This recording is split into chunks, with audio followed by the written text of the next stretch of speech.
The Audio Boy Project, a decentralized anti-authoritarian-based initiative focused on creating a library of audiobooks for truth seekers and free speech advocates.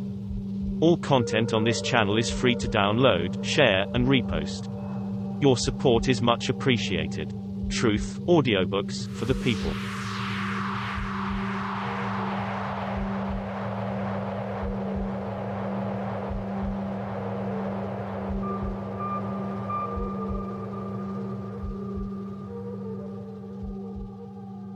Chapter 13. What happened on June 19, 1951, was almost to the letter a repeat performance. A darkened street, a sleek sedan stealthily stalking its intended victim, its passengers, three fedora-hatted men in silk suits toting guns. The moment Teddy Rowe looked into his rearview mirror and spotted the bright headlights flashing behind him, he probably knew.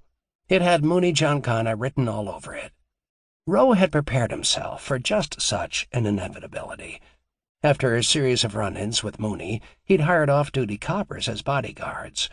In the 5 years since Eddie Jones's abduction, the Black Policy King and his family had lived with the constant threat of death. Mooney had once said that fear wore a man down, made him tired and careless, and that living in fear was worse than death itself. But Mooney hadn't yet locked horns with the likes of Teddy Rowe. Rowe had become a hero in the colored neighborhood because he hadn't knuckled under to the Dago mobsters. He'd stood up to the man the colored papers called the meanest of them all, Mooney Giancana, and lived to tell about it. That alone won him their adulation and the nickname the Robin Hood of Policy. With Rowe alive and flourishing, Mooney had yet to gain control of all South Side policy wheels. Teddy Rowe was the last holdout, and for that he was a hero. After the heat died down following the Jones incident, Rowe's business thrived instead of folding. It grated Mooney to know that his policy takeover was incomplete, that Rowe's loyal gamblers flooded his wheels in record numbers, making him richer than ever. Mooney had tried a number of tactics to pry Rowe out of operation. His soldiers bombed Rowe's home and threatened his family. Meanwhile, Mooney offered the cocky mulatto $250,000 to leave town, to which Rowe had sneered, "I'll die first." It was a surprise to those who worked for Mooney that he hadn't taken Rowe up on it. Why he'd waited so long to move against Rowe was a mystery, because he plainly hated the guy. Chuck, however, theorized that Rowe struck a chord somewhere in his brother. There had never before been a man or woman Mooney couldn't have, nor had there been, to Chuck's knowledge, anyone who stood up to Mooney in his 43 years as Rowe had. In some twisted way, Chuck knew Mooney admired that. It was the same with the broad. As long as she played hard to get, Mooney was up for the challenge. He'd try everything: money, gifts, introductions to celebrity friends, because, as he put it, there's always something a broad wants more than her fucking virtue. Perhaps what Mooney wanted most was to find the one person who didn't have a price. Someone to restore his faith in humanity, a faith that had been lost as a child while chained to the tree on Van Buren. Significantly, he'd often told Chuck that, unlike those whores they call politicians, once he'd made up his mind about something, nobody can buy me or fucking scare me into anything. Mooney's was a hard-headed stubbornness that struck Chuck as a trait more Irish than Italian. But Mooney had his own unswerving brand of principles, and for better or worse, legal or illegal, immoral or moral, he held to them with uncommon tenacity. Somewhere there existed his equal. Chuck had to believe that so far the stubborn, snarling, self-assured policy king was as close as Mooney had ever gotten to that man. Rowe must have thought it was the end when he curbed his Lincoln. But unbeknown to his assassins, his off-duty bodyguards were shadowing him. With customary confidence and not a small amount of courage, Rowe got out of his car to face whoever was tailing him. Fat Leonard, Jimmy New York, and Vincent Eoli watched the man bravely walk toward them. They smiled at one another and snuffed out their cigarettes. "It's time," Leonard said softly, and opened the door. Those would be his last words. The three Italians were caught completely off guard, for perhaps the first time in their lives. A hail of bullets from both Rowe and his bodyguards greeted them the minute their feet hit the pavement. Leonard managed to get off one shot before Jimmy New York heard the sickening crack of bone and saw his friend's skull pop open at the temple with a snap, gushing blood and brains. From the other side of the car, Iole screamed he'd also been hit. Instinctively, they scrambled back into the safety of their car and sped off into the night, leaving Fat Leonard behind to die in a pulsing pool of blood. The 42s had a rule in the old days. Joey Colaro had passed it down when Mooney and the rest of them were nothing more than crazy punks in the patch. Never, ever leave one of your own behind. Mooney remembered it clearly, just as if it were yesterday, he told Chuck, and he would never forgive the two men who didn't. When push comes to shove, when a guy's got a gun to his head, that's when you know what he's made of, he said, at the news of the bungled job. The two men might have saved their own skins, but they lost Mooney's trust in the process. Chuck knew Mooney would never allow them to rise in the organization after such a transgression. Chuck was sobered by the news of Fat Leonard's demise. Live by the sword, die by the sword, Mooney said all the time. Chuck guessed that justice had just come to Fat Leonard Caifano sooner than most. Rowe was initially charged with Fat Leonard's murder, but predictably, the charges were dropped and he was hailed in the colored papers once again for his courage in the face of the Italians. Chuck imagined Mooney probably had never wanted to defeat an adversary more than he wanted to defeat Rowe. But leaving Fat Leonard's funeral, Mooney's only comment about the entire affair was characteristically succinct. Rowe's a fucking dead man. For the rest of the summer, Mooney traveled from city to city. He went to Miami and Cuba all the time now, sometimes as often as once a week. Las Vegas had also become a frequent stopover point during his trips to California. His touch points were largely gambling enterprises, and they now stretched west from Chicago to Kansas City, Las Vegas, and Hollywood, north to Detroit and Canada, and south to Miami, Louisiana, and Texas. Nicoletti and Needles told Chuck, "Your brother's the only guy the other bosses will even let come into their town. There are only two guys Marcelo will do business with, Mooney and Costello, but Mooney's going to sew up the whole fucking country before it's over with." Mooney was also making frequent jaunts to Mexico, the Middle East, and Europe, solidifying, Chuck imagined, the international contacts about which he'd spoken. For most people, such treks would have been part business, part vacation. For Mooney, it was always all business. Not that he didn't come across some good-looking woman and have a little extracurricular fun in the sack or roll a few dice in a swank casino somewhere, but the points of interest, the famous museums, the ancient ruins, the grand architecture to be found in the cities he visited, all left him cold. If Mooney wasn't cutting a deal or planning one, he was bored. That was a Giancana trait, and it told Chuck that Mooney was not out on a lark in a sunny resort somewhere. Mooney was moving up and moving up fast. The guys Chuck talked to all agreed. That fall, Chuck sat down in the Armory Lounge, a favorite hangout among outfit lieutenants, with Chucky English, one of Mooney's right-hand men. "Mooney's taken over Chicago," English stated matter-of-factly. "Nobody here is going to stand in his way." "Why do you say that?" "Two reasons, Chuck. Two simple reasons." English held up two fingers as he spoke. "First, your brother is a genius at making money. Meyer Lansky says he's the only Italian he's ever met who handles money like a Jew, and better than most Jews at that. And when Mooney makes money, everybody makes money. That's the first thing. And the second thing is real simple. If the guys in Chicago don't fall in line, they're going to be pushed, and they know it. So," English laughed, "it's an easy choice. Die or be rich. Mooney doesn't fuck around." The two sat in silence before English continued. "You know, I've gone with Mooney to New York, Cuba, Vegas.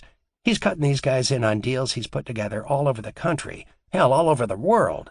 It's usually gambling that opens the door, but now it might be guns or jewelry, opium or oil or cigarettes, you name it. And it's the same all over. Word gets around. You know, he's the only guy who goes to meet with the families in New York or to see Marcelo in New Orleans who doesn't take a bodyguard. That's how confident he is. Nobody would dare hit Mooney Giancana. He's worth too much alive." As Mooney's influence within the National Commission soared, so too did his political clout. Murray Humphreys continued regularly to shuttle back and forth to Washington, making social calls, and recently he had added California to his list. Meanwhile, Chicago political leaders such as Jack Harvey worked on the inside, greasing palms and trading favors. Considered a kingmaker, Harvey was particularly busy now, working on the upcoming presidential election. As Mooney said was typical, New York was again rumbling under the greed that had become its heritage. Since his Kefauver testimony, Frank Costello had been targeted by Vito Genovese. To get to Costello, however, required the removal of Costello's longtime ally, Willie Moretti. Moretti had been partners with Longies Willman in New Jersey. Recently, however, he'd begun showing the classical signs of advanced syphilis, making him garrulous and shooting off his mouth about family business. Genovese leapt at this excuse to eliminate Moretti and insisted he be hit. Costello, who had served as best man at Moretti's wedding, sought to protect his friend, hiding him in California until Moretti was brought back to New York prior to the Kefauver hearings. Although Moretti behaved himself during testimony before the committee in early 1951, shortly thereafter he began granting interviews with reporters. Again, Genovese, with secret hopes of taking over Moretti's operations in New Jersey and further weakening Frank Costello, insisted Moretti be taken out. Recognizing that Moretti offered him little protection from Genovese, Costello looked to Albert Anastasia, head of New York's Murder, Inc., for support. He told Anastasia that he'd back a hit on Anastasia's boss, Vincent Mangano, and push for Anastasia as Mangano's replacement. In April, Vince Mangano disappeared and was assumed murdered. Anastasia was made boss, giving his full support privately to Costello. Not to be outdone, Genovese cried for Moretti's death once more. Terming it mercy-killing, Genovese convinced Anastasia to do the job, and on October 4, 1951, while dining on pasta in a New Jersey Italian diner, Willie Moretti was shot to death. The murder cast uncertainty over Costello's future. Not only was Costello's lifetime friend now dead, but the man he'd helped make boss of the Mangano family had carried out the execution. Mooney watched warily from Chicago as word spread that Vito Genovese was one step closer to power. In spite of the upheaval in New York, the wheels of enterprise continued to turn in Chicago, and, with the exception of the Teddy Rowe incident, things were relatively quiet. Until March of 1952, Mooney's goings-on had been low profile, and he liked it that way. But that March, perhaps in an attempt to find a replacement for the gregarious Al Capone, the Chicago Tribune published a list they called the Bad 19. There was little in the collection of leering mugshots to fire the public imagination. Most of the shots were of old-timers such as Rika, Guzik, and Humphreys, whose charisma was minimal. However, there were a few new faces, most notably Mooney Giancana's. Anne-Marie gasped as Chuck handed her the paper. "Oh, my God, Mooney's picture is here," she exclaimed. Her reaction was echoed in most Italian homes, where Mooney had already become a household name. His appearance among the hoodlums was met in the old neighborhood with a mixture of pride and indignation. On the one hand, one of their own had made it to the big time. On the other, most found the label bad too strong a word. "Mooney isn't really bad," Anne-Marie commented. "Not really. He can be so nice, and there isn't a person I can think of who wouldn't say the same thing, too." Of course, all of her acquaintances were people in the outfit. Saturday nights out at the Chez Paris had become a sort of an outfit get-together. She played gin rummy with the wives, shopped with Ange, had coffee with Mary and Laura English, and lunch with aunts whose husbands worked as soldiers for Mooney. For the most part, she found the men in Mooney's entourage handsome and well-bred. They behaved politely and never swore in front of the women. And if they were unfaithful, their indiscretion was discreet, and always, an unspoken rule among the men, outside the family. The women never discussed their husbands' business, nor did they ask questions. Chuck and Anne-Marie's life had become typical of others in Mooney's world. Not only did he control their employment, and therefore their financial status, but their day-to-day decisions as well. They asked for permission to move into a new, more spacious apartment, asked for permission to buy a new car. They went out to the restaurants, clubs, and events Mooney supported. They contributed to charities Mooney sponsored. They used the physicians and attorneys Mooney and Ange strongly recommended, and they did these things without question, not necessarily out of fear, but out of what they termed respect for Mooney's position. Chuck occasionally recalled old conversations he and Mooney had had about wives and marriage. Older, and now married himself, he'd come to think that Mooney had been right. In organizing one's life and family around a tight-knit structure like the outfit, things became predictable. Your home life stayed nice and neat. The people connected to the outfit became your friends, your wife's friends, your children's friends. It would be more than a decade before Chuck would recognize the fatal flaw in this arrangement. Outfit members became your only friends, and as such, your only contact with reality.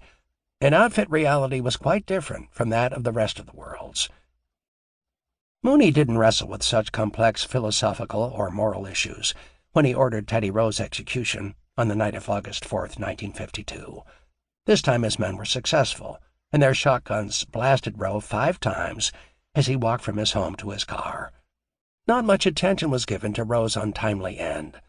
The police displayed their usual apathy regarding gangland slangs, with the exception of an outcry from the colored alderman, Archibald Carey, directed at Chicago's Mayor Kennelly, and a post-funeral skirmish between a colored contingent and the authorities.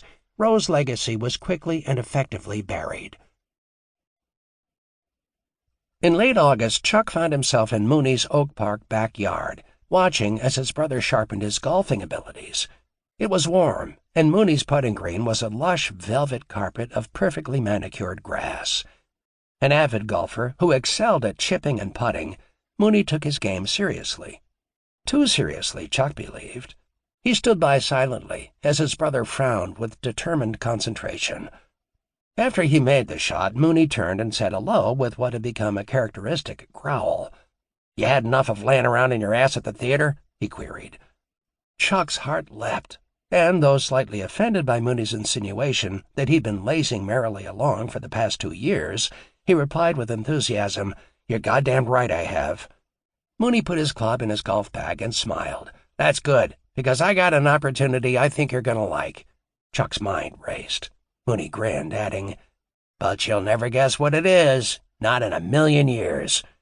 "Well, tell me then," Chuck countered. "I will, but let's sit down first and have a drink." They sat in the warm sunshine at a wrought iron table on the patio. Alva, Mooney and Ange's faithful cook, promptly appeared to serve coffee. "Plastics, Chuck. What do you think of plastics?" "Plastics? I don't know. What about them?" "Well, I'm told by people who should know that plastic is the material of the future, that someday just about everything will be plastic." "Yeah, I see." There was doubt in his voice. "Well, I want you to go see Joe Esposito over on Milwaukee Avenue. He's starting a plastics factory, gonna make vinyl bags, stuff like that. Someday, who knows, the outfit might be a giant in a new industry." He chuckled and reached over to smack Chuck's hand playfully. Joe and his brother Chuck were the sons of a man with an infamous history in Chicago's patch, Diamond Joe Esposito. Chuck remembered the brothers from the streets of his childhood, recalled hearing stories about the hit on their father. "You really think this thing will fly?" Chuck asked hesitantly. "Yeah, and I want you to help pilot the ship. You said you wanted to run a business. Now here's your chance." "What made you decide on plastics? I mean, there are lots of opportunities out there." "Yeah, and most of them I've already got a piece of. I've got Willie Potatoes working on the sanitation business. There's big money in garbage. And the more people there are in the world, the more garbage there's going to be. I got a shrimp business in Cuba, oil wells in Texas, and gas in Louisiana. Besides that, there's so much shit, you have to be a Hebe accountant to keep track of it." "How's your partner, King Farouk?" Chuck said, smiling. "Happy as a fucking clam for now. But there are problems over there. Hey, like I've said before, these foreign countries are always on the verge of war. Look at Korea. Look at China and Taiwan. My guy in Manila told me that if it weren't for the CIA and the outfit, the whole fucking place would blow up. They're already getting nervous about Cuba." "Nervous? I can't understand what the fuck for," Chuck said, sarcasm lacing his face. "Unless it's the thousands of Cubans who'd like to overthrow the Cuban government. Frankly, after going down there myself, I can't fucking blame them. Well, Batista's getting fat off payoffs. They're all starving and selling their sisters for $1. A scowl formed on Mooney's face. "Hey, goddammit, that's some of my fucking money the cocksucker's getting fat on. If he's out, we could all be out." He paused. "But we're hedging our bets. Politics are politics. Forget about the country. It's all the fucking same. You gotta protect your interests by playing both sides." "Both sides?" "Yeah," Mooney said, grinning. "Now instead of one bag of money," he shrugged his shoulders, "what the fuck? We send 2. One to Batista and one to the rebels." "That's pretty good. I guess I can hope the rebels win, then." "What the hell are you talking about?" Mooney snapped. "You sound like the fucking government, some Cetriolo agent. What we want is to keep things the same if we can. We stand to lose a lot of money. The other money's just insurance till we see how things go." His voice trembled in anger. "Capiche?" He raised his clenched fist and slammed it on the table. "I don't ever want to hear you say that again. Capiche? Never!" Realizing he'd made a serious error in judgment, Chuck tried to backpedal. "Hey, sorry. Just an opinion, that's all. You don't need to go getting burned up at me about it." Still angry, Mooney stood up and looked at his gold Patek Philippe watch. "Hey, why don't you just fucking go to your new job and get the hell out of here?" "Hey, fine. You don't have to fucking tell me twice." "God damn it, come back here, you lousy son of a bitch. Just forget about it, okay?" Chuck nodded uncertainly. Mooney, ever the enigma, suddenly smiled. "You got me so fired up. Shit, I forgot this." He pulled an emerald and diamond bracelet from his pocket and held it up in the sunlight. "Give this to Anne-Marie. You don't have to say I gave it to you. Just give it to her. Part of a celebration for your new job. And while you're at it, go buy a few new suits over at Celano's for yourself." He handed Chuck a roll of cash. It was all hundreds. "If you're gonna run a business, you gotta look like a fucking businessman, right?" "Right," Chuck agreed, nodding. He thanked Mooney profusely and left hurriedly for home. Mooney did crazy shit like that all the time.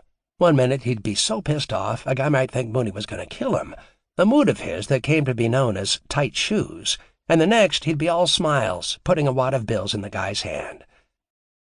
Mooney came by their house now and then for breakfast and always brought Anne-Marie some Danish. Once he'd even brought a mink coat along as an added surprise. He was always doing things like that for people.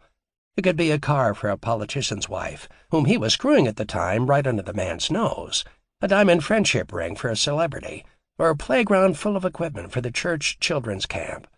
You never knew what Mooney would do next, whether he'd be in a good mood or have tight shoes. His unpredictability was a strength. It kept everybody around him on their toes, whether they were soldiers or women or family, and it made them eager to please the man who could pass out expensive baubles as if they were candy. On his way home from Mooney's, Chuck stopped by a jeweler and got a black velvet presentation case for the bracelet. He had a chance to examine it more closely as he placed it in the case. There were 8 perfect square-cut emeralds, 5 carats each. These, in turn, were linked by a dazzling chain of 16 diamonds set in platinum. It was a stunning gift, and he could hardly wait to see his little babe's face when she first laid eyes on it. He wasn't disappointed. Anne-Marie's reaction was a combination of ecstasy and tears. "Oh, Chuck, it's so beautiful," she cried. "Look at the diamonds, the emeralds."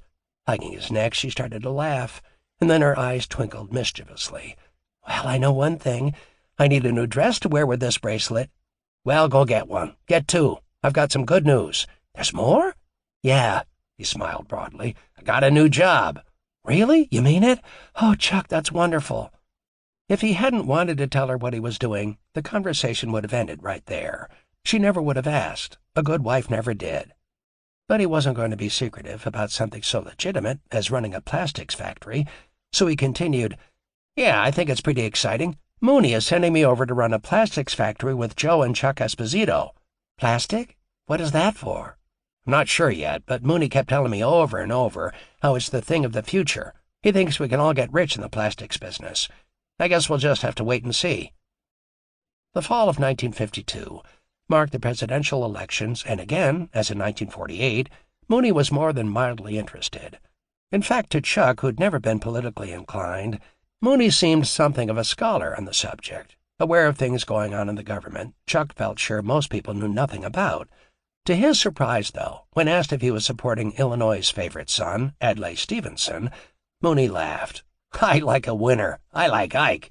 But Hump and I like his running mate, Nixon, even better." "But isn't Jake Harvey supporting Stevenson? Didn't he help make sure Kefauver wasn't nominated?" Chuck asked, referring to the genius political machine organizer who'd been instrumental in Truman's 1948 election and who descended to national attention months before with his behind-the-scenes defeat of crime-busting Senator Estes Kefauver at the Democratic Convention. "Yeah, we had to get Kefauver off the ticket, but Harvey knew all along that Ike was the one." Mooney must have noticed the blank look on Chuck's face. What he was saying wasn't registering. He decided to elaborate. "Listen, it's just the way it's supposed to be. Any way this one goes, we win. I'm hedging my bets. We got campaign contributions to both sides. Our guys out in California are helping Nixon, and Harvey's handling Stevenson. Can you beat those odds?" Chuck had to admit things looked pretty good for the outfit, and when Ike eventually won, all Mooney did was wink and say, "What did I tell you?" By 1953, Chuck was firmly entrenched in the plastics business. Mooney had been right. The more Chuck read about the industry, the more convinced he was that it was the wave of the future. But the operation he was running with the Espositos wasn't taking off. Chuck thought it might not make it through the end of the year. The problem was that the rest of Chicago, or the United States for that matter, didn't have the same vision. Nevertheless, he plunged into his new job, determined to make plastic a household word. "It'll happen. I told you plastic is going to be big," Mooney insisted. "But if it doesn't," he said, shrugging, "who the hell cares?" Chuck kept it to himself, tried to play nonchalant, but the truth was he cared. He wanted more than anything to prove to Mooney he could make it work. That way, when Mooney wanted someone to run another, more elaborate business, he'd turn to Chuck. That was the real reward Chuck was waiting for, the chance to move up in the organization. Chuck wasn't the only person Mooney rewarded with a new job. With the Cardos and Ricas agreement, Mooney sent Marshall Caifano to Las Vegas as Chicago's casino watchdog. It was considered a cush assignment. To make way for Marshall, Johnny Roselli, considered Chicago's rep in Vegas, began to spend even more time in Hollywood and Los Angeles. Since his release from prison in 1947 for the Brown buyoff extortion scam, Roselli had divided his attentions between Los Angeles, where he had the impotent local boss Jack Dragna acting as Chicago's virtual lackey, and Vegas, watchdogging the casinos. But his first love would always be Hollywood. He produced a few films, became a member of the Friars Club, where he rubbed elbows with some of the day's biggest stars. There was nothing Johnny Roselli loved more than playing footsie with celebrities and the studios. "He's perfect for Hollywood," Mooney said of Roselli. "The Screen Actors Guild isn't like the other fucking unions. The others are animals. Out there you gotta have class, and Roselli's smooth as fucking silk." Chuck heard that Roselli was also supposed to be on the lookout for rising stars who might come in handy someday. "They make great bagmen," Mooney commented. "Everybody's too busy being dazzled by a star and asking for their autograph to ask what's in a briefcase." If Roselli spotted a promising talent, he called Mooney. Mooney would help the fledgling star's career, whether through an engagement at Vegas, a part in a movie, or a recording contract. And if the individual was genuinely talented, it was all the break he or she needed. But it was clearly understood that when Mooney needed a favor, the star would reciprocate. The bigger the star became, the bigger the debt to Chicago.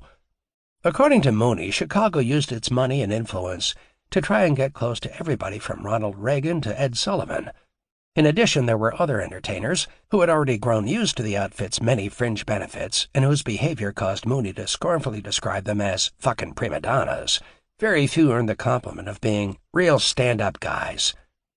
Mooney's influence was also spreading rapidly into the sporting arena, something that came as no shock to Chuck.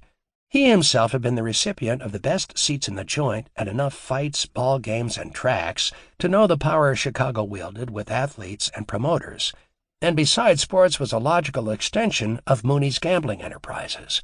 According to Mooney, the underworld's interest in big league sports went back to a New York guy named Louis Jacobs, who got his start running rum with Costello and the guys during the Depression. He later parlayed his earnings into the world's largest sports concession stand business, handling even the 1960 Olympics in Rome. Jacobs had been instrumental, thanks to his connections, in putting the money together for 3 Major League Baseball teams owned by Chicago and Bill Veeck. But that was only one example of Jacobs' abilities as a matchmaker, Mooney told Chuck. "Our name might not be on the dotted line as owners of the All-American pastime," Mooney said, "but the money came from us. Having Jacobs operating at the parks is like having jukeboxes in a joint. We know what's going on all the time. We know if an owner is in financial trouble. Jacobs lets us know, and we bail him out. It's like points in Vegas. Eventually we get a piece of the pie. Football, baseball, boxers, horses, highlight, dogs, even fucking golf tournaments, you name it." As happened with the entertainment industry, word got out under Mooney's reign that if an athlete would cooperate with the outfit, his career would soar. He'd get the publicity. "We pay off the sports writers," Mooney said. He'd get the right fights or be placed on a big-name team. He'd get everything he needed to make it to the top. The only catch was simple and understood up front. When Sam Giancana said, "fall down in the third round," or "drop the ball," the guy had better do it. By mid-1953, Mooney's circle of athletes, most of whom he thought of as friends, if there really was such a thing with Mooney, had grown to include the nation's greats, including American baseball idols and boxing champions. Mooney never claimed the baseball players actually did anything out of the way, nor did he insinuate they'd thrown their share of games, but he did make it perfectly clear that these players routinely enjoyed a good time at outfit expense, and that the outfit guys, in turn, enjoyed their company. "Those guys should just move into Frank Costello's 7th-floor suite at the Washington Hotel. They're there all the time. We give 'em broads, whatever they want." In boxing, Mooney's acquaintances included Rocky Marciano, Rocky Graziano, and Sugar Ray Robinson, the latter of whom he'd called a meeting with to get him to throw a fight with Graziano. "I offered him $1 million and the promise that he'd win the next match," Mooney said. "Can you believe the guy turned it down?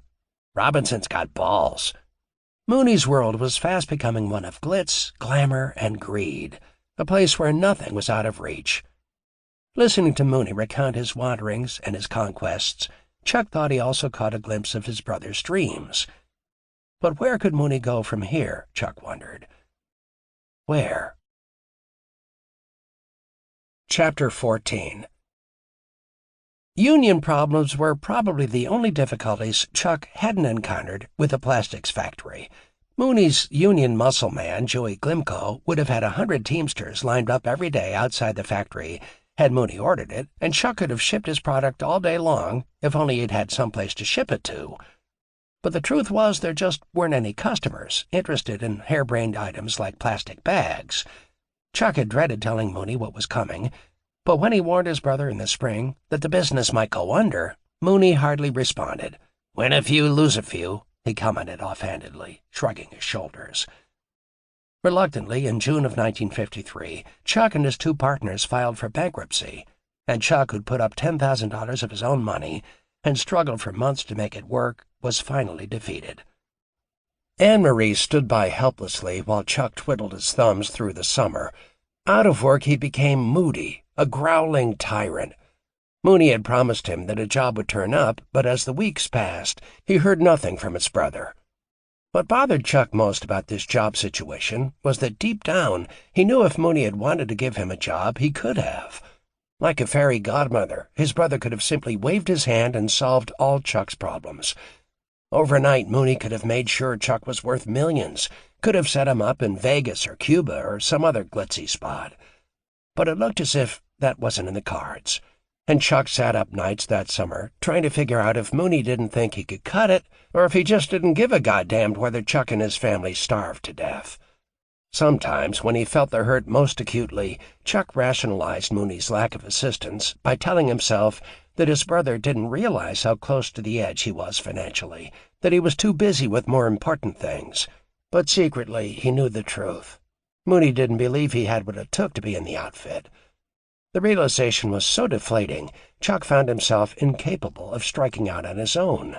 If Mooney didn't believe he could cut it, why should anyone else? Over the following weeks, he stubbornly refused to make his weekly visits to Mooney's Oak Park home. "I don't want him to think I need a handout," he insisted. But at last his pride succumbed to desperation. "Shit, I don't care what it is, Mooney," he said to the impassive face across the desk. "Just give me something to do. I gotta work. I got a wife and kid to feed." "Hey, relax. There's nothing right now, but something will break, and when it does, Christ almighty, Chuck, you know I'll give you a call. In the meantime, let me help you out." Mooney opened his desk drawer and motioned around the desk with one slender diamond-ringed hand. "Come on over here," he said. "I want you to see something." Chuck edged around the massive oak desk to Mooney's side. The open drawer revealed tightly bundled stacks of cash. "See this?" Mooney pointed downward. "There's over $500,000 here, and there's plenty more where that came from in 100 bank accounts from the Bahamas to Switzerland." He looked up, his eyebrows knitted into a scowl. "So do you think you should worry about a few measly bucks? Do you?" Sheepishly, Chuck shook his head and put his hands in his pockets. He didn't want Mooney to think he was being silly about it all. "No, I guess not," he said. And then, feeling his pride surge up within him, he suddenly burst out, "But damn it, Mooney, this is your money, not mine." His hands were out of his pockets now, and he was flailing them around. He shook his head. "God damn it, I'm not asking for a handout. I came over here to ask for a job." Mooney remained calm and smiled. He casually lifted one bundle from the drawer and peeled off 20 bills. Here's $2,000, he said softly. "Now go home and relax. When a job comes up, it's yours." Chuck hesitated, but he didn't want to insult Mooney, and besides, his family needed the money. "Okay, I'll try to be patient," he said, taking the cash from Mooney's outstretched hand. "But I'm not very good at it." Mooney laughed. "No kidding." Chuck didn't join him in his joke. "Hey, I'm serious here. Just remember, I don't want a free ride. I want a fucking job." He left, dissatisfied with the outcome of the meeting, but somewhat relieved. He hadn't really thought about what type of job Mooney might come up with, but the truth was it didn't matter. He just wanted another chance to prove to Mooney he could do it. More than an income, more than anything he could think of, Chuck wanted to be a part of the outfit, wanted his brother's respect. When he didn't have a job by August, Chuck was beside himself. Each week he saw Mooney, and each week was the same. "Nothing yet," Mooney would say, shaking his head. Chuck's money ran out, and once again he was desperate.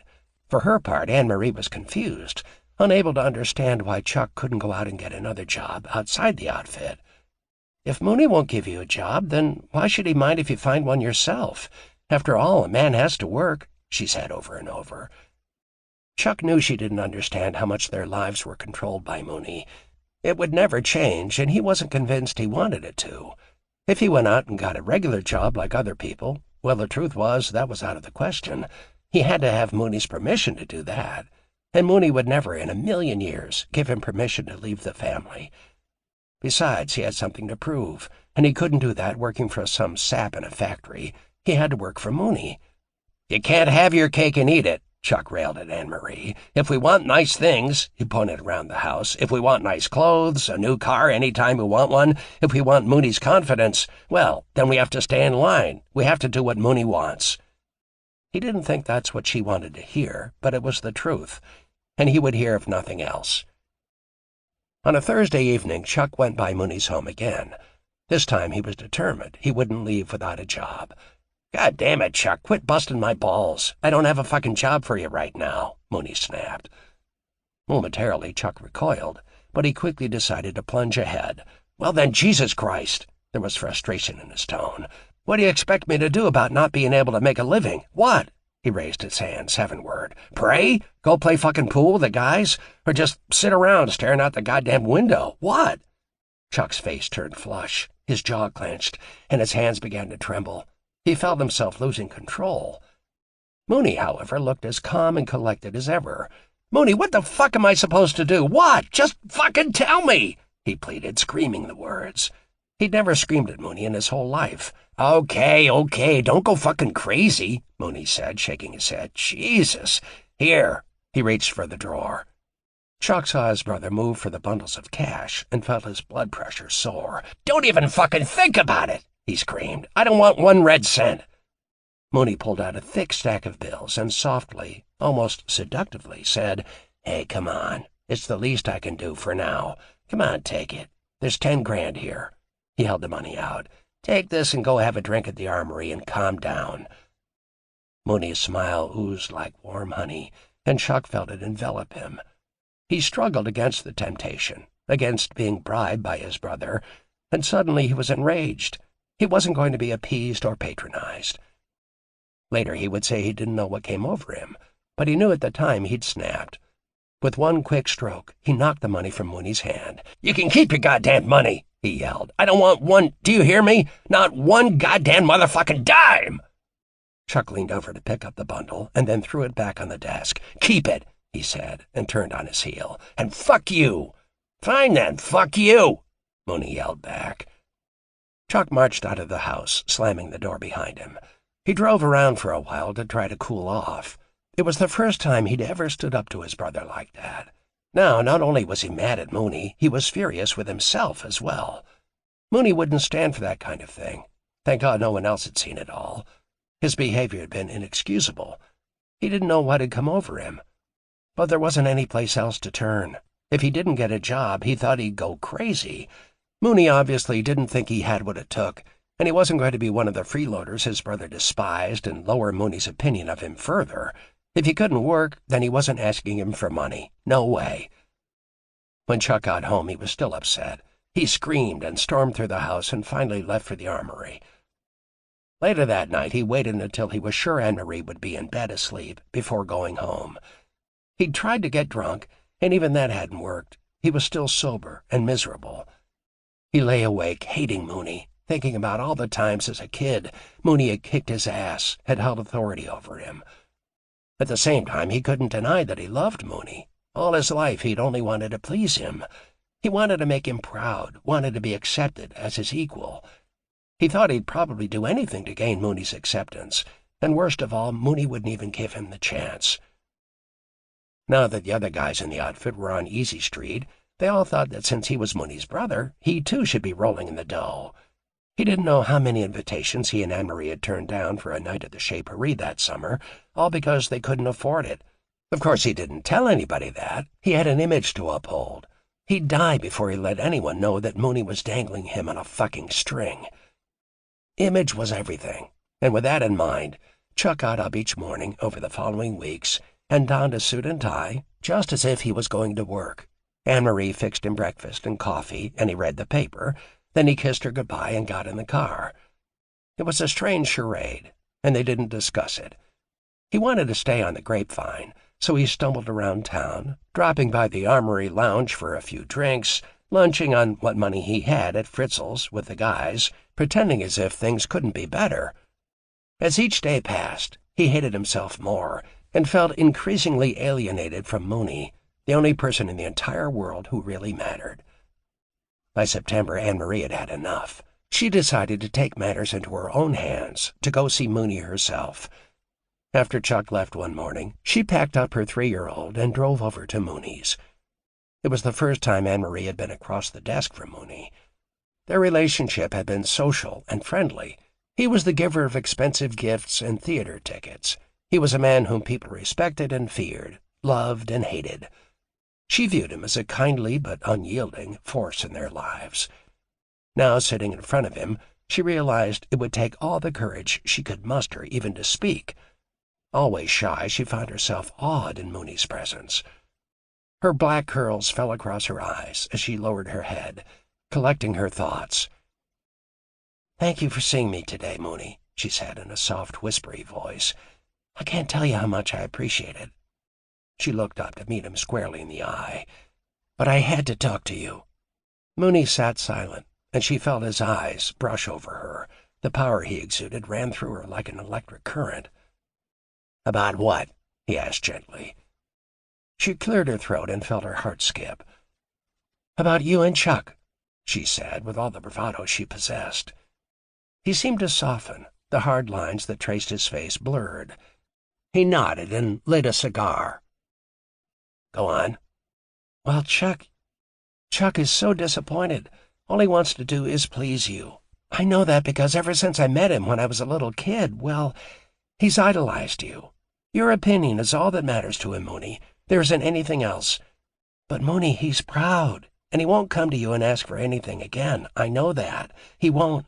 He doesn't want to lose your respect, because that's what he wants more than anything else in the world." "I see," he said as he thoughtfully puffed on the cigar. "I'm glad you do. I knew you would. The truth is, Chuck would kill me if he knew I'd come over here to see him myself. But I had to. I love him, and I hate to see you two like this. I want him to be happy, and he's not, because deep down, he doesn't think he has your respect and confidence." "I could sure tell that," Mooney replied, grinning. "I was hoping you could change that." Her voice shook, and tears filled her eyes. "How?" "By giving Chuck a job." Bemused, Mooney shook his head and leaned forward. "You really love him, don't you?" She nodded. Mooney slouched back in his chair and exhaled. Spirals of cigar smoke enveloped him. In the shadow of the lamp, she thought he looked tired, like a man who'd been working too hard. After a moment, he sighed and said, "I'll find him something, Anne-Marie." He sat up, flicked the ash from his cigar, and put his elbows on the desk. You know, there are a couple of things I've been thinking of doing anyway, and I know you'd do a good job handling them for me." He smiled again and added, "I'll call him." He snuffed out his cigar and got up. "Oh, that would be wonderful," she cried, clasping her hands together with delight. As he came around the desk, she stood up. "Listen," he said, putting his arm around her as he escorted her to the door. "Everything will be just fine." When he said that, there was an assurance in his voice, a soothing, hypnotic quality in the way his words flowed as he spoke. She looked up into his dark eyes. When he looked back, she felt as if he'd penetrated her soul, as if he could read her mind, and it made her uneasy. Almost instantly, she felt vulnerable, naked, stripped of any secret she might have. She imagined Mooney had the same effect on other people. Yet there was something else, too, an amazing warmth. And just as quickly as she'd felt unsure, a sudden calm came over her.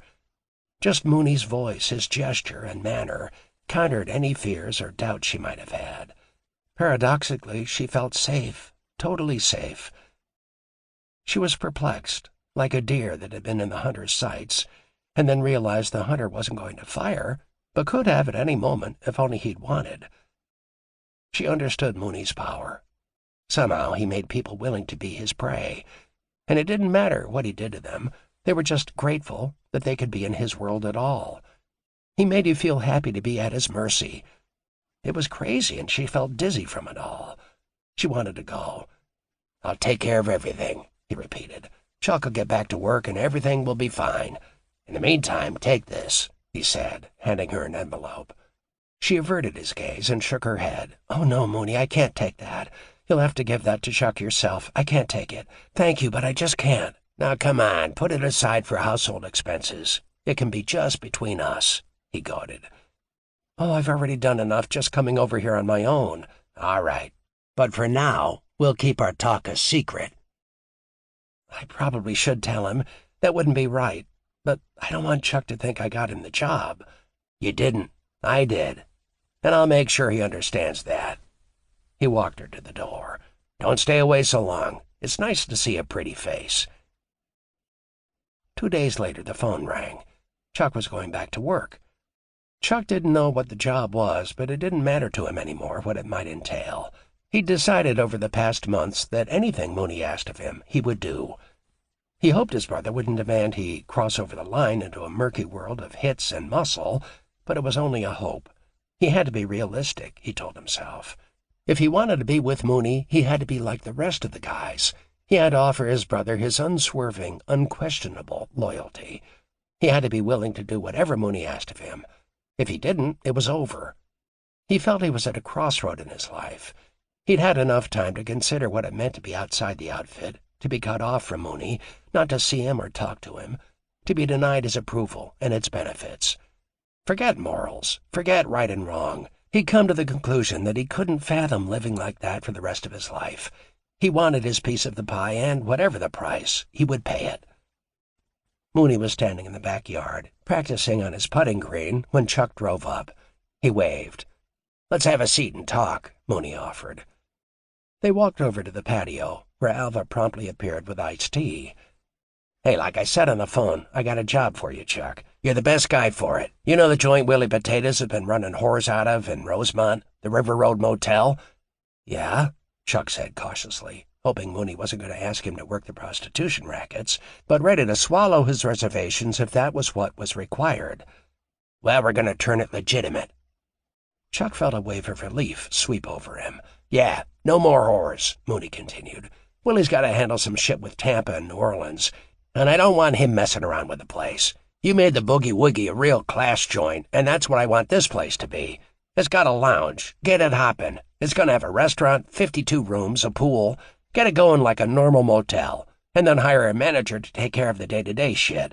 Maybe drop in an hour a day. I want you to be free to handle something else at the same time. Salary's $200 a week, and I'll give you a $5,000 bonus at the end of the year. Okay?" "It sounds great, Mooney, great. When do you want me to start? Tomorrow. Get it turned around. I want the place cleaned up. So clean it squeaks." "Hey, no problem. You know I always said you can count on me." "I know. You think I forget anything? You said that when I sent you down to Cuba to see Mr. Meyer. You handled that real nice." Well, that's what made me think of you for this other job. I'm going to have some regular deliveries and pickups. In Cuba? No, not Cuba. Jesus, you sure as hell don't like Cuba, do you? Nope, not Cuba. It's a 3-day swing. You'd go every week, Wednesday, Thursday, Friday. To where? Tampa, New Orleans, Vegas, and back to Chicago to me. I'm getting it all lined up, and by the time you've got the motel on the right track, you can ease up and do a little plane hopping. Later, Chuck picked up from the grapevine that Willie Potatoes was working a deal for Mooney with New York. The guy said it was drugs out of Central America and Asia. Trafficani and Marcello have it all lined up, Chucky Nicoletti told him. Lined up real nice. It goes mostly to New York and Costello and Gambino.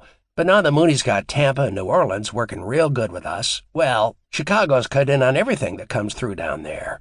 We already got the gambling partnerships with those guys. We get a piece of Miami and Dallas, all over down south. Mooney is going to be fucking king of the world before it's over with. King of the world. Once he got involved with the River Road Motel, Chuck launched a grueling around-the-clock vigil, determined to prove himself to Mooney once and for all. Willie Potatoes cleared out the whores, and Chuck hired a housekeeping staff, brought in new entertainers for the lounge, and the place really began to shape up. More than once he'd had to tell the outfit guys, whom the place drew like flies, that the place was clean. Don't be bringing any whores or games in here. This place is going to stay clean, just the way Mooney wants it. Capiche? Nevertheless, the gang still hung out in the lounge and managed to bring in more than a few busty broads with peroxided hair for their afternoon trysts. As long as they weren't whores but unpaid girlfriends, there wasn't much Chuck could say. After all, Mooney did that himself all the time. Chucky couldn't get over Mooney's way with women. He could have any girl he wanted. It was every man's dream come true. The women Mooney brought in were all knockouts. Most were blondes, but he liked a redhead now and then. If they were whores, they were the best. If they were girls from the Shapery Adorables, the club's chorus girls, they were the prettiest and most voluptuous of the lot. The Adorables were the hottest item in town, and guys from all over were knocking their doors down trying to make time. Mooney said all the visiting big names from Hollywood had a Shapery Adorable on the side. There wasn't much question about it. Mooney had it made. The rest of the outfit guys all liked the fact that the motel was located in the less tightly controlled Cook County. It meant they could rendezvous with the current mistress and draw little or no attention from the authorities. They all had a thing about being discreet, but some afternoons the place was like a turnstile. As long as they were consenting adults, Chuck turned his head. When he changed the name to the Thunderbolt in October, Nicoletti said kiddingly that he should have called it the Mistress Motel. No whores, just girlfriends. That was the rule. And it seemed to suit the guys just fine. By Thanksgiving, Chuck had the motel running smoothly, and he asserted with pride to Mooney, so clean it squeaks. The entire Giancana family was invited to Ange and Mooney's for Thanksgiving dinner that year. Chuck knew it was not an event to which Ange looked forward. His sisters, Josie, Antoinette, and Vicky, almost invariably ended up in an argument, and Antonio, who still could barely speak a word of English, was gruff and defensive about his continuing relationship with their Aunt Catherine.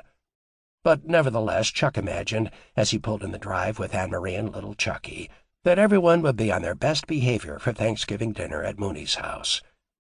The only thing that worried Chuck was the kids. He hoped his little boy would behave himself. Mooney was funny about kids. He really didn't know what to do with one, and he definitely didn't know how to play with them, or talk to them for that matter. In all the years Chuck had known him, Mooney never had held or cuddled a child, not even his own daughters.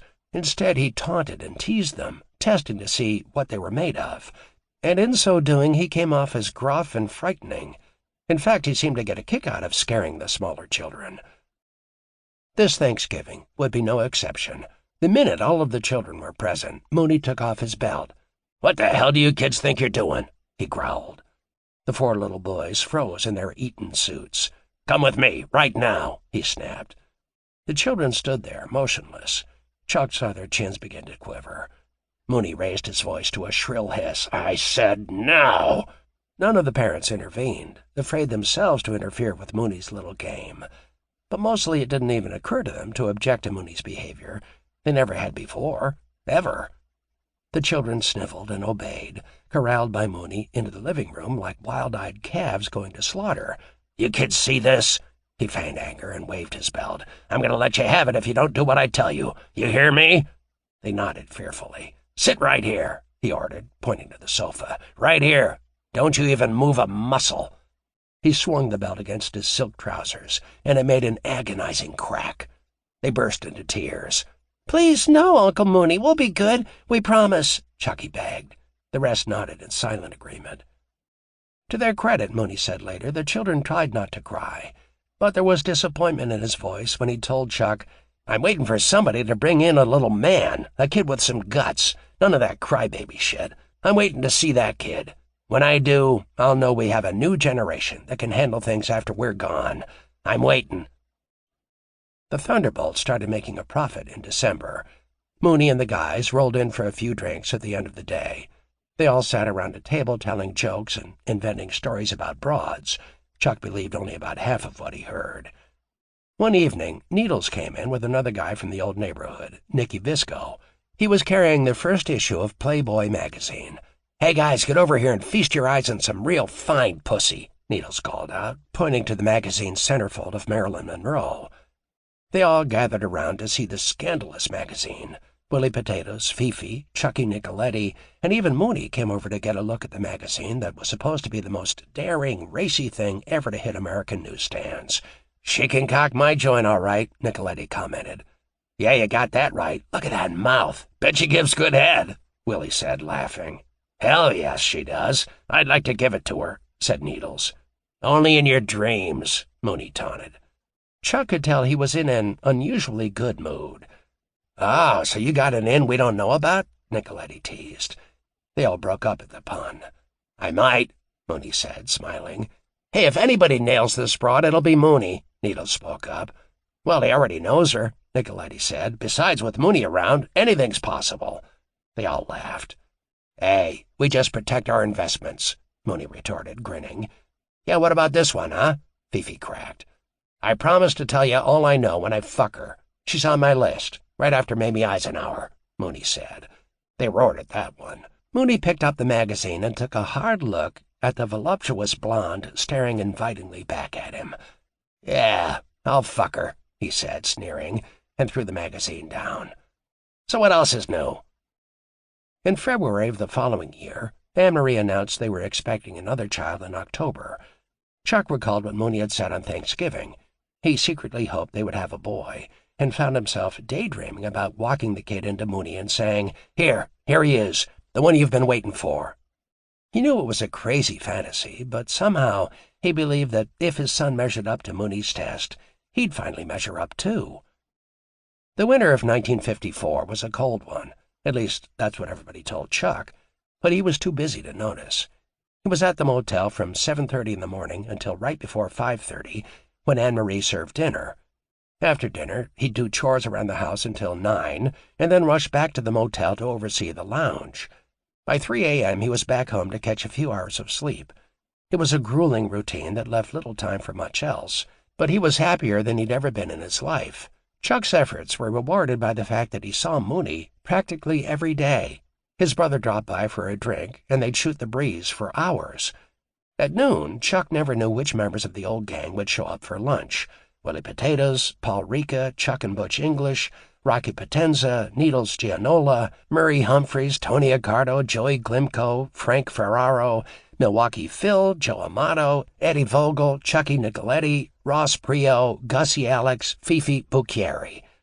There were a few new faces as well, guys who were starting to move up in the ranks. Johnny Matessa, Dave Yaris, Ralph Pierce. Every day at noon, the joint was jumping. Chuck thought it was the best part of the job. Chuck usually joined the group for a corned beef sandwich or hot roast beef and a beer. Instead of talking, he preferred to sit back and listen, or just watch Mooney. Mostly, Mooney sat back and watched the other men. He still was sizing them up, just as he always had, trying to decide whether a guy could be trusted, whether he was right for a job. The other thing Chuck found especially interesting was the other guy's reactions to Mooney. It reminded him of a game of Simon Says. He started to think that if Mooney said roll over, they would. His brother was like a god. Even an elder statesman like Paul Ricca now deferred to Mooney, asking what Mooney thought about this or that. Find out what Mooney thinks, Paul advised one of the younger men. It was a landmark realization for Chuck.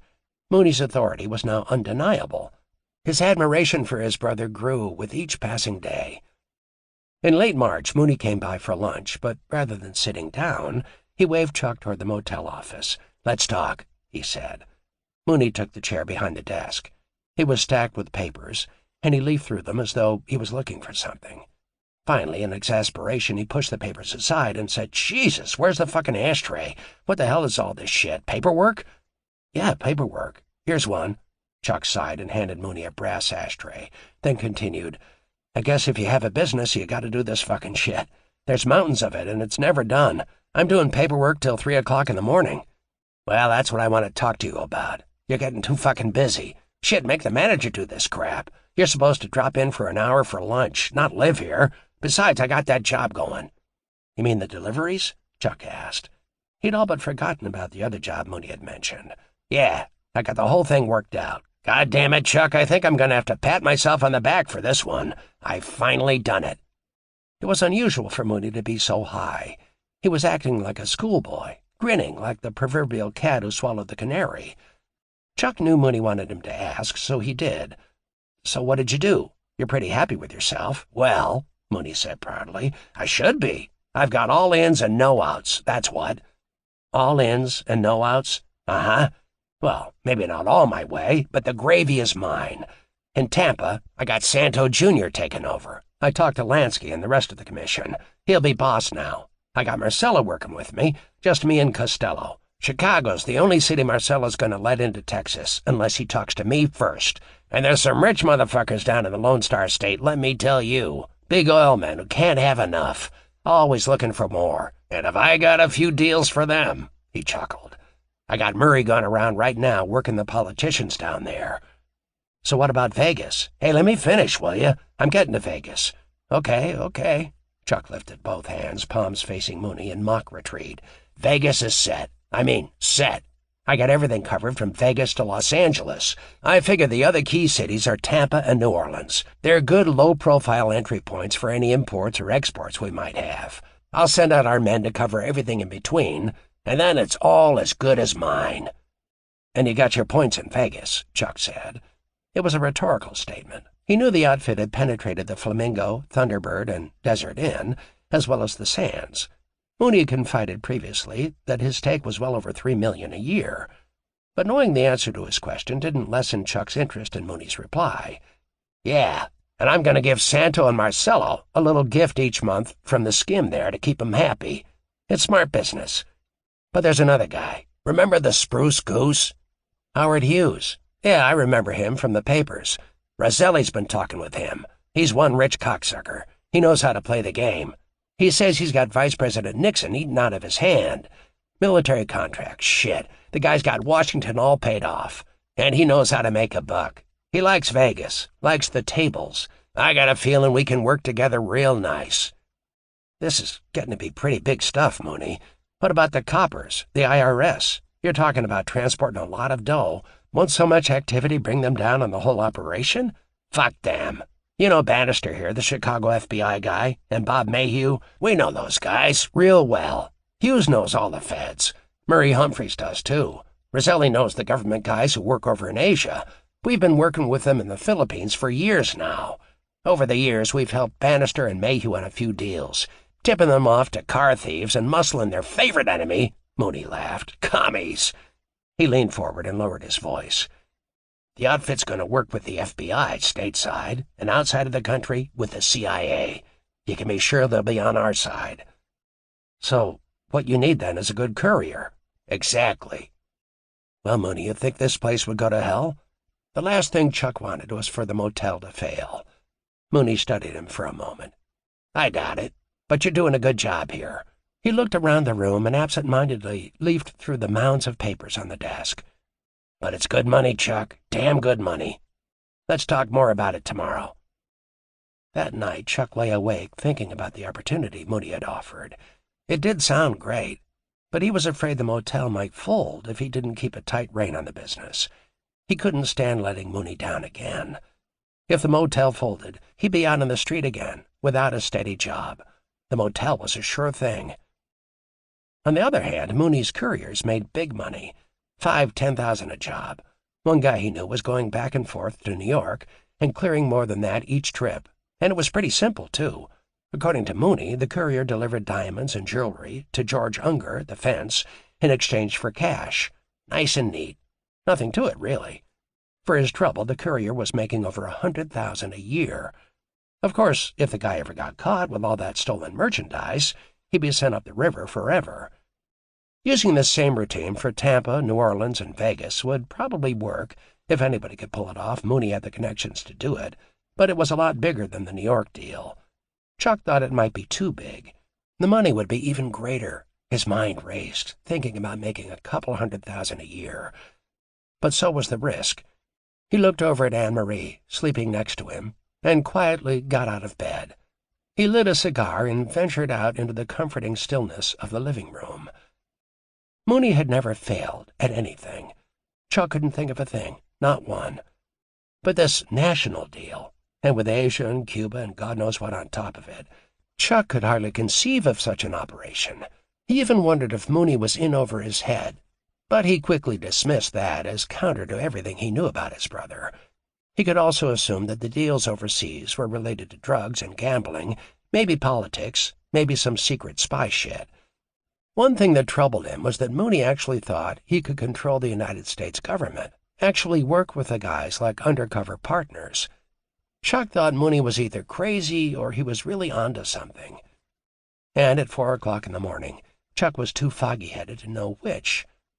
He turned it over again and again in his mind and finally came to the only logical conclusion. Mooney wasn't crazy. He had a tiger by the tail, and he had to know a lot more than he was telling. God knows he could be vague sometimes. The outfit, Howard Hughes, Vice President Nixon, the FBI, secret agents. It all sounded like some fucking spy story, and Chuck had a feeling the stakes were high, that a guy could pay with his life in a deal like this. He looked around the darkened room. He and Babe were really beginning to get on their feet. So far he'd managed to make a good living with Mooney without crossing the line. Recently, he'd even come to believe it was possible. But if he agreed to take on this other job, he felt it would be like cliff diving. There was no telling how deep he'd get in, and no telling what was beneath the surface. He could be jeopardizing everything, his wife, his family, his life. "If you do crime, you gotta be ready to do time," Mooney used to bark at him as a little punk. Was a couple $100,000 worth it? He thought for a while about what it would mean to lose everything he had with his little Babe. They had one little boy and a baby on the way. He lit another cigar.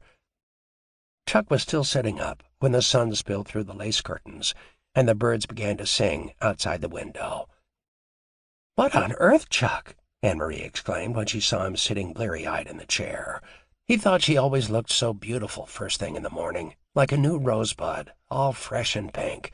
She tied her terry-cloth robe and smiled sympathetically. "You want a cup of coffee?" He held one up. "Already made it." "My God, you look exhausted. What's wrong?" She sat down on the French provincial sofa across from him and, ready to listen, folded her hands in her lap expectantly. But he'd already made up his mind that he wouldn't discuss this with her. What she didn't know wouldn't hurt her. That was a rule everybody learned to live by. You didn't tell your wife anything, ever. "Nothing. I just couldn't sleep." "Chuck, look who you're talking to. I find that hard to believe. Is everything all right at the motel? Are you and Mooney all right?" "Yeah, the motel's fine. Mooney's fine. Hey, everything's fine, okay?" Irritation was creeping into his voice. He wasn't in the mood to be interrogated or pushed. "Like I said, everything's fine." She knew him pretty well, Chuck thought. There wasn't much that would leave him sleepless, except Mooney. It had always been like that, from the time he used to lie awake thinking about Mooney's escapades as a kid. Anne-Marie suddenly giggled and stood up. "I'm starving," she said, placing one delicate hand on her rounded stomach. "And you know what?" "What?" "This baby is hungry, too. Are you? You want breakfast? Maybe you'll feel better." He took one look at her smiling down at him and wondered whether he could go through with it. It meant risking everything. In the final analysis, that was what Mooney was asking him to do. Still, as much as he loved Anne-Marie, as much as he loved his kid and the one on the way, He knew what his decision would be. He would do whatever Mooney asked. Sighing, he got up to get ready for work. Chuck was caught off guard when Mooney sat down in the motel office later that morning and said, "I got another guy to handle that job." "You did?" Chuck's heart sank. He hadn't been totally convinced he wanted the job, but not getting it was worse. Mooney must have thought he couldn't handle it. His decision to use someone else could only mean that. He tried his best not to show his disappointment and said, "Well, good, I'm sure it'll go fine with somebody else, right? Who'd you get?" "Father Cash. He's perfect. Nobody'll ever think twice about a priest carrying dough." "A priest? Isn't that pretty big for a priest?" "Pretty big? Pretty big? Chuck, you have no idea. Chicago's going to go international in a big way. Man, oh man, pretty big. I started thinking about how the church has its fingers in all the same pies," he laughed, "or should I say countries, that we do. The Philippines, Mexico, all over the world."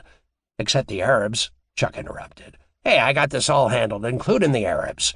Listen, the U.S. government is going to help us, and we're going to help them." "Help how? And besides, even if they do help, how can you be sure of that?" His brother sighed and reached his hand into his trouser pocket, emerging with a small coin. He held it up between two fingers and said, "See this?" "Yeah?" "Here, take a good look." He tossed it across the desk. Chuck caught the coin and instantly realized it was old. Ancient, in fact. Mooney was always buying antiquities.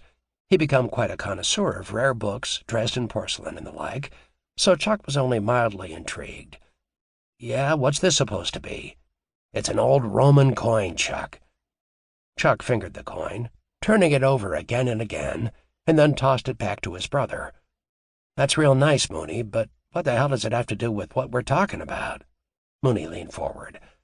"Look, this is one of the Roman gods. This one has two faces, two sides. That's what we are, the outfit and the CIA. Two sides of the same coin. Sometimes our government can't do shit on the up and up. Sometimes they need a little trouble somewhere, or maybe they need some bastard taken care of. Jesus, they can't get caught doing shit like that. What if people found out? But we can. Guns, a hit, muscle, whatever dirty work needs to be done. We're on the same side, we're working for the same things, we just look different. So we're two sides of the same coin. Right now we're working on Asia, Iran, and Latin America. Someday, Chuck, we'll be partners on everything. If you think we had Truman, let me tell you, we got the steel sewn up. Ike, all he does is play golf." "So that's what you like about the guy," Chuck teased. "Shit, he's a pigeon. It's Nixon that's got the power. He's the one with the backing of the big money, like Hughes and the guys in California and the oilmen in Texas. Hump says Nixon's going to call us if he needs a little hardball behind the scenes." "Really?" "Really. From now on, you can call me Sam Giancana, civil servant." He chuckled with pleasure and leaned back in the chair, putting his feet up on the desk. "We've got it made, Chuck." "Maybe you should see if you can get a government pension," Chuck said, grinning. "You think so?" he replied, and they both laughed. "Yeah, I like that idea. I'll have to check on that." Mooney stood up to leave. "I got an adorable friend coming over in a while. Same room already?" "Yeah, it's all yours. But listen, would you do me a favor? Tell the other guys to stop using so many towels when they come over here. The laundry bill is through the roof. What the hell does a guy need 5 towels for, anyhow?" Mooney smiled. "You really like working this place, don't you?" "Yeah. Well, you're doing a good job. Don't worry about the other deal. You just take care of this joint." He handed him a roll of bills. "Here, go celebrate. And tell Anne-Marie she'd better have a boy for me. Okay?" "Okay." Over the next few weeks, Chuck wrestled with his conflicting feelings about losing the other job. He had to admit it was nice being off the hook. The risk involved would have been more than he would have liked. But he couldn't help feeling that for some reason he hadn't cut it in Mooney's eyes. He wasn't sure what it was, or what he had or hadn't done. But he was certain of one thing. His dream of ever becoming Mooney's equal was getting further and further away. That spring, the government appeared to be moving in exactly the direction Mooney had indicated. There was a Latin American meeting in March about the communist threat in Guatemala. "We're going to take care of that," Mooney said, tipping his scotch with a knowing smile. In April, Ike made a speech about dominoes, comparing them to the tenuous political situation that existed in the Southeast Asian countries and saying that if the United States allowed even one country in Asia to fall to communism, the rest were sure to follow. Hearing that, Chuck jokingly asked Mooney whether he'd been playing golf with the president again. "No, I don't have to," Mooney said with a bit of a swagger in his step. And then, suddenly serious, he remarked, "You don't believe that bullshit, do you? I mean about communism? The CIA stirred up some shit to give us an excuse to go in and take over, that's all. People sure eat that up, though, don't they?" "Well, there is such a thing as communism," Chuck retorted. "And communists do want to take over the world. That's a fact." "Watching your RCA again, huh?" Mooney cracked. "Wise up, will you? The United States wants to take over everything, too. And it's not to sell apple pies and flags to a bunch of fucking slant-eyed bastards or Mexicans, either. Our guys in charge don't give a fuck about the people in those countries. All they want is to line their pockets. Shit, I can be a millionaire just off the mess in Guatemala." "Okay, then, so what do you know about Guatemala?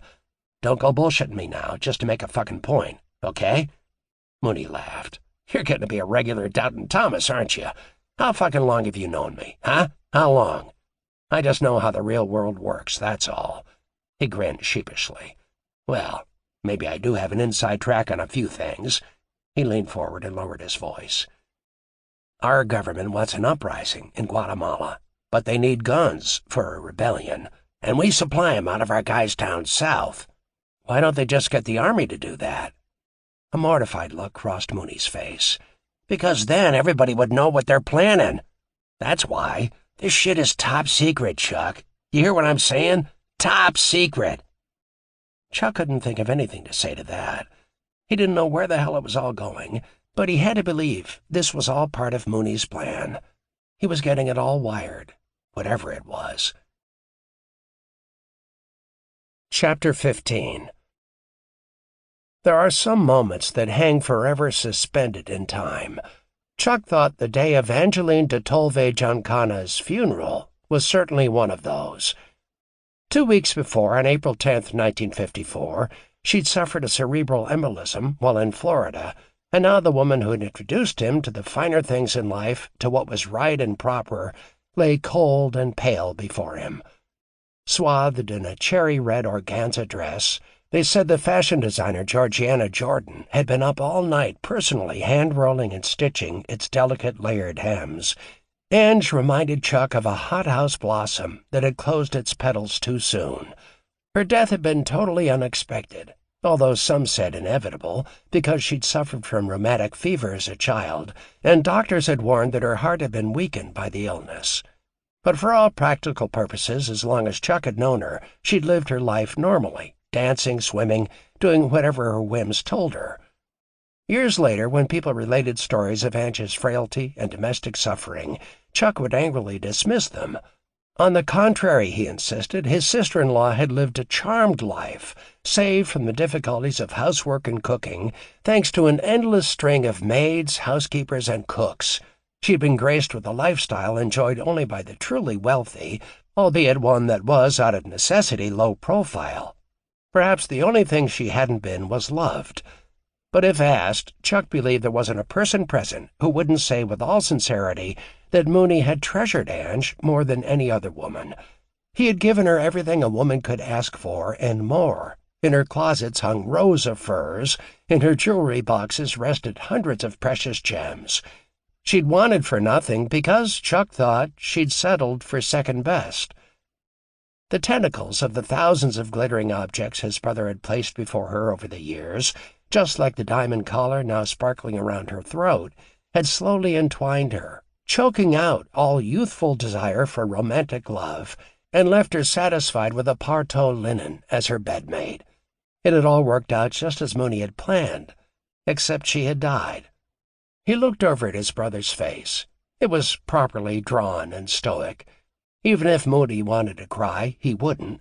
There were too many men who now waited in his shadow, hoping for some sign of weakness. He would be anything but weak. But then, Chuck wondered, what was his brother feeling, thinking? Had he loved Ange and just not been able to express it with anything other than material gifts?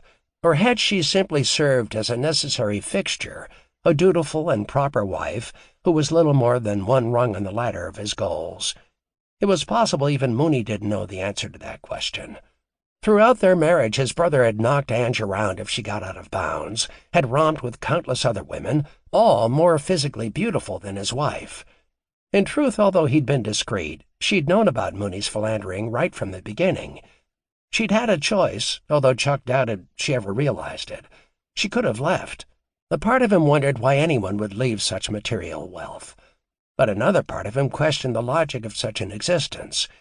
He had to believe Ange had resigned herself to a marriage of image and convenience, while Mooney did as he pleased. It was a trade-off. Usually Chuck thought it was a fair one. But seeing her in death, he found himself wondering whether, despite all appearances of marital bliss and material prosperity, his sister-in-law hadn't lived a life as hollow as the priest's voice that echoed throughout St. Bernardine's Church at that very moment. And then, at only 43, that life was over. The weeks following Ange's burial were solemn, and spring came and went without much notice.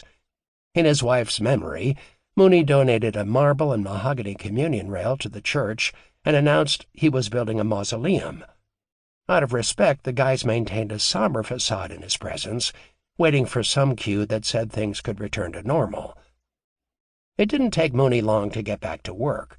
There were too many deals to be cut, too many deals to be closed. In life, Ange hadn't curbed his cross-country travels, nor would she in death. To assure the freedom he needed to maintain his business, he turned over all household duties to Ange's sister, Anna Tuminello, and her daughter and husband, Marie and Jim Perno. By June, he detached himself completely from any familial obligation regarding his daughters, entrusting the Pernos to oversee their upbringing. Doing so caused Mooney little regret. He'd all but given up on the rebellious 19-year-old Annette, who now, to his dismay, called herself Tony and wanted to be a movie star. He found her spoiled, confiding to Chuck, "I guess I gave her too much. She's selfish and sneaky. She lies all the time. Really, she's an embarrassment because I never know what she's going to do or say." Bonnie and Francine, however, continued to be his obedient and loving daughters, and consequently he rarely spoke of them at all. "Women and children should be seen and not heard," he'd often say.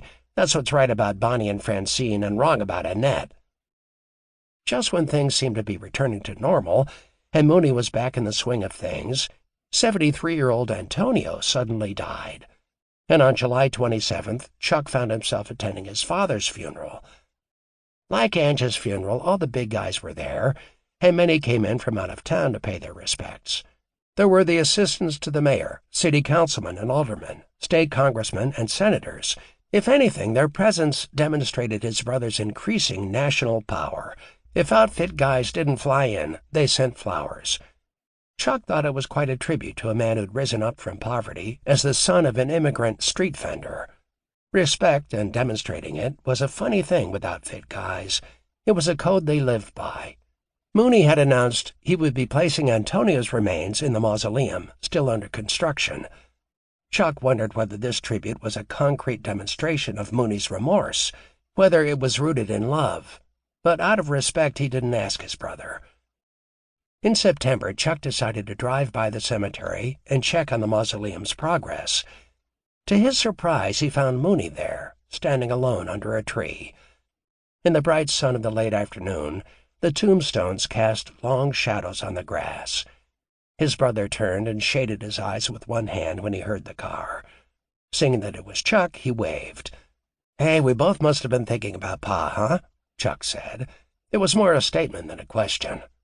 "Yeah, I was, I guess." Mooney's voice trailed off. "I wanted to see how this was coming along." He pointed to the impressive granite structure. "Pretty nice, don't you think?" "Yeah, beautiful. It's—" he searched for a word. "Magnificent. Really magnificent. You know, Ange and Pa would be so proud." "Yeah, I guess they would." Chuck noticed that Mooney seemed distracted as he shook his head and then cupped his hands over his cigar to light it. A fleeting smile passed over his face. Then, suddenly somber again, he sighed and stared out across the graves. "Ever notice how the sunlight and the shadows make a cemetery look like rows of piano keys?" "I know. I guess I never did." Mooney's comment startled Chuck. He had no idea what his brother was talking about. He studied the contrast of dark and light that alternated between each row of tombstones, and then nodded in agreement. "You know, you're right. They do, don't they?" "Yeah, I noticed it when I first came out here. It's funny, but when I did, well, I kind of realized something." He paused, and there was a mournful look in his eyes Chuck hadn't seen before. "It's all one big fucking game, Chuck. No matter what tune you play, this," he motioned to the graves, "this is where you end up. Death. It's the great equalizer." He started to laugh. "It's almost funny, isn't it? Because in the end, nothing really matters after all. Not one fucking thing." He sighed and threw his cigar into the fresh dirt at his feet. "So you like the mausoleum?" "Yeah, me too," he said. And without another word, he turned and walked to his car. Chuck thought about his conversation with Mooney for several days. The last time he'd seen his brother so morose was when he was going to Joliet back in 1929. Certainly in the days after the funeral, Mooney had put on a damned good show. To see him around the guys, you'd never have known there was anything wrong. But that day at the cemetery, Chuck thought he'd seen a lonely man, one who'd locked himself away from human emotion. Mooney was slowly becoming entombed by a living mausoleum of his own making. Chuck believed death was a funny thing. Right out of its shadow, life always creeps in. It was as if God didn't want people to dwell on their own mortality for very long, and to make sure they didn't, he always sent a new life. At least that's how Chuck felt when their baby was born on October 28th, 1954. It was a boy, and he thought he'd never been so excited in his life. He loved his other son, little Chucky, with all his heart and soul, but there was something about the birth of this baby, maybe it was the timing, that was special. He wasn't sure when he'd had the idea. Perhaps it was when he'd been daydreaming about taking a kid into Mooney and saying, "Here he is, this is the one you've been waiting for." But at some point over the past months, he decided he wanted to name the baby, if it was a boy, Samuel Mooney Giancana. It would be the ultimate tribute to his brother, and it might do more to lift Mooney's spirits than anything else. There were only two problems with his idea. First, Anne-Marie had long ago decided she wanted to name the baby Ricky, and second, Chuck knew he had to have Mooney's permission to do something so extraordinary. He imagined Anne-Marie would be more difficult to convince than Mooney.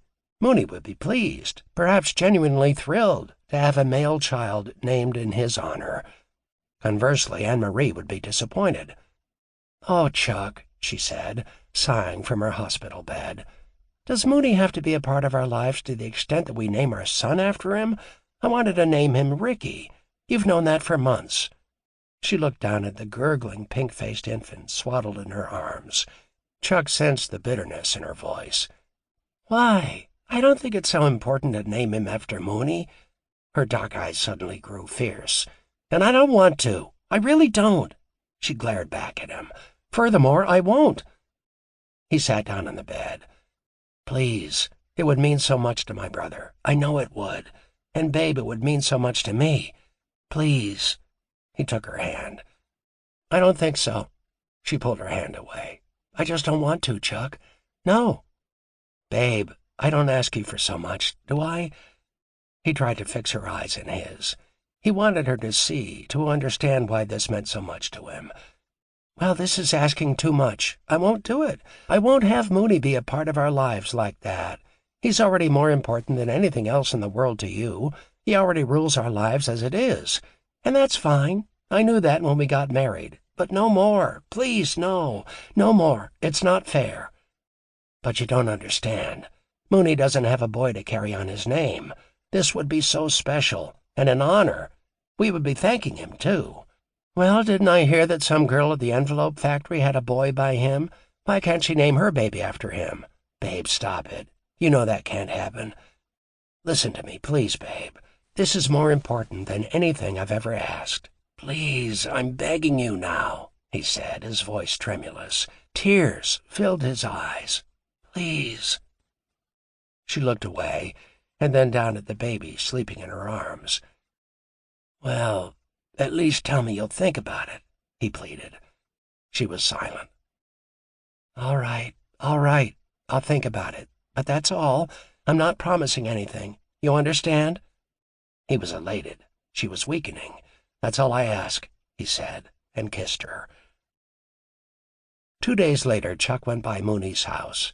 In the basement kitchen, Mooney fried some sausages and green peppers for lunch, and they sat down at the long carved oak table with their meal and a bottle of wine. Chuck had waited anxiously for this moment, and his words spilled out in breathless, rapid fire. "Mooney, I had a special reason for coming over. I've come to ask your permission for something I hope you'll be pleased about." "Yeah? What's that?" Mooney set his glass down and gave Chuck his full attention. "We want to name our new son after you, Samuel Mooney Giancana. It's our way of making a lasting tribute to you, a way to show our respect," his voice grew soft as he continued, "and love for you." Chuck took a deep breath. He'd never said anything like that to Mooney before. Mooney stared into his eyes for what felt like forever before speaking. "After me? A little kid named after me?" Chuck thought he detected a mist come over Mooney's eyes. He held his breath, waiting for his brother's reply. A broad smile spread across Mooney's face. "Of course, Chuck. Of course. I'm honored." He reached over to grasp Chuck's hand in his. "No," Chuck corrected. "We are." Mooney grinned and said, "Hey, you think he'll be the one?" "The one?" "Yeah, the kid I'm waiting to see. The one who can measure up. The one who will go to college and be smarter than the rest of us assholes. You think?" "Hell, maybe he'll be president," Chuck said, laughing. Mooney laughed, too. "No, we want him to be the dog, not the tail. We want him to be in control."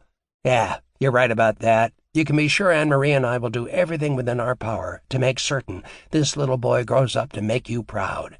Everything to make sure he honors your name. I know you will, Chuck. That's why I'm giving you my blessing. I trust you. Shit, you know what that means?" Chuck nodded. "I think so. It means that there's not too many people I can trust, but you've never let me down." He lifted his wine glass. "Here's to the future of Sam Giancana, my godson. Salud. Salud. And here's to my son's godfather." Chuck raised his glass. "The most powerful man the outfit has ever known." "I'll drink to that," Mooney said, filling their glasses again. Chuck left his brother's home that day happier than he'd ever been in his life. His son would make Mooney proud someday. They called the little boy Mooney from the start, and it didn't seem to take Anne-Marie long to adjust to the idea. In fact, she now seemed proud that his brother had been so pleased. It was a year of contrasts they wouldn't forget, and as it drew to a close, Chuck often thought of the tombstones, Mooney's piano keys, the light and dark. In Chuck's way of thinking, they'd come out into the light. He didn't think his brother was right about it not mattering which tune you played. It did matter. He hardly ever thought about the whistling man of his childhood anymore. His dreams were no longer haunted by the eerie tune or Mooney's face staring from within the crowd, his whispered omerta. Chuck had come to the conclusion that it wasn't death that was the equalizer, as Mooney had said. No, it was life. And he wanted to make sure they lived it to its fullest. Mooney's thoughts were fixed on death, however, when he sent Chucky Nicoletti and Milwaukee Phil to eliminate his last few local stumbling blocks to personal power in 1955. Charlie Cherry-Nosed Joy, Frank Maritotti, and Louis Greenberg. They'd been old-timers, Capone men, whose grumblings represented an affront to Mooney and his control. Others, like Louis Campagna, Charlie Fischetti, Jake Guzik, Claude Maddox, and Sam Golfbag Hunt, were aging rapidly and were by now largely impotent members of the outfit. By mid-1955, Tony Accardo and Paul Ricca were being scrutinized by the IRS. Accardo, in particular, was nervous and anxious to drop out of sight. Just as the Brown buy-off scandal had been a godsend to Mooney more than a decade earlier, resulting in the imprisonment of his superiors and freeing his way to power, now the heat on Accardo and Ricca gave him the last nudge he needed to assume absolute control. Accardo stepped aside, and at a private outfit gathering held at the Tam O'Shanter Country Club in North Chicago, Mooney was formally made boss of Chicago's outfit. In November, Chuck heard that Marshall Caifano, still working Las Vegas, had stumbled across a name from the past, Willie Buyoff. Since turning on his friends during the notorious Brown buyoff case in 1941, an act that led to many of Chicago's top mobsters being convicted and imprisoned, Buyoff had fled to Phoenix and lived under the name William Nelson. He'd become close friends with Republican Barry Goldwater, supporting Goldwater's campaign, and jaunting around the country in the senator's private plane. In 1952, perhaps in a fit of overconfidence, he'd taken a job at the Las Vegas Riviera under its manager, Gus Greenbaum. Once in town, it didn't take Marshal Caifano long to spot the traitor. The Riviera was backed by Chicago. At the news of Caifano's discovery, Mooney reverted to the tried and true. On November 4th, 1955, Buyoff turned the key in the ignition of his truck and was scattered like so many leaves in the wind. The explosion was heard for miles. It was typical Chicago, typical Mooney. Buyoff had probably grown tired of the day-in, day-out fear and lost his edge. That's the way it always happened. Just when a guy let his guard down, the hammer would fall. By 1956, Mooney was publicly known as the Man in Chicago, and Chuck's admiration for his brother's power, savvy, and style grew. The outfit was rapidly expanding its geographic territory under Mooney's iron fist to include towns both large and small, scattered throughout the nation's midsection. Communities as seemingly diverse and inconsequential as Paducah, Kentucky, and Ames, Iowa, and hundreds in between, now had something in common. They all felt the force of Chicago. All had one of Mooney's lieutenants in their midst, running games and whores. In every instance, the lion's share went back to Mooney. If it didn't, the sleepy little towns were awakened to Chicago's presence by the stench of decaying flesh on one of their deserted country roads. Over thousands of miles, Mooney Giancana, or Sam, as he was being respectfully called more and more, held the fate of two-bit hustlers, whores, bookies, and loan sharks in his hand. And anybody who was anybody knew it. The sheer expanse of territory he controlled gave him the instant respect of the Commission. And it was this power that Joe Kennedy was counting on when he instructed Chicago's Mayor Daley, who owed Kennedy several favors, to contact Sam Giancana in May of 1956. Kennedy was at the end of his rope. He'd erred in judgment, Data relayed to Mooney, and now he needed help. Could they meet on the East Coast? To that question, Mooney responded with a resounding no. If Joe Kennedy wanted to talk, he'd have to come to Chicago. After all, Mooney protested, Kennedy had been conducting business in Chicago for years. He'd owned the Merchandise Mart since 1945 and maintained an office in the city. If there was a meeting, it would be in Chicago or not at all. In Chicago, 3 days later, he met with Old Man Kennedy in a suite at the Ambassador East. The meeting with Joe Kennedy intrigued Mooney for several reasons. Although most closely tied to Costello and the New York gang, Kennedy was no stranger to Chicago. Mooney had known the scheming Irish bootlegger for over 25 years, a relationship that hailed back to the days of Diamond Joe Esposito and Mooney's sugar runs to Boston during Prohibition's heyday. Nor had he forgotten the scrape Kennedy had had with Detroit's Purple Gang. Chicago had bailed the arrogant Mick's ass out of a sure hit back then. Kennedy's ties to the underworld intersected at 100 points. Besides making a fortune in bootlegging, Kennedy had made a financial killing in Hollywood in the 1920s with the help of persuasive behind-the-scenes New York and Chicago muscle. When Prohibition came to a close, as part of a national agreement between the various bootleggers, Kennedy held on to 3 of the most lucrative booze distributorships in the country, Gordon's Gin, Dewar's, and Haig & Haig, through his company, Somerset Imports. It was also no secret, according to Mooney, that Joe Kennedy, along with such industrialists as General Motors' founder William Crapo Durant and John David Rockefeller, Jr., had been given prior knowledge of the coming stock market crash in 1929. In fact, Mooney told Chuck, they made it happen. They figured out how they could get even richer. Shit, old Matt Kennedy made over $1 million selling the market short before it fell. They manipulated the whole fucking thing. The 30s were good to Kennedy. Mooney said Joe used the leverage gained from obtaining campaign contributions for FDR, $100,000 from Chicago and New York alone, to win an appointment from Roosevelt as chairman of the Securities and Exchange Commission. And 4 years later, in 1938, FDR gave him the coveted ambassadorship to England in exchange for a similar amount. According to Mooney, as the 40s gave way to the 50s, Kennedy tried to distance himself from his old cronies by selling Somerset imports and his interest in the racetrack at Hialeah. Initially, Mooney said that had been fine. "We liked it that way. He was a guy on the inside, and he owed us big. We didn't care if he wanted to play high and mighty, as long as we could work with the guy, because if there ever was a crook, it's Joe Kennedy." Joe had called on Mooney once before, regarding a distasteful little problem his son Jack had gotten into.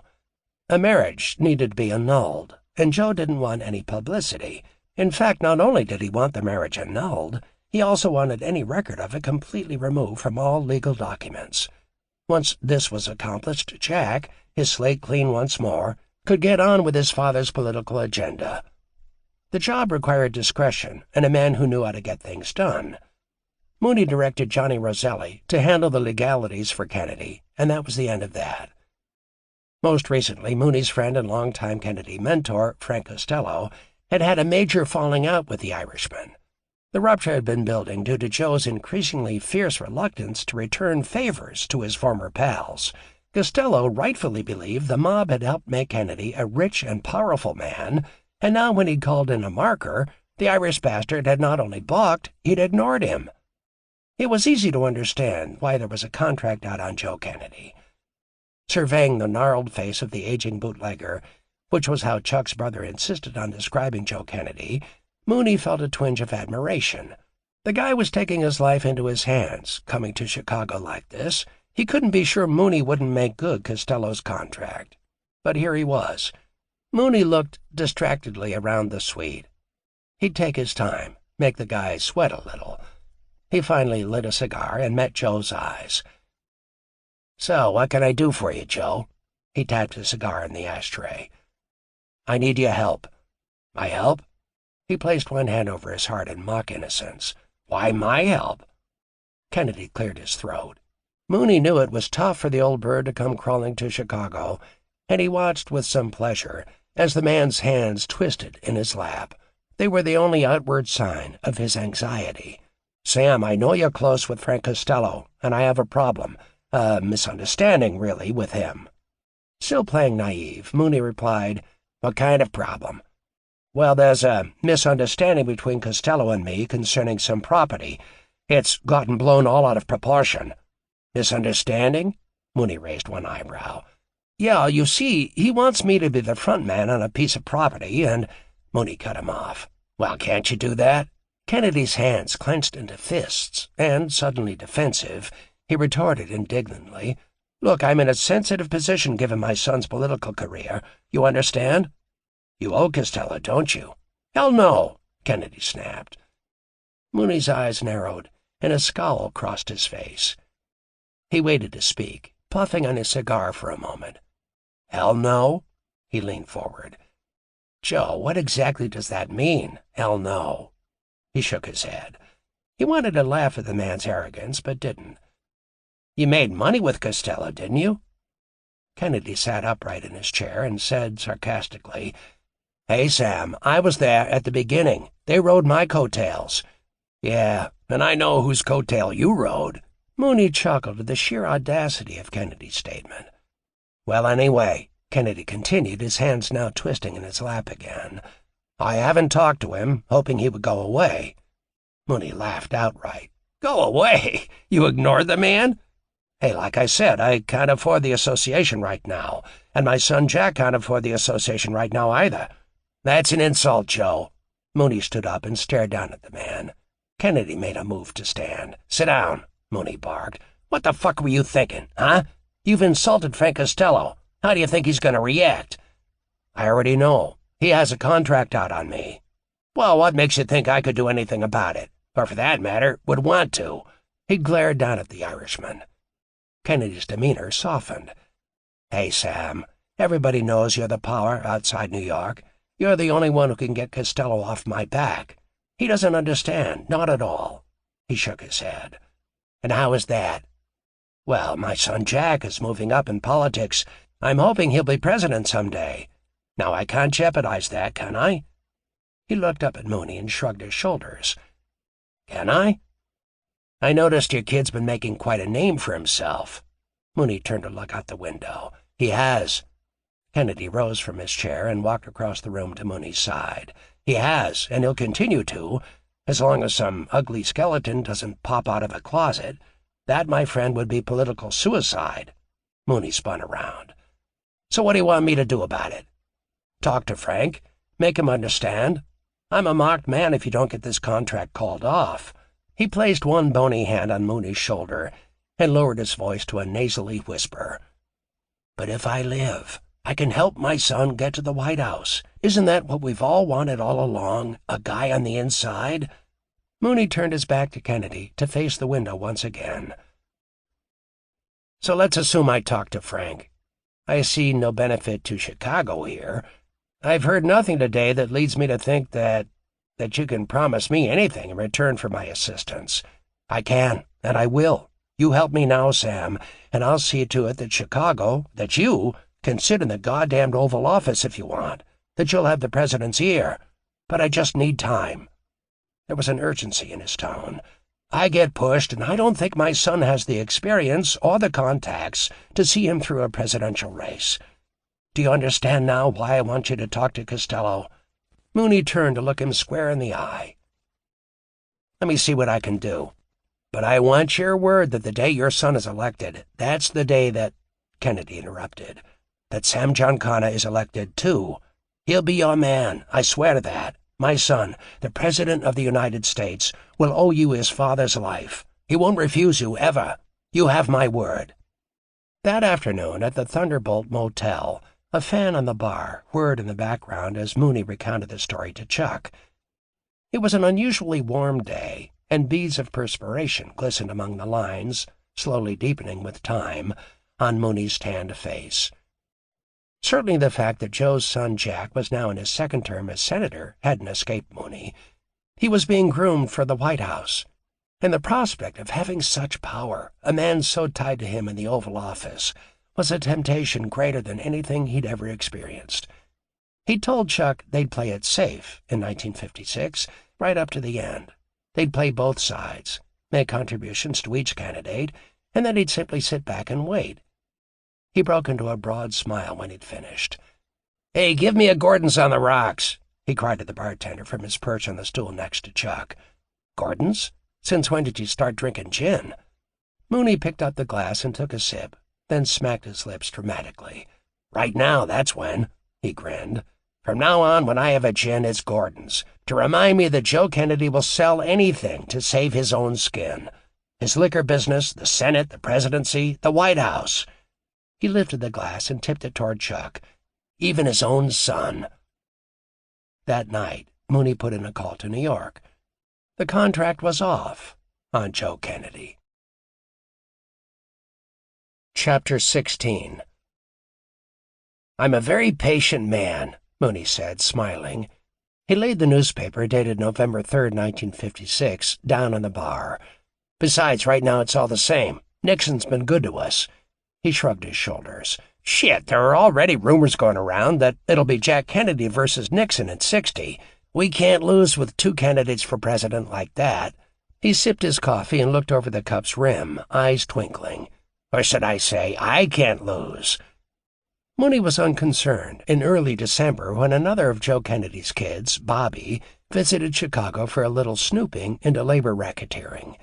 But as chief counsel to the Senate Select Committee on Improper Activities in the labor or management field, the 31-year-old left the Midwest having reached a disturbing conclusion. Corruption and organized crime were rampant among the nation's labor unions, particularly within the Teamsters. And with that in mind, Bobby Kennedy vowed to bear down on Teamsters International President Dave Beck, Detroit's Jimmy Hoffa, and Chicago's Joey Klimko. "Old man Kennedy'll set him straight," Mooney said, sneering. "This country's got bigger problems than labor unions. He should be down in Alabama doing something about Martin Luther King and all the trouble he's stirring up. Marcello tells me King's a communist, wants the colored to take over the whole fucking country. Bobby better get his little East Coast ass down south if he wants to do something useful." Inexplicably, for a man who was counting on the labor vote for the 1960 race, Joe Kennedy didn't deter his ambitious son, and on January 30th, 1957, at Bobby Kennedy's recommendation and urging, the McClellan Committee was formed. The word back in Chicago through Murray Humphreys was, "Don't worry, Joe Kennedy promises he has everything under control." Taking Kennedy at his word, Mooney went about conducting business as usual, traveling to inspect his interests in Florida, Cuba, Central America, and Las Vegas. Since taking over the motel, Chuck's life had swung into high gear. He'd bought a 6-flat apartment building in Berwyn and purchased a lot in Inverness, an elite suburb of Barrington, on which he planned to build a sprawling 3-bedroom home. He drove a snazzy little red 1957 T-Bird, which sat next to the family's luxurious black Oldsmobile, took his beautiful dark-eyed wife on weekly whirlwinds of Chicago's downtown nightclubs, and wintered in Miami at the Fontainebleau. Unfortunately, the rewards that came with being a Giancana were often overshadowed by Mooney's snarling temper or icy aloofness. Chuck still couldn't predict his brother, even after all these years. In the afternoon, Mooney might drop by the Thunderbolt Motel sporting his legendary tight shoes and grumpily order a drink, and by nightfall he might be on Chuck's doorstep in Berwyn holding a gift box. Often he called Chuck at home to make amends after an unusually nasty outburst. He never said that was why he was calling, or that he was sorry, a word Chuck didn't think existed in Mooney's vocabulary, but nevertheless his motives were obvious when he said, "I got something for you, Chuck. Get over here." One such event in February 1957 stuck in Chuck's mind because it was so extraordinary. Mooney had been especially irritable earlier in the day, scowling and swearing at anyone within range of his bar stool. But true to form, later that night he called Chuck at the lounge, barking his order like a drill sergeant. "Get over here," he said. "I'm tired." No wonder Mooney was tired, Chuck grumbled to himself. It was after 1 in the morning. But he'd do as he was told. He would have preferred going home to bed, rather than playing audience to one of Mooney's monologues. But Mooney couldn't wait until morning, Chuck reminded himself as he gulped down a cup of coffee on the way out the door. Secretly, Chuck aspired to greater things. He'd made up his mind that when the time was right, he'd go into building and become a full-fledged contractor. The thought of losing the chance by insulting Mooney was enough to start the adrenaline pumping through his veins. By 2 a.m., he was wide awake, sitting across from his brother at his desk in Oak Park. Mooney, dressed in a gray silk robe and slippers, smiled back at him mischievously. Then, with a look of casual arrogance, he lifted a large brown paper bag from the drawer. "Here, take a look," he invited, tossing the bag at Chuck. It landed with a heavy thud of metal. Chuck peered in and squinted. Mooney laughed and took the bag. "Here, get a good look," he said, dumping a mound of tangled gold and silver and sparkling stones on the desktop. "That's real nice," Chuck commented, nodding. Actually, he thought the stones were gaudy and garish, the emeralds too big, the diamonds ostentatious and gargantuan. Costume jewelry, he thought to himself, and he wondered why Mooney would make him come all the way over at this hour of the night to look at such obvious junk. "Take one," Mooney offered. "Here, look at this one. A canary. 7 carats. It's the smallest of the bunch." He held out a ring. Chuck inspected it closely, and then handed it back with a smile. "They sure are big," he said, motioning to the jewelry Mooney was spreading out on the desktop before them. "Why'd you get costume jewelry?" Mooney raised his eyebrows and let out a howl. "Costume jewelry? Costume jewelry? Is that what you think?" He doubled over with gales of laughter. "Well, yeah, isn't it?" Chuck said, feeling like an idiot. He hated it when Mooney did that. "Shit, the stones are so big. I thought—" "You thought this stuff was fake?" Mooney wiped his eyes and leaned forward with the ring in his open palm. "This is the real fucking McCoy, Chuck." He waved at the jewelry with his smoldering cigar. "All of it." Chuck didn't know what to say. He felt like a fool, but it was an honest mistake. He'd never seen diamonds and emeralds so mammoth, and he doubted whether most of America had either. "Jesus, I had no idea. It's real, huh?" He took the ring from Mooney and examined it with renewed appreciation, turning the glittering golden diamond in the light. "It's beautiful, beautiful." He handed the ring back, adding, But, Mooney, what the hell are you going to do with this stuff? Some of these stones must be over 15 carats. Yeah, they are. He paused and added, Think these'll make a woman happy? There's over 5 million in jewelry right here. She's going to be a lucky lady, whoever she is, that's for sure, Chuck said, whistling. Yeah, but you get first pick. Take one. Chuck surveyed the table thoughtfully. He was hesitant. He didn't want to insult his brother, but he also didn't want to appear greedy, and therefore he chose the smallest, least impressive of the lot. The canary diamond, he said. Anne-Marie will love it. It's all yours, Mooney said, grinning, and put it in his hand. That was the last time Chuck saw or spoke of the fabulous cash until 4 years later, when singer Phyllis McGuire turned Mooney's head, and his brother confided, Remember all those 20-carat rocks I showed you? I gave Phyllis every fucking one, and more. Mooney's generosity knew no bounds. He was on top, and he was enjoying the hell out of it. Spread the wealth, that's my philosophy, he'd say with a wink. When he was in one of his better moods, he'd tell Chuck, Hell, you can't take it with you. Scarcely 3 weeks after Chuck had walked in the house with a canary diamond ring, Mooney called with a mysterious request. Pack up Anne-Marie right away and bring her over to Dago Frank's. There's a surprise for her there. Surprise? Anne-Marie's eyes lit up like a little girl on Christmas morning. What could it be? What's Mooney up to now? Chuck had no idea, but he obeyed Mooney's directive without question. They called a sitter for the children, and in less than an hour were comfortably sequestered, along with a half-dozen other outfit wives, in Dago Frank's living room. Dago Frank was well known among the outfit guys for his high-quality trove of stolen goods. He was a jovial Italian who became Mooney's favorite Chicago fence. If you want it, Dago Frank either has it or he can get it. Oddly, it didn't bother the women that the gifts of jewelry and furs that found their way into their hands were mostly hot, stolen from other women's closets. They learned to take without asking where it all came from. That was the mark of a good wife. The gifts were simply their reward for silence and obedience. Should a twinge of guilt assault their sensibilities, it was quickly salved, lost amid so much glitter. A diamond's sparkle can blind a woman to a lot of things, Mooney was fond of saying. Full of anticipation, the women looked on as Frank strode over to a large, round Queen Anne table placed in the center of the room. He smiled a broad, toothy smile, and with one slender, ringed hand, he ceremoniously removed a linen tablecloth, revealing a virtual treasure of gold and silver, studded with every imaginable gemstone. A gasp went around the room. There were hundreds, perhaps thousands, of gold and silver trinkets, rings, charms, bracelets, earrings, necklaces. It was like a pirate's chest had been opened before them. No one moved from their chairs. Everyone was speechless. Well, what are you waiting for? Take what you like, Frank admonished, chuckling. Mooney's gift was having precisely the desired effect. Get up, will you all, and try some on. Take whatever you want. It's Mooney's gift.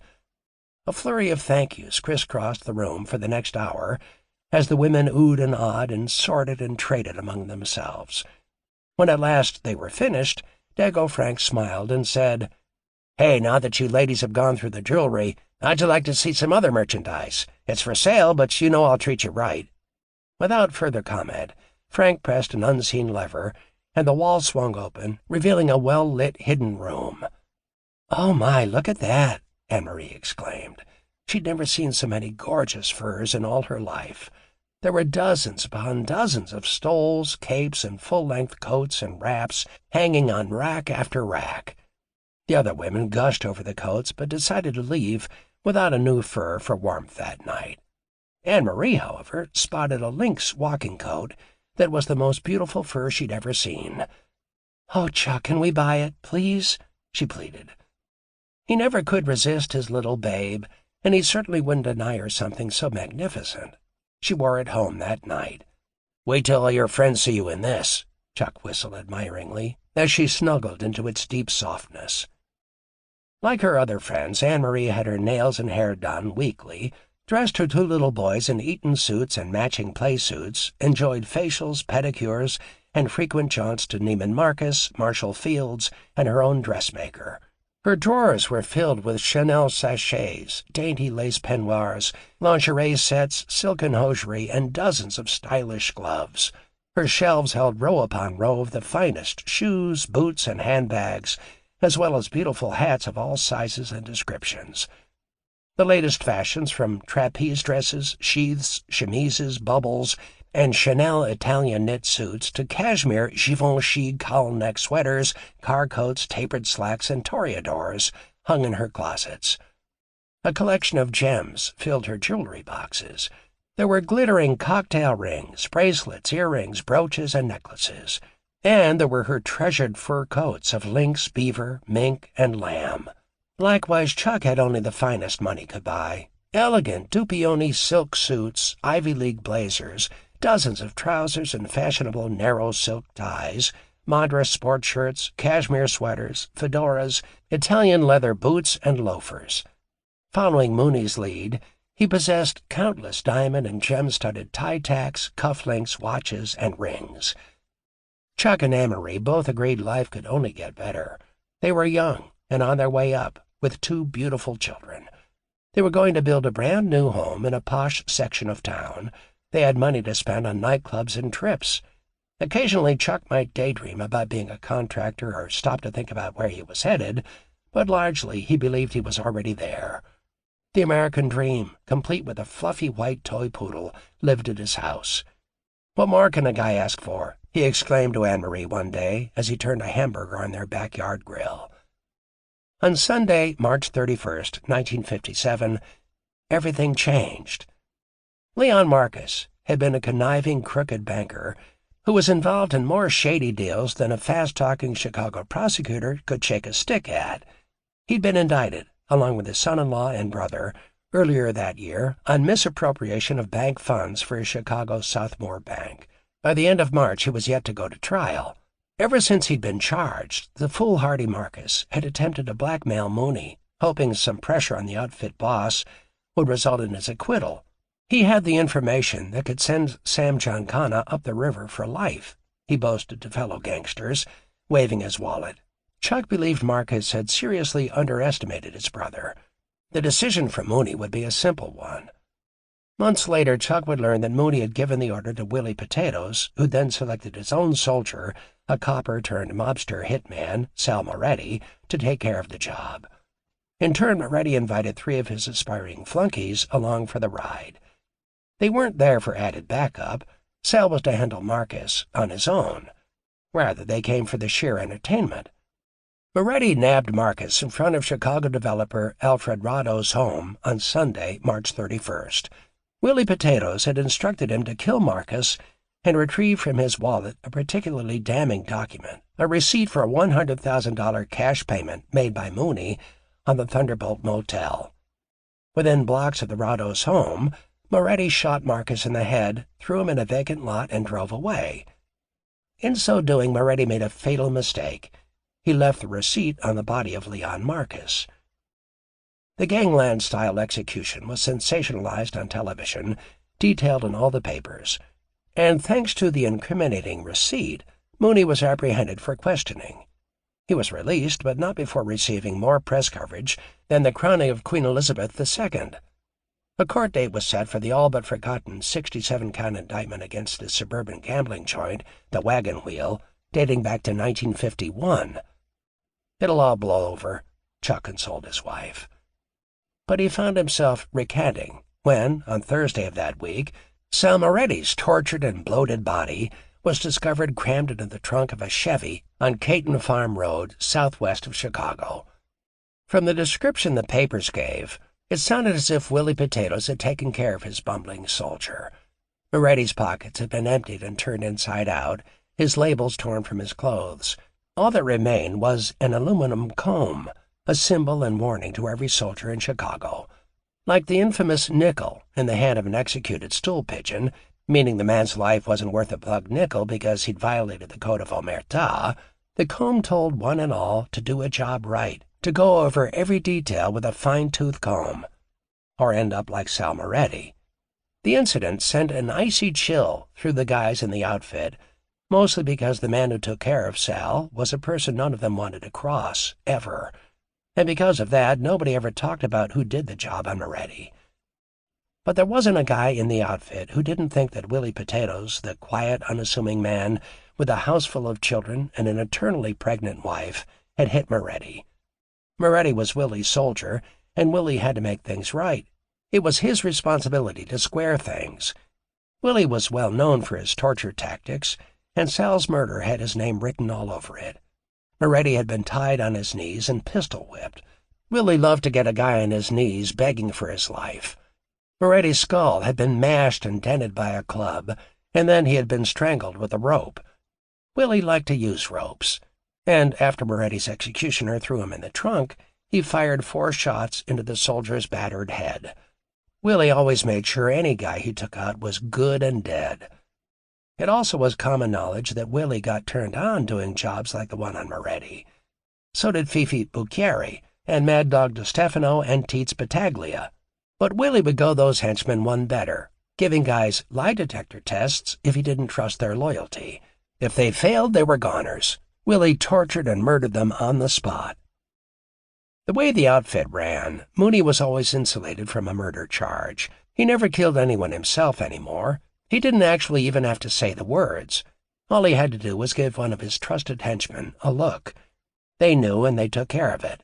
The guys would go to any lengths and do whatever was asked of them. It could be an enemy or a best friend. It made no difference. Usually a guy let his guard down, if he was a friend, and that was ideal. To further insulate himself, Mooney might have one of his lieutenants bring in one of his own soldiers for a job. Moretti had been working for Willie Potatoes. Often, Mooney might not even know who performed a hit. It was an insignificant occurrence in his busy world of deals and international intrigue. And besides, it didn't matter to Mooney as long as it was done right. Obviously, the Marcus fiasco had gotten his attention after the fact, if it hadn't before. Knowing how Mooney excelled at manipulating the authorities, no one was surprised when the Marcus Moriarty affair blew over in a matter of weeks. Chuck and Anne-Marie couldn't as easily wish problems away. On the Friday following Moretti's death, along with a morning paper that blazed with the name Giancana, Chuck received an ominous phone call from Macintosh developers at Inverness. They wanted to see him right away. "Quite simply, Mr. Giancana, we don't want you or your family here at Inverness," the gray-suited executive told Chuck when he arrived at the developer's office. His cohort, a bespectacled man in his 40s, nodded in tense agreement. "And why is that?" Chuck demanded. The executive pointed to a large map of the development on the wall. Property owners' names were prominently highlighted, and Chuck noticed that theirs had been recently removed. "You see that? Well, you're not wanted here. I suggest you sell us the lot and go find another place to call home." Chuck stepped closer to the map. He'd never dreamed there'd be a problem here. He and Anne-Marie just wanted fresh air and a place for the kids to roam, some new friends, new faces. He thought about the architectural drawings and blueprints they'd spent hours poring over. "So what do you say?" "I don't think so," Chuck replied brusquely. "We like it out here. We've already made improvements on the lot, and we've already got blueprints drawn up. We're ready to break ground." The other man cleared his throat and spoke up. "Let me make it perfectly clear. Your name is Giancana, and we don't want a Giancana here, nor do any of the other fine, upstanding citizens who reside in Inverness. Do you understand? Mr. Giancana, there will be no gangster in our subdivision. You, sir, are unwelcome here." "Unwelcome? You sure as hell knew my name when you took my money for the lot. You knew who my brother was." The two stared back with uniformly cold smiles. "I repeat, you and your family are unwelcome here." "Why, you—" Chuck checked himself and began again. But there was an undeniable anger in his voice. He tried not to yell. "Listen, I'm no gangster. I make an honest living running a motel." The gray-suited executive cut him off. "We're well aware of your motel, the Thunderbolt." He picked up a newspaper and added, "as are our other homeowners. It's a clean establishment, so clean it squeaks. I'm not connected to my brother's business dealings," Chuck protested. "I'm a different person entirely, and you can't shove me around because of my last name. Mr. Giancana, we are being polite and civilized in this matter. We suggest you discuss this with your wife. Our offer to repurchase the lot at the same price paid originally will stand. Good day." Same price? What kind of scam operation are you running here? I've already put a lot of money in the lot. What the hell do you take me for? Good day, Mr. Giancana. Driving home, Chuck went over the conversation again and again. It wasn't fair. He wasn't his brother. He'd had nothing to do with the Marcus and Moretti deal. Hadn't even known about it until after it happened. Mooney never had said a word about it to him. And although he'd always wanted to be on the inside, he wasn't, really. He wasn't a gangster. And he wasn't Mooney. He was his own man. It was the first time he'd ever said that. Anne-Marie was heartbroken at the news. "We aren't murderers or gangsters," she ranted. "How dare those people accuse us of something like that? I just want our babies to grow up right, to have a nice place to live, with nice little friends and a good school." She burst into tears. "I think we should move there anyway." The phone rang, and Chuck talked for a moment, and then went back into the living room. "That was the guy from Inverness. He said there was something else we should think about." "And what's that?" She patted her eyes with a monogrammed handkerchief. "He said we shouldn't be selfish, that we should think of our little boys. He said they'll be mistreated, abused. Those were his very words, abused by the other kids. That they'll be outcasts, and nobody will play with them." "Nobody will play with them?" she repeated in disbelief. "Yeah, because their last name is Giancana." The following day, they sold the lot back to the grim-faced executives. Their American dream had ended. Anyone else would have called Mooney, would have asked for his help. It seemed reasonable to think that if Chuck and his family had to suffer because of the things his brother did, they should at least benefit from the terrible power he could wield. But Chuck's pride wouldn't let him ask for help. He refused to bring his problems to his brother. "After all, it's Mooney who's the outfit boss, who's under suspicion for murder, not us," Chuck told Anne-Marie. But because of their name, it seemed as if they'd been tried and convicted themselves. Chuck found himself calling for flowers for Anne-Marie and using an alias.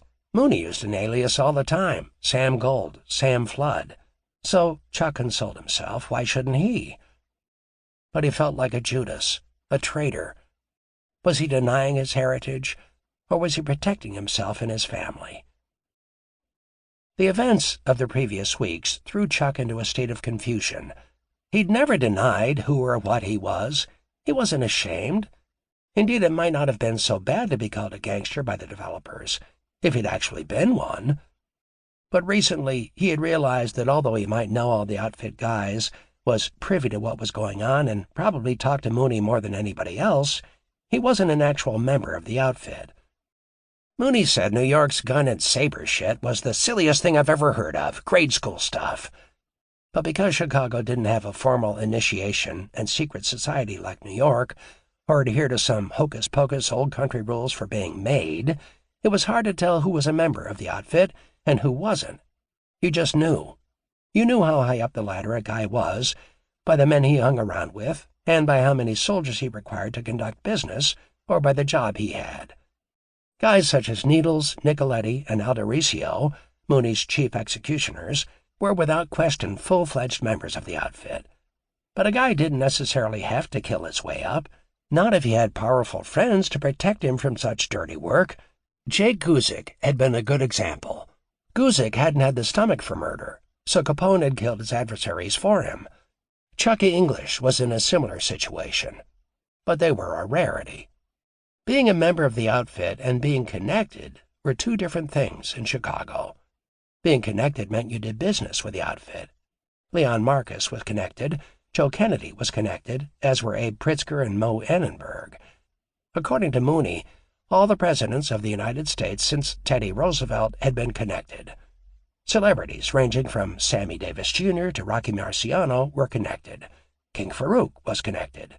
There were hundreds, probably thousands of people across the United States and throughout the world with non-Italian names and seemingly clean businesses who were connected. Having connections meant having friends and associates who were in the outfit. These relationships enabled a person to get things done in City Hall, win government contracts, even get a loan. In at least one way, being connected was better than being a member, because a man could rationalize that he wasn't really involved in organized crime. But the bottom line was, if a man got a favor from an outfit member, he was more involved than he imagined. He might get lucky and never have his marker called in, or he might be called on to hit his best friend, or take a fall on a murder rap for a total stranger. The possibilities were limitless. Chuck's conclusion that he wasn't a full member of the outfit was based on the job he currently had and the type of activity it involved. Running the motel, a job given to him by Mooney, meant he was connected, but the fact that the activity was all on the up and up meant he wasn't in the outfit. Years ago, when he'd run punch boards, he was a member, but later when he'd worked solely as a movie projectionist, he wasn't. Acting as a courier to Cuba was certainly an outfit job. Chicago's outfit was a fluid, ever-changing animal with no spoken rules and no formalities. There were no conferences, as there were in the movies. It was a look, a walk, the cut of a guy's clothes, whom he had dinner with, and whom he didn't. By most of the guy's standards, Chuck was a member by virtue of being Mooney's brother. But in his heart, he knew that managing the motel put him on the fringe, not on the inside. And it was killing him. He hadn't really given it much thought before, but now he'd started looking at the motel job as a pigeonhole. The place was clean, and it was obvious that, without saying it, Mooney was determined to keep him that way as well. "There's nothing I hate more than being accused of something I didn't do," he told his wife. "It's not fair." The Giancana name had always opened doors, not closed them, but more doors closed as Mooney's name continued to find its way into the newspapers. With the publicity came a new set of obstacles for Chuck and his family. They finally found a new home in Lexington Fields, where there was fresh air and blue sky and a picturesque farm with a white fence and frisky ponies and horses grazing nearby. But almost as quickly as the moving vans pulled away, they began to feel the curiosity and rejection of their WASP neighbors. That very day, 2-year-old Mooney was playing outside when a boy came across the street taunting him. "I'm not supposed to play with you. You're a gangster, and so's your father. My dad says so." A hurt, confused expression crossed little Mooney's face. His parents quickly brought him inside. Not long after that, their other son, Chucky, began having trouble in school. The teachers seemed to single him out more frequently, and if there was a fight on the school grounds, everyone pointed to him. "He's a Giancana, and they're all gangsters," the children would cry. Since no one came right out and told Anne-Marie and Chuck to their faces that they weren't welcome in the neighborhood, Anne-Marie set out to make new friends, inviting the ladies over for bridge or tea, having couples over for barbecues and cocktail parties, baking cakes and cookies for all the families. The intense effort wasn't for her own benefit. Deep down, she was still the same shy, self-conscious girl Chuck had met a decade before, and playing the social circuit came hard. Instead, this was for her children. More than anything, she wanted them to be accepted, and that meant making a real effort to establish friendships with these Anglo strangers. It was a discouraging campaign. Sometimes she'd confess to Chuck that perhaps they'd made a mistake, leaving their own people and moving to a place so foreign to Chicago's Little Italy. She watched little Mooney develop into a quiet, thoughtful, and sensitive child, vulnerable to the older children's cruelty and name-calling, and she wondered aloud about his coming school years. "What will happen when the teacher calls out for Sam Giancana?" she asked Chuck again and again. She saw an anger welling up in their other son, and though 7-year-old Chucky never mentioned it, she was certain he was continually teased and mistreated by the other children at school. More than once he'd come home with a bloody nose. Chuck tried to reassure her, but he was away from home more often now, throwing himself into work at the motel, trying to immerse himself in so much activity that he wouldn't have time to dwell on what was happening to them. He wanted to get on with his life, even if he suddenly wasn't sure where it was going. Perhaps Mooney was also uncertain about the direction his own life was taking. At least that possibility flitted through Chuck's mind late one night when his brother pulled up in their driveway. Chuck had just gotten home from work at the lounge. It was after 3 a.m. Instead of going to bed, he was sitting up in the living room, sipping a glass of wine. He'd just lit a cigar when he heard the car pull up to the house. When he saw it was Mooney, he opened the door. His brother stood on the porch, holding a large package in both arms. Dressed in a suit and tie, just as if it was high noon on a workday, he seemed impatient, almost nervous. "Hey, this is what I call service. Right here waiting for me, huh? Pretty good," Mooney said, smiling wearily. Glare to your wig, Chuck. Let's talk." Chuck noticed the dark, translucent circles furrowed beneath his brother's eyes as he walked into the lamplight. Soon they were comfortably stationed on the sofa, packaged between them. "I want you to take care of this for me," Mooney said, patting the package with one hand. "Yeah? Anything else? Full of fucking questions, aren't you?" Mooney chided good-naturedly. Chuck shrugged his shoulders. "Just keep this, okay? And don't ask questions." "Hey, fine. No problem," Chuck said. He thought his voice sounded defensive. "Hey, don't go getting burned up. There's $500,000 in here, okay? So now you know." Chuck almost gasped. "So what do you want me to do with it?" "Hold it here at your place. Hide it. Hide it good, too. Damn good. That's all. Just take good care of it. When I need it, I'll ask for it." Mooney paused and cleared his throat. "But if anything should ever happen to me, Chuck, open this up right away. I want my sisters to each have 50 G's, and you and Pepe to split the rest. Got that? There's an envelope inside here, too." He tapped the top of the package for emphasis. "Do what it says." Chuck thought he suddenly detected a concern, a fleeting look of worry cross his brother's face. "Hey, don't you worry about a thing. No problem. You know you can count on me." "Yeah, I know I can count on you," Mooney said, and then he brightened. He started to laugh and stood up. "Shit, you tell me that all the time. I guess I should know it by now, huh? Jesus." He looked down at his watch. "It's time for me to get the hell out of here." The next morning, Chuck immediately wrapped Mooney's package in asbestos, making it fireproof, and placed it in the attic of their home beneath the ceiling insulation. For weeks he was afraid to leave the house.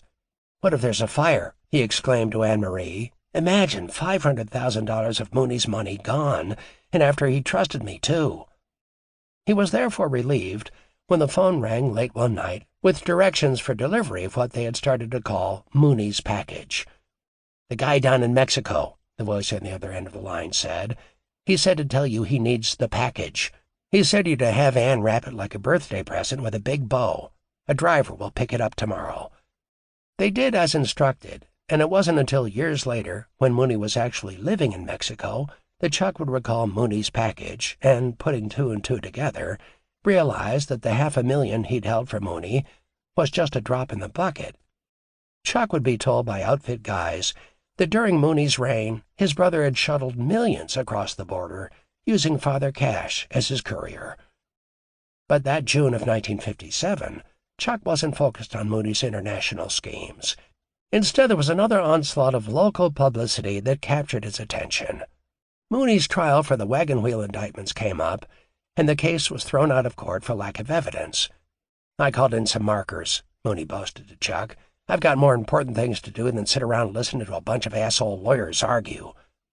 The papers all said Mooney sat through the trial bored and disinterested, which was accurate. But what they didn't know was that Chuck's outfit boss had bigger fish to fry. His attention was once again focused on the Kennedys. Initially, Mooney had given the proceedings in Washington little thought. He'd saved Joe Kennedy's life, after all, he reminded Chuck, and had little reason to think the man's sons wouldn't recognize the debt they owed. But by early August of 1957, Mooney was following the McClellan Committee hearings more closely. The Teamsters had come under intense scrutiny, as had Dave Beck, its leader. And although the theft of union funds was linked to the outfit, organized crime had not yet been scrutinized to any great degree. However, Mooney got the word from Washington that the outfit would be investigated in greater depth. Obviously, Bobby Kennedy was planning a full-scale attack on the underworld. Ultimately spanning 30 months and 3 sessions of Congress, with 3 distinct phases of inquiry, the McClellan Committee would first attack the theft of union funds by specific union officials. In its second phase, unions with a history of racketeering, like the Teamsters, would be investigated, but it was the committee's third and final inquiry into improper labor practices that would prove most sensational. A direct look at what were thought to be leaders of organized crime in America. When his brother came into the motel on a typically windy fall afternoon in Chicago, Chuck could tell he was not a happy man. "What the fuck is wrong with that Kennedy brat?" Mooney exclaimed. "Can you believe that little bastard Bobby is going to go for the throat? It doesn't make sense. Doesn't he know he's costing his brother every union vote in America?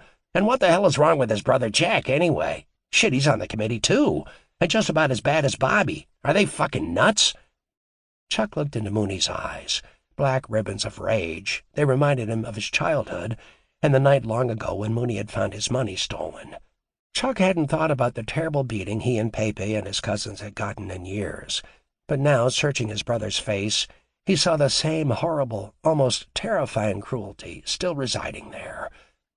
Mooney thought he was being played for a sucker, and he hated that probably more than anything. Chuck couldn't think of anybody who'd ever tried such a thing and lived to tell about it. He shook his head. "It doesn't make sense, these Kennedy boys. What's Murray have to say? The same fucking thing. Joe's got it handled. Joe's got it handled. Shit, old man Kennedy's out fiddling with whores in Tahoe at the Calneva while Rome burns." "Hey, Mooney, relax then. Kennedy must know things are under control, and Murray's got Washington wired, right?" "Yeah, but you'd think I'd get a fucking answer. Someone's babysitting the old man out west. Joe just keeps telling him and the guys that it's just a political move, just a game. Murray says the same thing." "Hey, Mooney, like you've said before, Joe Kennedy owes you his life. You think he's going to bullshit you about this?" "He owes me more than that, and he fucking well knows it," Mooney snapped. "We can't keep business moving if we got these assholes up in Congress breathing down our necks now, can we?" "No, I guess not." "Well," Mooney managed a half-smile, "we have more than a few aces. We've got a couple of senators who owe us big time." "So what's the problem?" Chuck said, brightening. "You've always managed to keep your nose clean. You've got guys in every corner who owe you. You've got politicians in your pocket. Relax." Mooney smiled hesitantly and nodded. "You're right. Let's have a fucking drink. It's been a long day." The wheels of justice continued to turn in Washington as the weeks sped by. There was the usual bipartisan grumbling from Senate committee members.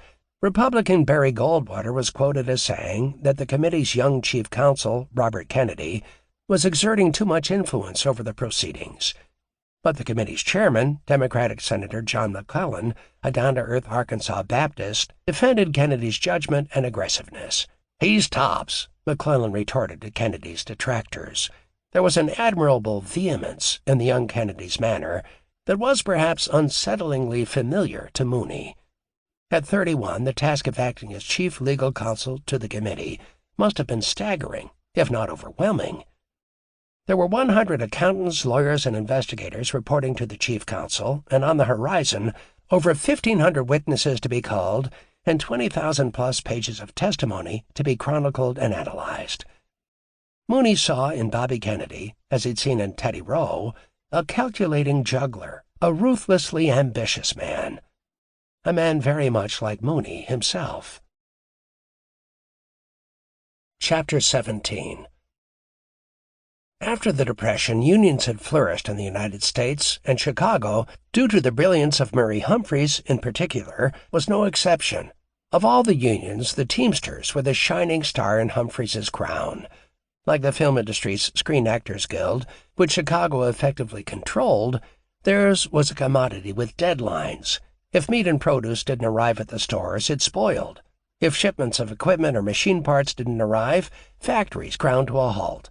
The power this gave the Teamsters was particularly impressive, insofar as it offered the capability to target a specific business or industry. A shipment's speedy or late arrival could often mean the difference between success and failure in the U.S. climate of increased competition. Enterprises could be targeted by the outfit for takeover, ruin, and bribery. Or conversely, if certain executives played ball with the union and outfit muscle, their competition might begin to experience devastating shipping problems.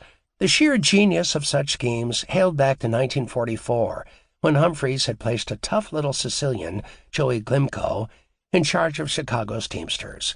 The 5'4", big-nosed Glimko didn't let the outfit down. Chicago's Teamsters membership skyrocketed under his leadership as he forced the union into everything from egg workers and florists to bathroom sanitation workers. Over the next 20 years, others such as Dave Yaris, Laney Patrick, Red and Allen Dorfman, and Irwin Weiner spun off their own feeder enterprises. Mooney told Chuck that dozens of bogus companies, from resort and hotel development to health insurance and restaurants, were used by these men as fronts for schemes destined to bilk the Teamsters membership out of tens of millions of dollars. Most were created solely for the purpose of receiving immense loans from the Teamsters Pension Fund. Once a loan had been made, the company quickly went bankrupt, bled dry by the outfit. With Dan Tobin's retirement as the International president, Chicago made sure a man they could do business with assumed office. Dave Beck, a tough organizer from Seattle, came in to head the International. As Beck's right-hand man, the outfit selected a like-minded Detroit thug, Jimmy Hoffa. In these two, they had the ideal partners for Glimco's continuing schemes.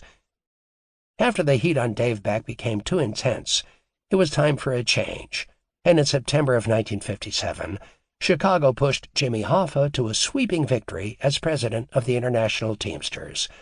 By October of that year, with their boy Hoffa at labor's helm, Murray Humphreys stroking the national politicians, and Mooney Giancana calling the shots, Chicago was the nation's star ascendant. The circle of power was complete. Rather than a circle, though, Bobby Kennedy seemed to view organized crime's involvement in unions as a noose, one that mobsters had placed around the nation's throat, holding innocent people in its stranglehold. Consequently, during the McClellan Committee hearings, he and his brother Jack grandstanded, grilling and fawning and mocking one witness after another. Jack Kennedy had lost to crimebuster Estes Kefauver in his bid for the vice presidential nomination in 1955, and he seized on this opportunity to make a name for himself.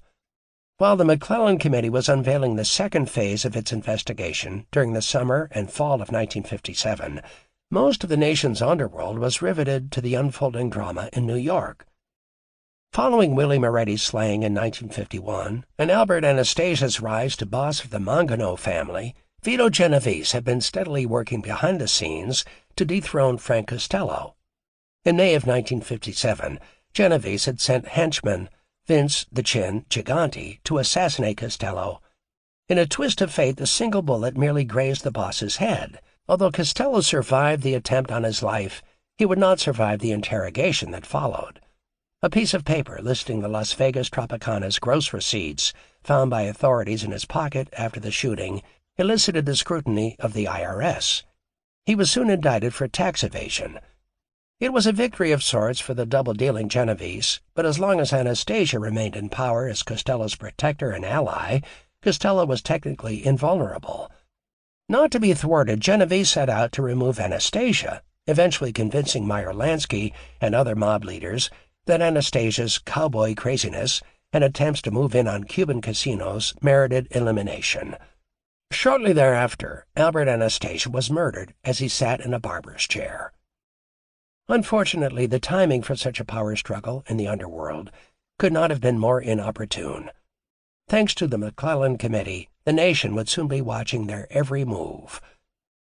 On November 13, 1957, Chuck and Anne-Marie sat down to catch the evening news over some cake and coffee.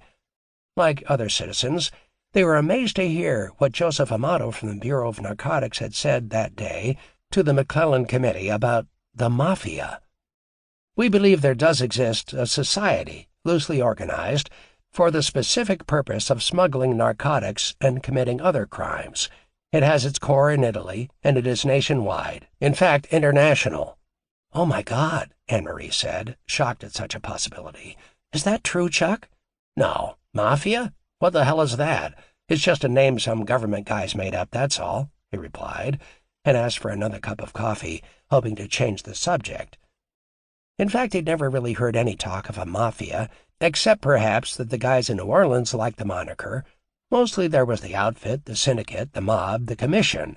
And through the years there had been the Black Hand Societies and the Camorra, but he suspected the word mafia was largely a name used by crazy New Yorkers and Louisiana guys, and was now being seized by the media in an effort to identify the enigmatic animal called organized crime. Amato's testimony was hailed as a landmark in the investigations, and that evening the question was asked around the country in millions of living rooms, was there really such a thing as the Mafia? Was there really an organization of Italian gangsters? Through a combination of sheer coincidence and Vito Genovese's ill-timed quest for power, on the following day the nation and the McClellan Committee would have an answer. Only 11 months previously, Senator McClellan had rocked Middle America with his assertion that There exists in America today what appears to be a close-knit, clandestine criminal syndicate. On November 14, 1957, the day after Amato's fateful mafia testimony, that very syndicate was staging a conference atop a wooded hill at the 150-acre estate of fellow gangster Joseph Barbara in Appalachian, New York. The word mafia was again in the news. A raid conducted by the New York State Police and federal Treasury agents on the clandestine meeting of Italian criminals turned up a dozen union officials, a Buffalo civic leader, and 58 known gangsters. On further investigation, it was discovered that 50 had arrest records, 35 had convictions, 18 were suspected murderers, 15 had received arrests for narcotics, 30 for gambling. Of this group, 22 were involved in labor union activities, 22 in import-export, olive oil, and cheese, 19 in major groceries, vending machines, and construction, and 17 in bars, restaurants, and hotels. It was suspected that as many as 50 other gangsters had escaped through the woods and fields. 2 days later, Mooney stopped by the Thunderbolt Motel. He sidled up to the bar and, grinning impishly at Chuck, shook one silk-suited pant leg. "What the hell's wrong with your leg?" Chuck asked. "I'm shaking those goddamn New York backwoods burrs off my pants," Mooney cackled. Laughing all the way, they adjourned to Chuck's office for a private cup of coffee. "Burrs?" Chuck continued, chuckling. "Damn it, I knew if anybody could outfox the coppers up at the conference, it was you. Yeah, you heard about Appalachian? That's all over the news, right? Well, I wasn't even going to go originally, but I did it as a favor to Lansky and Costello. They didn't go because they had a good idea what pitch Genovese was going to make, but somebody had to be there. Shit, I had to run like a fucking rabbit through the goddamn woods. The place was full of briars. I tore up a $1,200 suit on some barbed wire, ruined a new pair of shoes."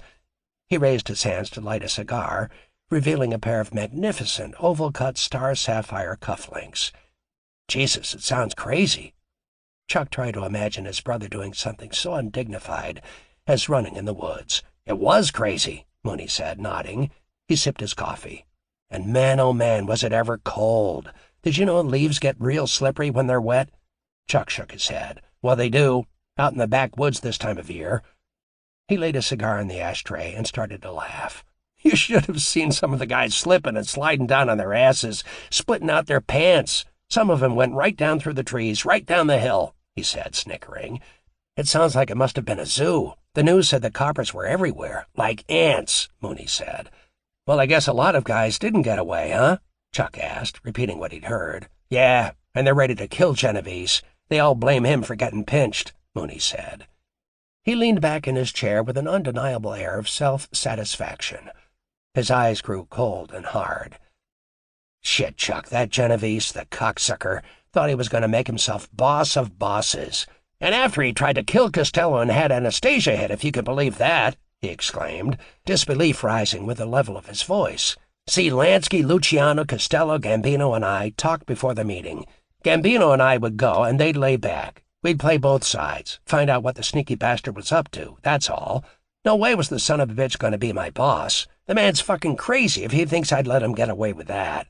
Look what he's done to Frank Costello." He clenched his jaw as his lip curled defiantly around his cigar.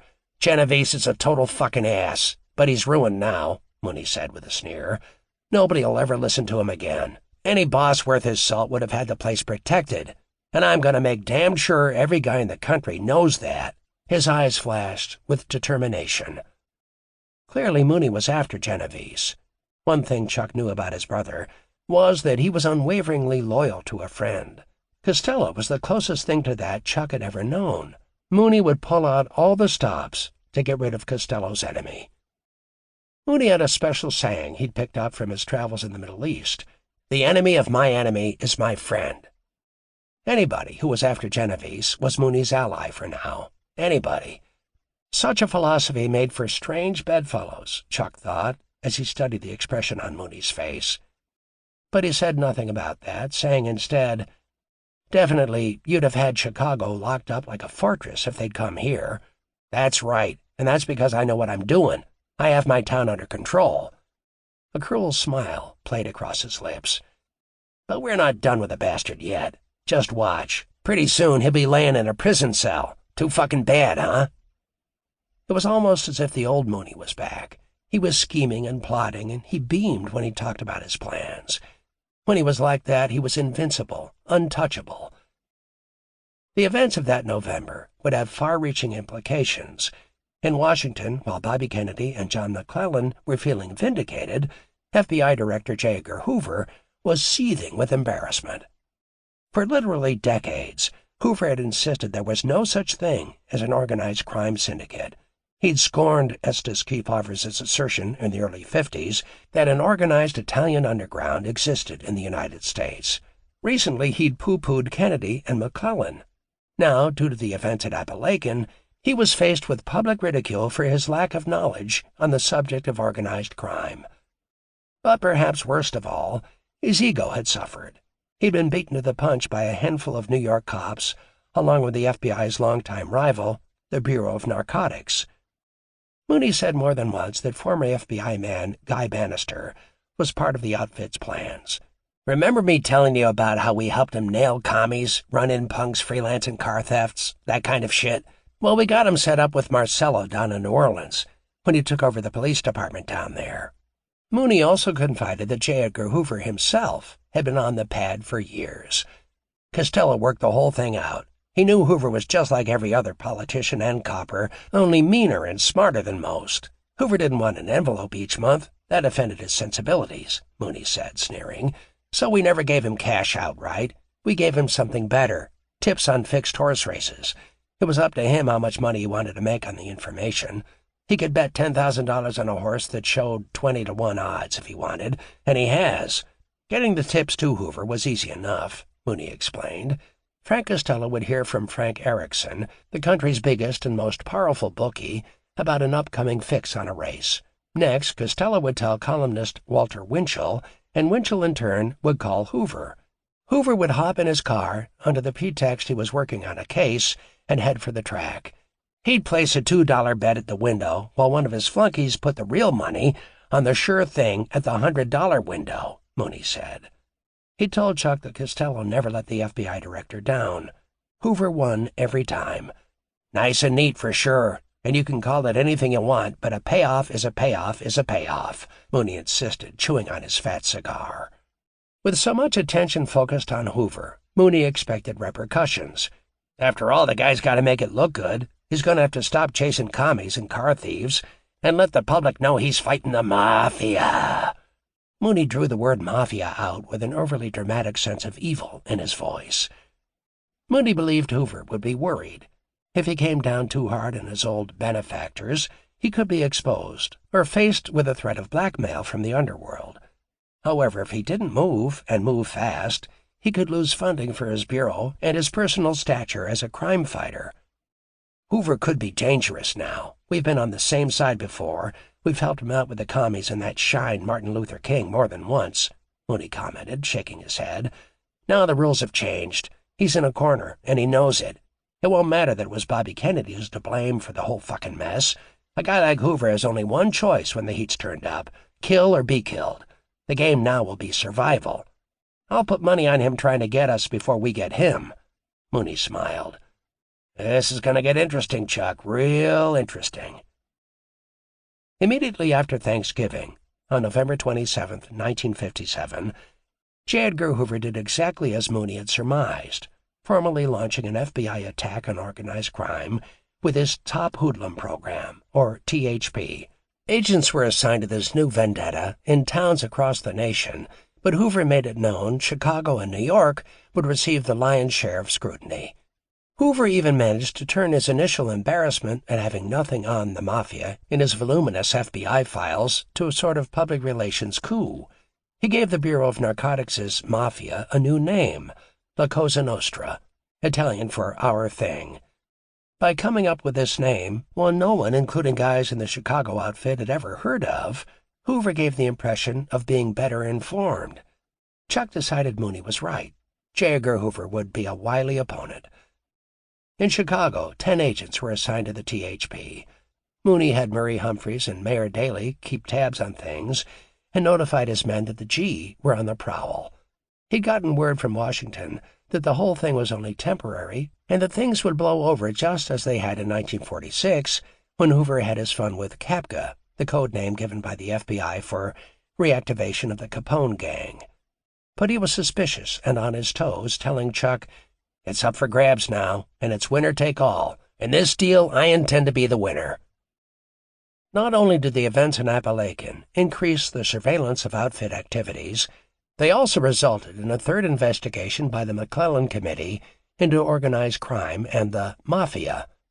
Word circulated among the outfit guys that suspected key members of the national organization could expect to be subpoenaed to testify, and sure enough, by April 1958, a subpoena would be issued for Mooney. But for now, Mooney didn't seem overly worried. He confided to Chuck that he didn't expect to be served, even if a subpoena was issued. "They got to make it look good," he stated matter-of-factly. "But as long as I keep a low profile and don't go acting too fucking obvious, Humphreys tells me he's got old man Kennedy's word they'll just keep saying they can't find me." Chuck was largely unaffected by the turmoil created by the McClellan Committee and Hoover's G-Man. He reasoned he was on the outside and perhaps at last was seeing some benefit. As Anne-Marie had said once, "We're not gangsters and murderers." He knew he had nothing to hide, the motel was still clean, and if he'd committed any crime, the only one he could think of was being Mooney's brother. "The FBI doesn't investigate you for that," he told his wife while stringing multicolored lights around their Christmas tree that year.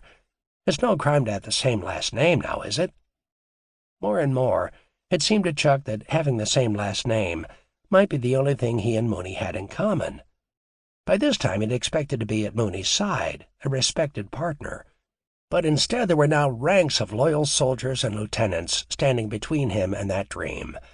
And according to the other outfit guys, the only men even remotely considered Mooney's equals were the New York bosses, Gambino and Costello. Certainly Lansky was a top guy, but he was a Jew, which meant he was still on the outside. Ultimately, most of the guys Chuck talked to agreed that even these men didn't count because there were really two mobs, the one that ran New York and the one that was headquartered in Chicago and ran everything else. Chuck believed this assessment of his brother's dominion was accurate. There were literally hundreds of examples to verify such an assertion. By playing matchmaker between the other bosses around the country, Mooney had elevated himself to the man in charge. He had New Orleans boss Carlos Marcello as a partner in Chicago's gambling ventures in Texas, Alabama, and Georgia. Santo Trafficante Jr. was his man in Florida, reporting to Mooney, feeding Chicago casino dollars from Cuba and drugs from Central America, the Caribbean, and Asia. In New York, Mooney had aligned himself further, working since Albert Anastasia's death with Carlo Gambino to solidify contacts with the European rackets and drug trade. In exchange, when Mooney embarked on a European gambling venture, always his specialty and under his domain, he brought Gambino along for a piece of the action. Largely, Mooney's international deals involved Lansky and whomever else they needed to take care of at the time. But with each new inroad into a major racket or geographic territory, Mooney made sure he held the reins. That spring of 1958, Chuck had been having a leisurely drink with Mooney at the Pink Clock Lounge, a bar located only a block from Chicago's Armory Lounge, when his brother suddenly stood up. "Let's go upstairs," he said. Mooney maintained an apartment above the Pink Clock to accommodate his ever-changing bevy of girlfriends and one-night stands. Chuck had been there before, and he always marveled at how well decorated and tasteful Mooney's places were. When it came to living it up, his brother spared no expense. For the remainder of the afternoon, Chuck sat, glass of wine in hand, listening, as his brother talked about everything from Appalachian and his daughters to Frank Costello and his gambling interests in Havana. It had been decided, Mooney said, that the United States government, certain American investors, and the outfit would play both sides of the fence in Cuba, sending arms and munitions to the rebels attempting to overthrow Batista while publicly backing the current ruler. Joint outfit CIA involvement in international schemes wasn't without precedent, Mooney reminded Chuck. He'd helped former Chicago FBI agent turned CIA man Bob Mayhew with both a Saudi Arabian and Indonesian CIA operation before, and, as if made to order, already had a smuggling operation set up out of Texas. He'd worked with one agent or another over the years, he said, in the Middle East, Guatemala, and Asia, forming ties that came into action only when necessary. But when not needed for patriotic purposes, those ties served as potent protection for his illegal smuggling concerns. In exchange for his underworld services, Mooney said the CIA looked the other way, allowing over $100 million a year in illicit drugs to flow through Havana into the United States. It was an arrangement similar to all the rest they'd made, he said. The CIA received 10% of the take on the sale of the narcotics, which they utilized for their undercover slush fund. Such illegally earned monies were stashed away by the CIA in Swiss, Italian, Bahamian, and Panamanian accounts. As the turbulence in Cuba had increased, it was only natural that the CIA would turn to its friends in the outfit. Having invested millions in Havana, both parties stood to lose a great deal. Mooney said he was putting everything in place. He'd sent Louis McWillie to serve as pit boss of the Tropicana in Havana. McWillie was one of his soldiers from Texas, where he'd run guns south of the border, as well as smuggling narcotics, and whom he said had previously worked with Jack Ruby and Frank Fiorini, a.k.a. Frank Sturgis. When McWillie wasn't working the casino, Mooney explained, he would be assisting Johnny Roselli with their smuggling operations. Roselli still spent a large portion of his time in Hollywood and Vegas, but now he often floated from city to city representing Chicago, and Mooney, much as a diplomat might represent his country's leader. Pulling off this new plan would be simple, Mooney said, flicking a cigar with confidence. The black market weapons will be supplied to the rebels by the CIA.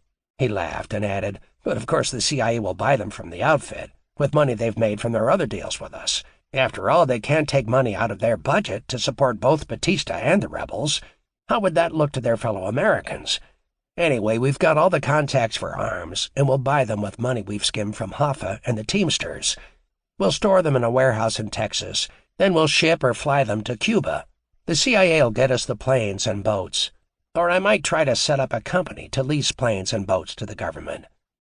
He took a sip of wine and continued, expressing his confidence that Ruby would get the job done in Texas. He's worked with Trafficante and Marcella for me before on a few smuggling deals as a middleman with the cops and feds. Trafficante will oversee the operation for me. McWillie will team up with the CIA to deliver the guns to Roselli and one of Trafficante's boys and another CIA agent who will get them to the rebels. Beautiful, Chuck said. Mooney beamed. Yeah, beautiful.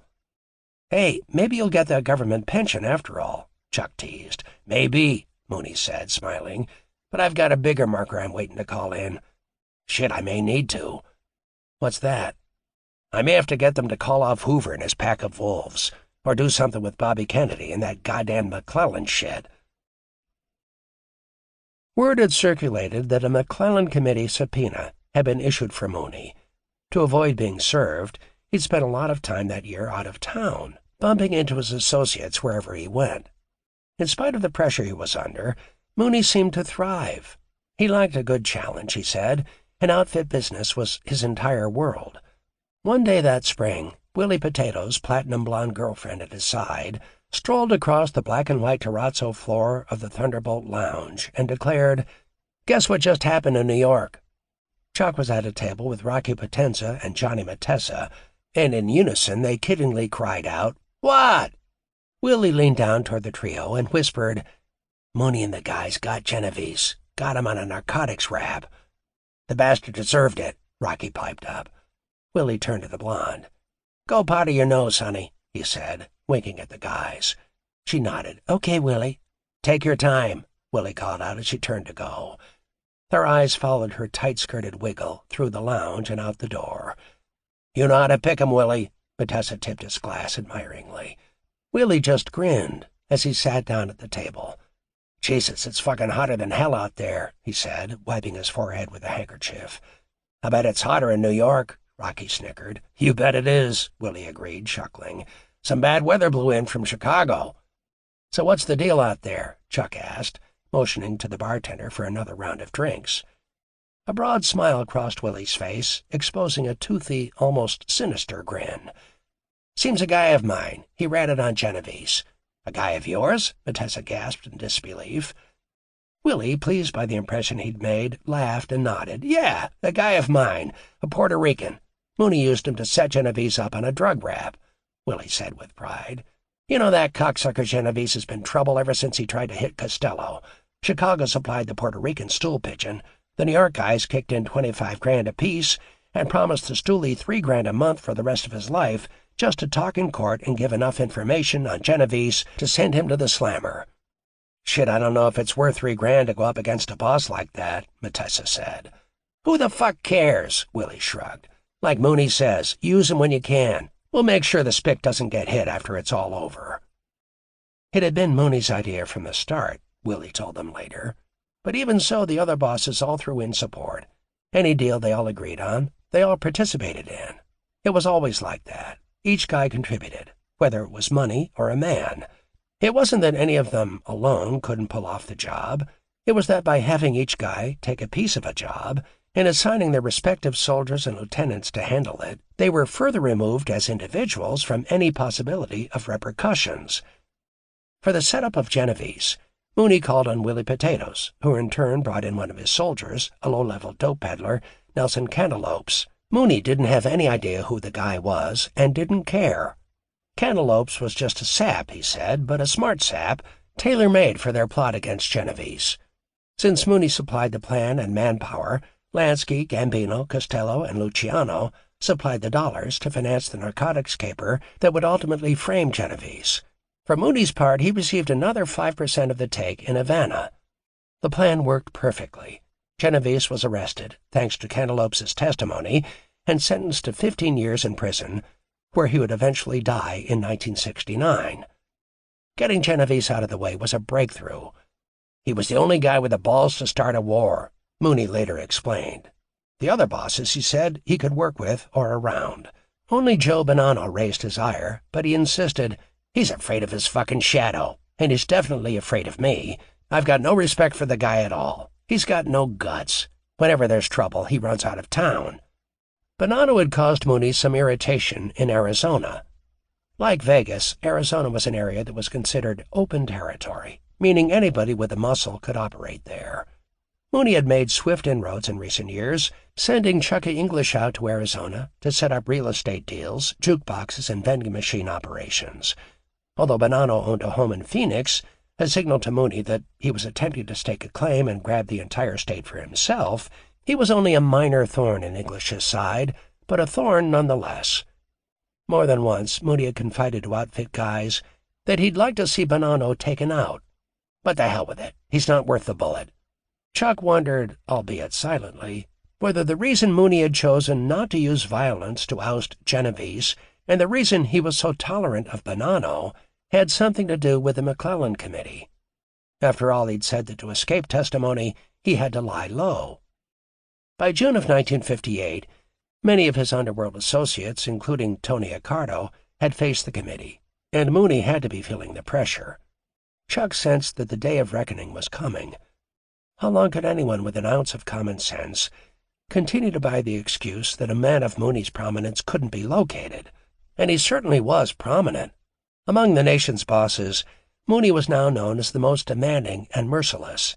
He kept a tight rein on his soldiers and lieutenants. He knew they skimmed from the take, and he always looked the other way, unless it was so large a theft that it was impossible to see it as anything but an insult and affront to his intelligence.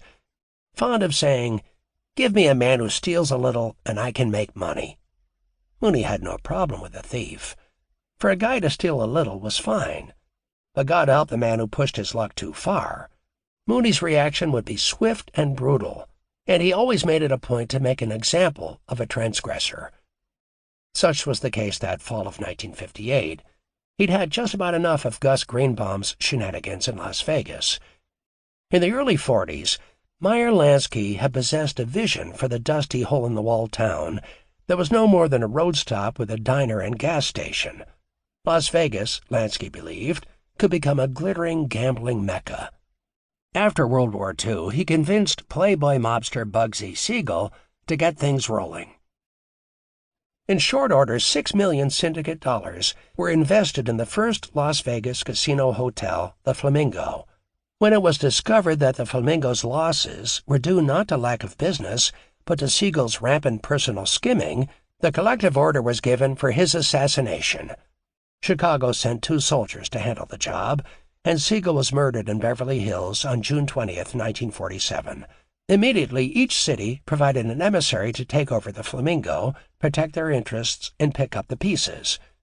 Chicago sent Gus Greenbaum, an old-time Capone man, whose activities hailed back to the days of Prohibition. Greenbaum was a masterful gambling pro and virtuoso skimmer, as well as a trusted soldier who'd effectively handled the Trans-American wire service for Chicago and Arizona. Under Greenbaum, the Flamingo reported a $4 million profit his first year as manager. In reality, profits prior to Greenbaum's skimming on the outfit's behalf had reached $15 million. With proof positive that money, tax-free and lots of it, could be made in Las Vegas, mob dollars poured in. New casinos and hotels were built in rapid succession, each more ostentatious and outlandish than its predecessors. Overnight, Las Vegas became a gambler's paradise, and the syndicate called all the shots, a situation that would continue until the late 1970s, when organized crime was finally forced out by the FBI. Initially, Cleveland's Mo Dallets owned the Desert Inn, while Meyer Lansky controlled the Thunderbird. The profitable Dunes was held by a New England family. The Sands was run by Lansky and Costello, with actor George Raft and entertainer Frank Sinatra holding part interest. California and Cleveland families had a piece of the stardust, but only after months of behind-the-scenes threats and legal wrangling, and only until Mooney made his push and won the largest share. The Tropicana was held by Frank Costello and Phil Castell of New York. Chicago would ultimately rely on union funds, particularly those of the Teamsters, for its financial backing, and controlled the Sahara, Riviera, and the garish neo-Roman Caesar's Palace. After Marshal Caifano had been dispatched to Vegas by Mooney in 1953, others followed. Mooney sent Johnny Roselli early on to negotiate and muscle into other casinos. Johnny Formosa, his Indiana gambling lieutenant, Joe Pignatello, his first bodyguard chauffeur, Gus Zappas and Jimmy James, both Union henchmen, and Chicago bookie John Drew. They were all there with one purpose in mind: increase Chicago's piece of the action. By 1958, Mooney's personal take from Vegas was over $300,000 a month.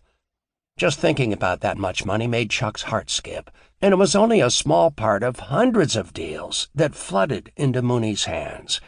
Overall, he was bringing in $4 million a month, tax-free. After Chicago had gained control of the Riviera in 1952, Mooney had moved Gus Greenbaum in as manager. A proven master at the art of skimming for the outfit, Greenbaum displayed talents Mooney liked. But after Marshal Caifano had located the traitorous Willie Byoff, the man whose testimony in 1942 was responsible for the imprisonment of Chicago's reigning gangsters, working right under Greenbaum in 1955, Greenbaum's star suddenly tarnished. He became a flagrant gambler, losing up to $20,000 a week, as well as an alcoholic and drug addict. And most important, he began skimming voraciously for himself from the Riviera, beyond what Mooney considered reasonable. Meyer Lansky, who also had a share of the Riviera, agreed with Mooney that Greenbaum had to go. Mooney gave the job to one of his lieutenants, who in turn supplied the soldiers. In December of 1958, 3 Chicago enforcers knocked at the door of Gus Greenbaum's Phoenix home. The gruesomely tortured and mutilated Mr. and Mrs. Greenbaum would later be found dead, their throats neatly slit. News of the brutal slayings of the Greenbaums spread fast, which was exactly what Mooney wanted.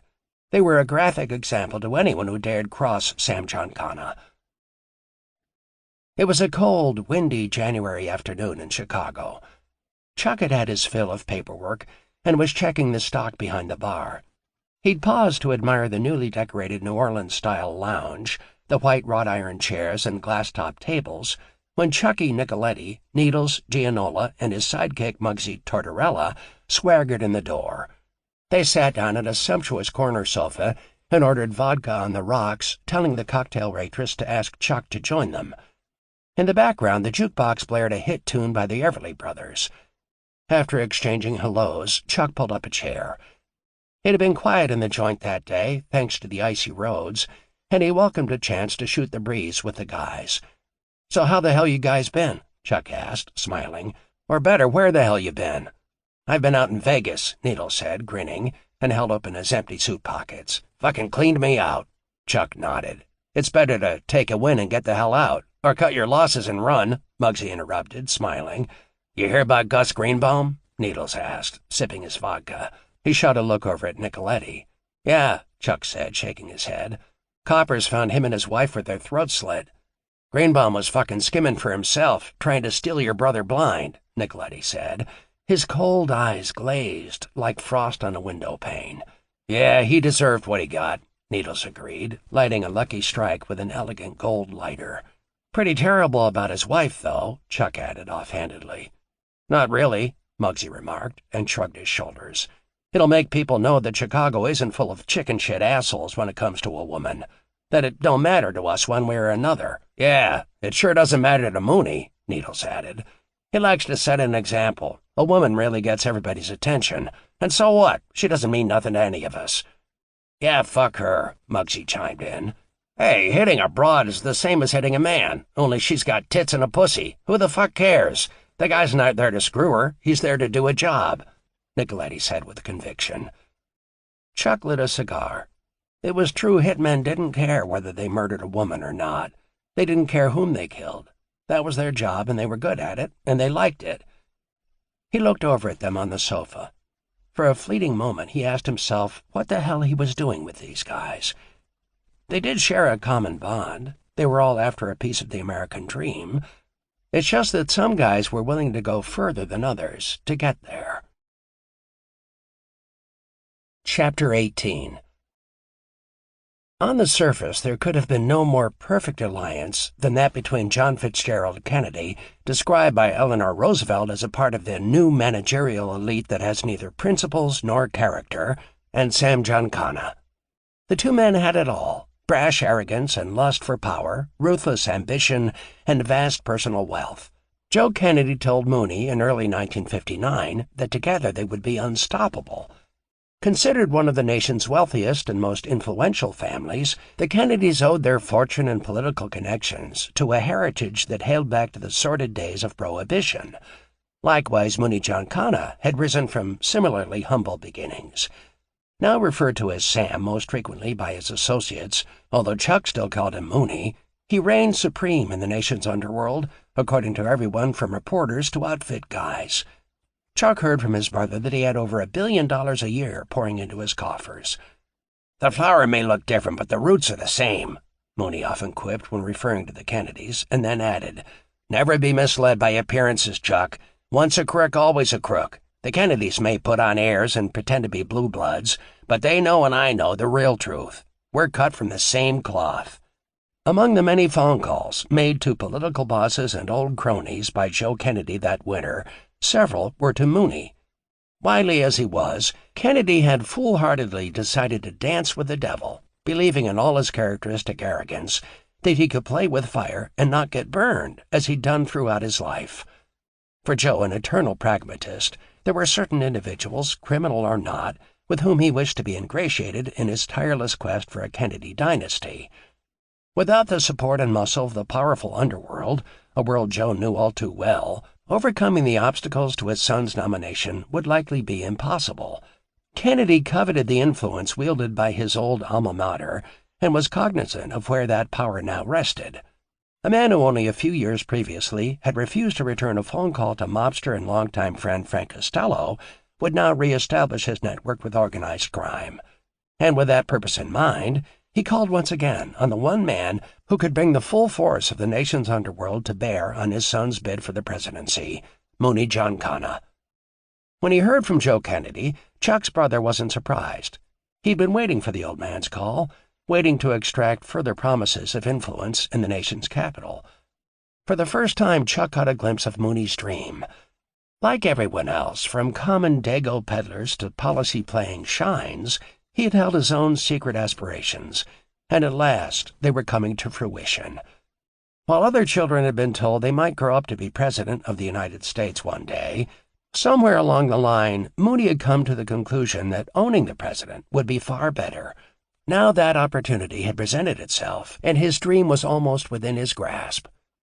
A curious courtship thus began in 1959 between the man who would be president and the man who would be king.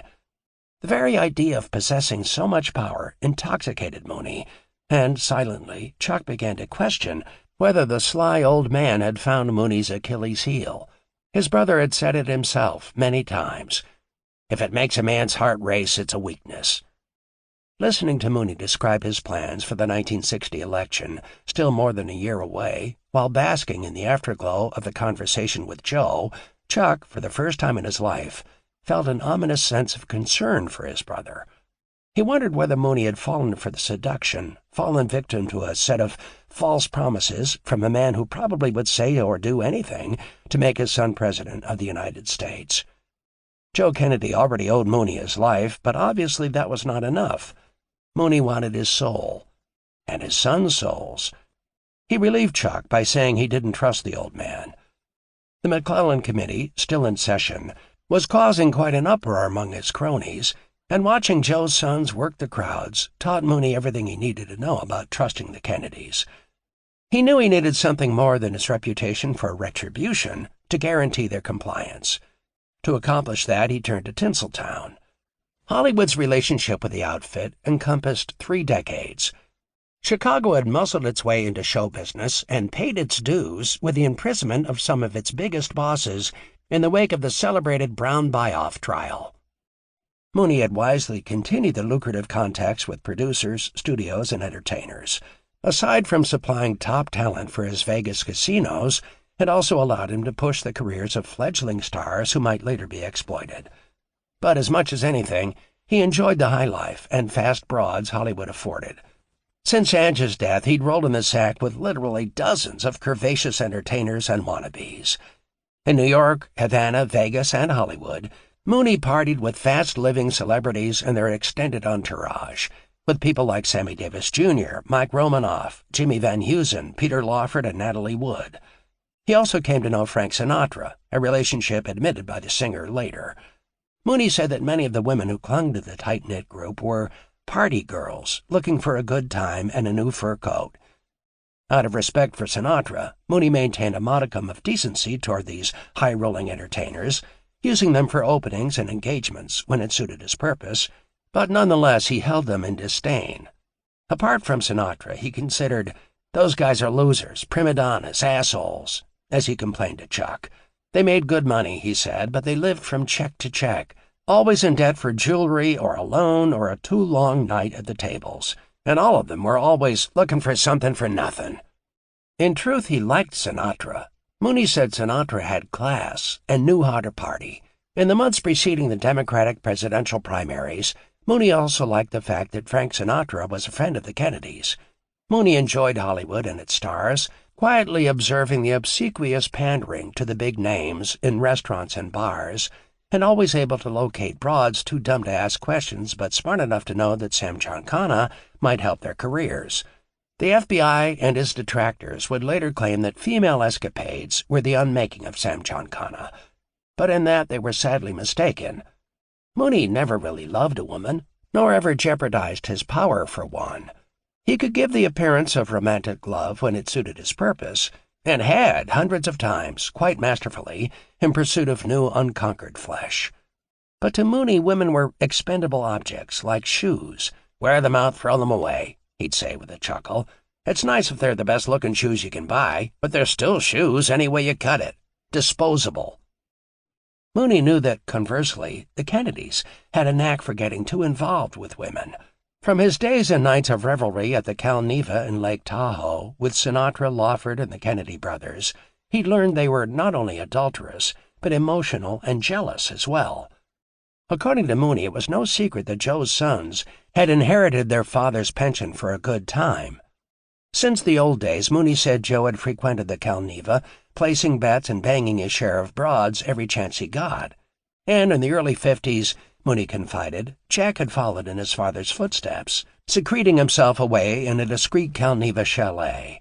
Mooney himself had been at more than a few of the Kennedy-Calneva parties. The men had sex with prostitutes, sometimes 2 or more at a time, in bathtubs, hallways, closets, on floors, almost everywhere but in a bed. The Kennedys, Mooney gleefully reported, liked the thrill that came with the kinky and clandestine, and the kinkier the better. They liked to think they were above the morality of the other classes. Mooney was convinced that if he could find the right woman, he might be able to put Jack in a corner. Mooney knew a chink in the armor when he saw one. In mid-March, with the McClellan Committee subpoena still floating around unserved, and his daughter Annette's lavish wedding to an outfit bartender looming on the horizon, he dropped by the Thunderbolt Motel on his way to the airport. Chuck peered over a mound of paperwork and saw Mooney smiling back at him. "Hey, I'm flying out to Vegas. Want to come along?" Mooney tempted. "Lots of broads and good food." Chuck motioned at the paperwork and shook his head. "Sure, if you don't care if this joint goes under." He smiled wanly across the desk. "Well, you sure look like you could use some more time in the sun to me," Mooney said, grinning. He was especially happy and relaxed. His tanned face seemed rested. "Are you going to offer me some coffee or something?" Chuck called the motel's restaurant manager for a pot of coffee and then leaned back in his chair. "So it's Vegas now. Don't you ever stay in town anymore?" "Shit, I gotta keep ahead of the posse," Mooney said. "The G? That shouldn't be too hard for an old wheelman like you." "Yeah," he said, smiling. "I don't think they could find their ass with both hands tied behind their back. Jesus, what fucking saps. You know, I found out how much those dumb bastards make, and I couldn't believe it." He lit a cigar and leaned back in the chair, putting his feet up on Chuck's desk. "How much?" Mooney snickered. 10 grand a year, and that's if they're lucky and Hoover likes them. Jesus, it's not worth getting out of bed in the morning for that. Working for the outfit, some guys make that much in 1 week. He paused while a crisply uniformed waitress poured their coffee. When she left, closing the door, he continued. "Hey, I got it all figured out, Chuck. The Kennedys and all." "Uh-huh," Chuck said, stirring his coffee while giving Mooney his undivided attention. "See, just like the old man, Jack can't keep his hands off a broad. So," his eyes turned cold, and the smile dropped from his face, "we'll set him up. Get enough dirt on Mr. All-American Family Man to ruin him for life. Promises or not, he won't step out of line then." He sighed and said with a tinge of remorse, "Humphreys tells me he wished he'd known about this sooner. He could have tied the illustrious Senator Kennedy up a long time ago." He shrugged his shoulders and winked, smiling brightly. "But it's never too late." Mooney explained that he would get a fellow Kennedy carouser to set it up out west. He was close to Peter Lawford, who was married to Pat Kennedy. Together with Murray Humphreys in Washington, they would be in charge of finding just the right girls to entice Jack. "Murray will set up a place just outside the Capitol. He's already got it picked out, real class, top drawer, and discreet for our publicity-conscious politicians. It'll be a hospitality suite," he said, chortling in his choice of words. "Murray'll get the girls in there, and then we'll entertain those politicians like they'd never been entertained." He stopped for a moment and gulped at his coffee with excitement. "Here's the best part, though. I'm going to buy the Kennedys' favorite hangout, the Calneva. I'll have both joints wired from top to bottom and any place else the Kennedys go." He grinned. "Those tapes should be real interesting." "Where the hell are you going to get wires? From your friends at the THP?" Chuck said, laughing. "Nah, fuck them. I've got it lined up with Hoffa to set it all up with Bob Mayhew and the CIA. Hoffa's had the guys wire joints for me before. They'll help me out this time. Shit, they owe me a few favors." "Well, what about Bobby Kennedy? You haven't mentioned him," Chuck pointed out. "Yeah, I know, and he's the worst one of the bunch. He's a troublemaker for sure, a cocky, greenhorn little bastard who's too big for his fucking britches. Hey, don't worry about him. I'll cut him down to size. I hear he's pretty straight-laced, but he's played around. We just gotta get him in the right spot. We'll find a broad that'll do the trick." "Will your guy on the coast go along with all this shit?" Chuck asked. "Are you fucking kidding? What choice does he have? Christ almighty, he owes the outfit. He'll go along because he'll do anything I ask, and he won't even know why I want him to do it. He won't ask questions, and if he did, I wouldn't tell him. He talks too much. He'll just do it." He paused. "See this?" Mooney held up his hand, displaying a beautiful star sapphire pinky ring. "He gave me this ring. I'm his fucking hero. He's one of the few people I know who will follow through." "You really like the guy, don't you?" Chuck said, slightly amused. Mooney wasn't one to show any sign of affection. "Yeah, I'll be honest. The guy's got a big mouth sometimes, and for this deal he'll be just another fucking pimp. But he's a stand-up guy. He's a good guy. Too good for the lousy scum out in Hollywood." He stood up to leave. "Hold on, Chuck. This is going to be my decade coming up." He was probably right, Chuck thought, as he watched his brother breeze out the doorway. The way Chuck understood it, the Kennedys didn't really need money, so they couldn't be bought.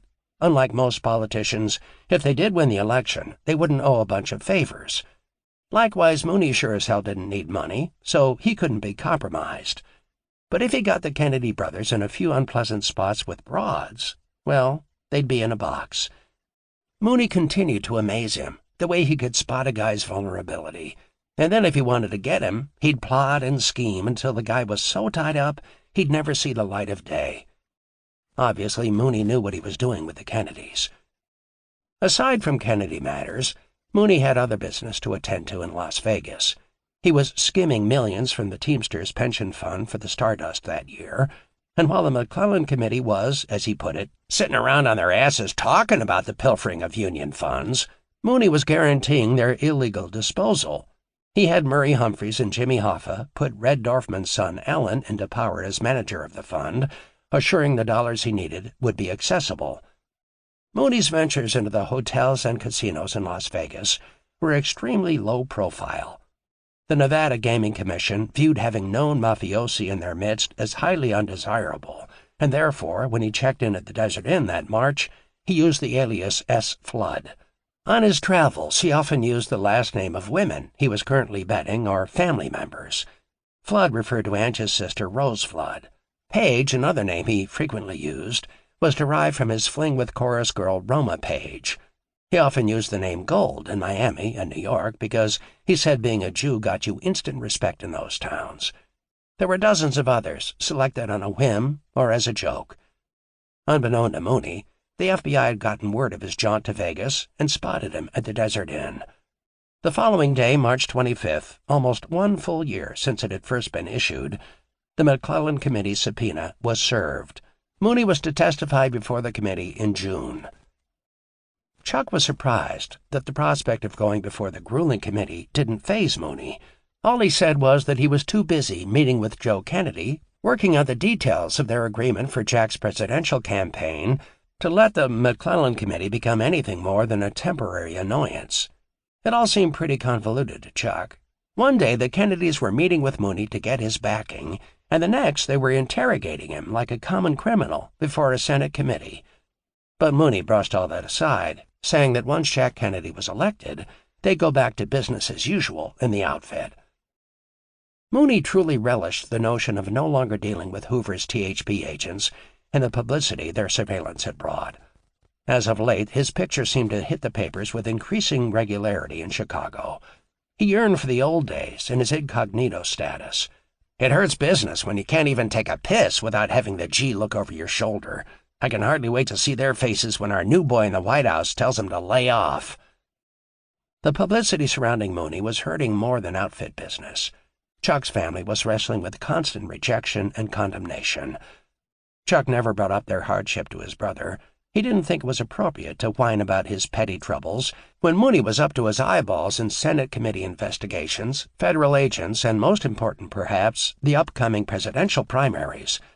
Chuck had to admit, however, that little Mooney was strangely quiet and far too withdrawn for a normal 4-year-old. Anne-Marie told him their youngest son stayed to himself in the backyard or sat alone for hours by the fence, silently watching the horses canter in the fields. She said the neighborhood children teased him about having the same name as a gangster. "Well, we can't change his name," Chuck retorted angrily.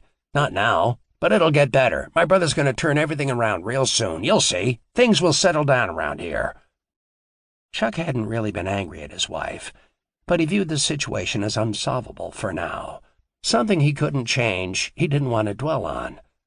The truth was it killed him to think little Mooney was being ostracized because of a name, one Chuck had originally intended to be an honor. Chucky, their 9-year-old, suffered under the same stigma, but in his case, the stress took a different toll. Unlike his little brother, Chucky was outgoing, rambunctious, and outspoken. When ridiculed, he fought back.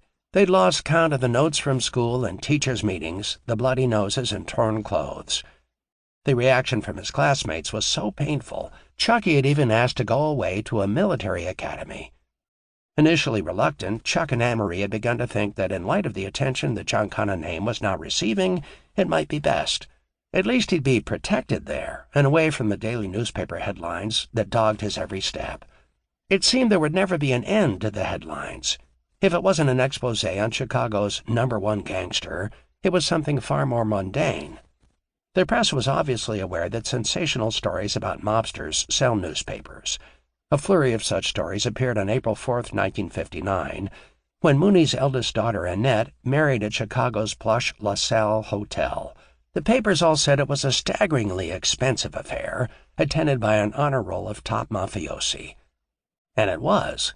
Mooney laid out $25,000 for the reception's 700 guests, at a time when a typical middle-class American home cost $17,000.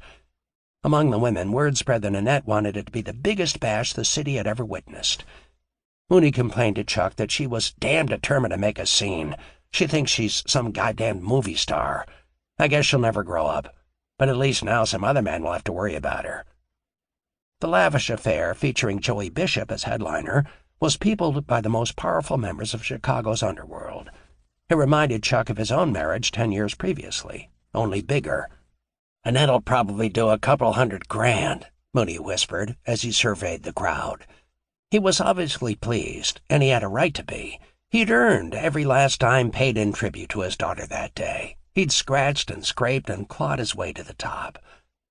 The publicity received in the wedding's wake only added insult to injury for Chuck's family. Mooney had held an uncharacteristically frank and open conversation with reporter Sandy Smith, and soon it appeared in papers across the country. Again, Chuck's wife and children were bombarded with stares and whispers from the neighbors. "Maybe we should move back into town," Anne-Marie said, sighing. "I can't take much more." But Chuck wouldn't hear of it. He was certain Mooney was making inroads with the Kennedys, and certain that, if Jack was elected, all their troubles would be over. At a time when old man Kennedy was paying thousands of dollars to interest the press in his son Jack, the wealth of publicity Sam Giancana received was ironic. Scores of publications headlined two names that year, Kennedy and Giancana. The only difference Chuck could think of was that one's coverage was paid for in blood, the other's in dollars. "We've got a lot in common, me and the Kennedys," Mooney said in all seriousness. "The good thing is nobody knows it." J. Edgar Hoover, however, did recognize the similarity. He knew Kennedy's heritage and had compiled a dossier on Joe and his sons over the years. In fact, Mooney said he heard from former Chicago FBI agents Guy Bannister in New Orleans and another agent out west that Hoover was watching the Kennedys with the same intensity given him. "Hoover blames Bobby for all the bad publicity he and the FBI got after Appalachian," Mooney explained. "He's got a hard-on for the Kennedys, no question about it. And that's good. That means Hoover and I are working on the same side. He just hasn't figured it out yet." In June, while Murray Humphreys was busily setting up a number of sexual lures for Jack Kennedy, Mooney was testifying before Bobby Kennedy at the McClellan Committee. "It was completely crazy to him," he said to Chuck later. "Bobby must know I saved his old man's life, that we're talking now. They're all nuts in that family," he ranted. Mooney, who sported a toupee for the occasion to misdirect at least some of the press, took the Fifth Amendment 34 times and, to his credit, managed to maintain his composure during what he described as a childish attack from Bobby. "I thought only little girls giggled, Mr. Giancana," Kennedy had taunted.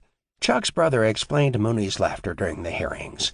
"Sitting there, I couldn't help but laugh. I was thinking about a night with his brother at the Calneva. It was all so funny, I couldn't help it. What a bunch of fucking hypocrites."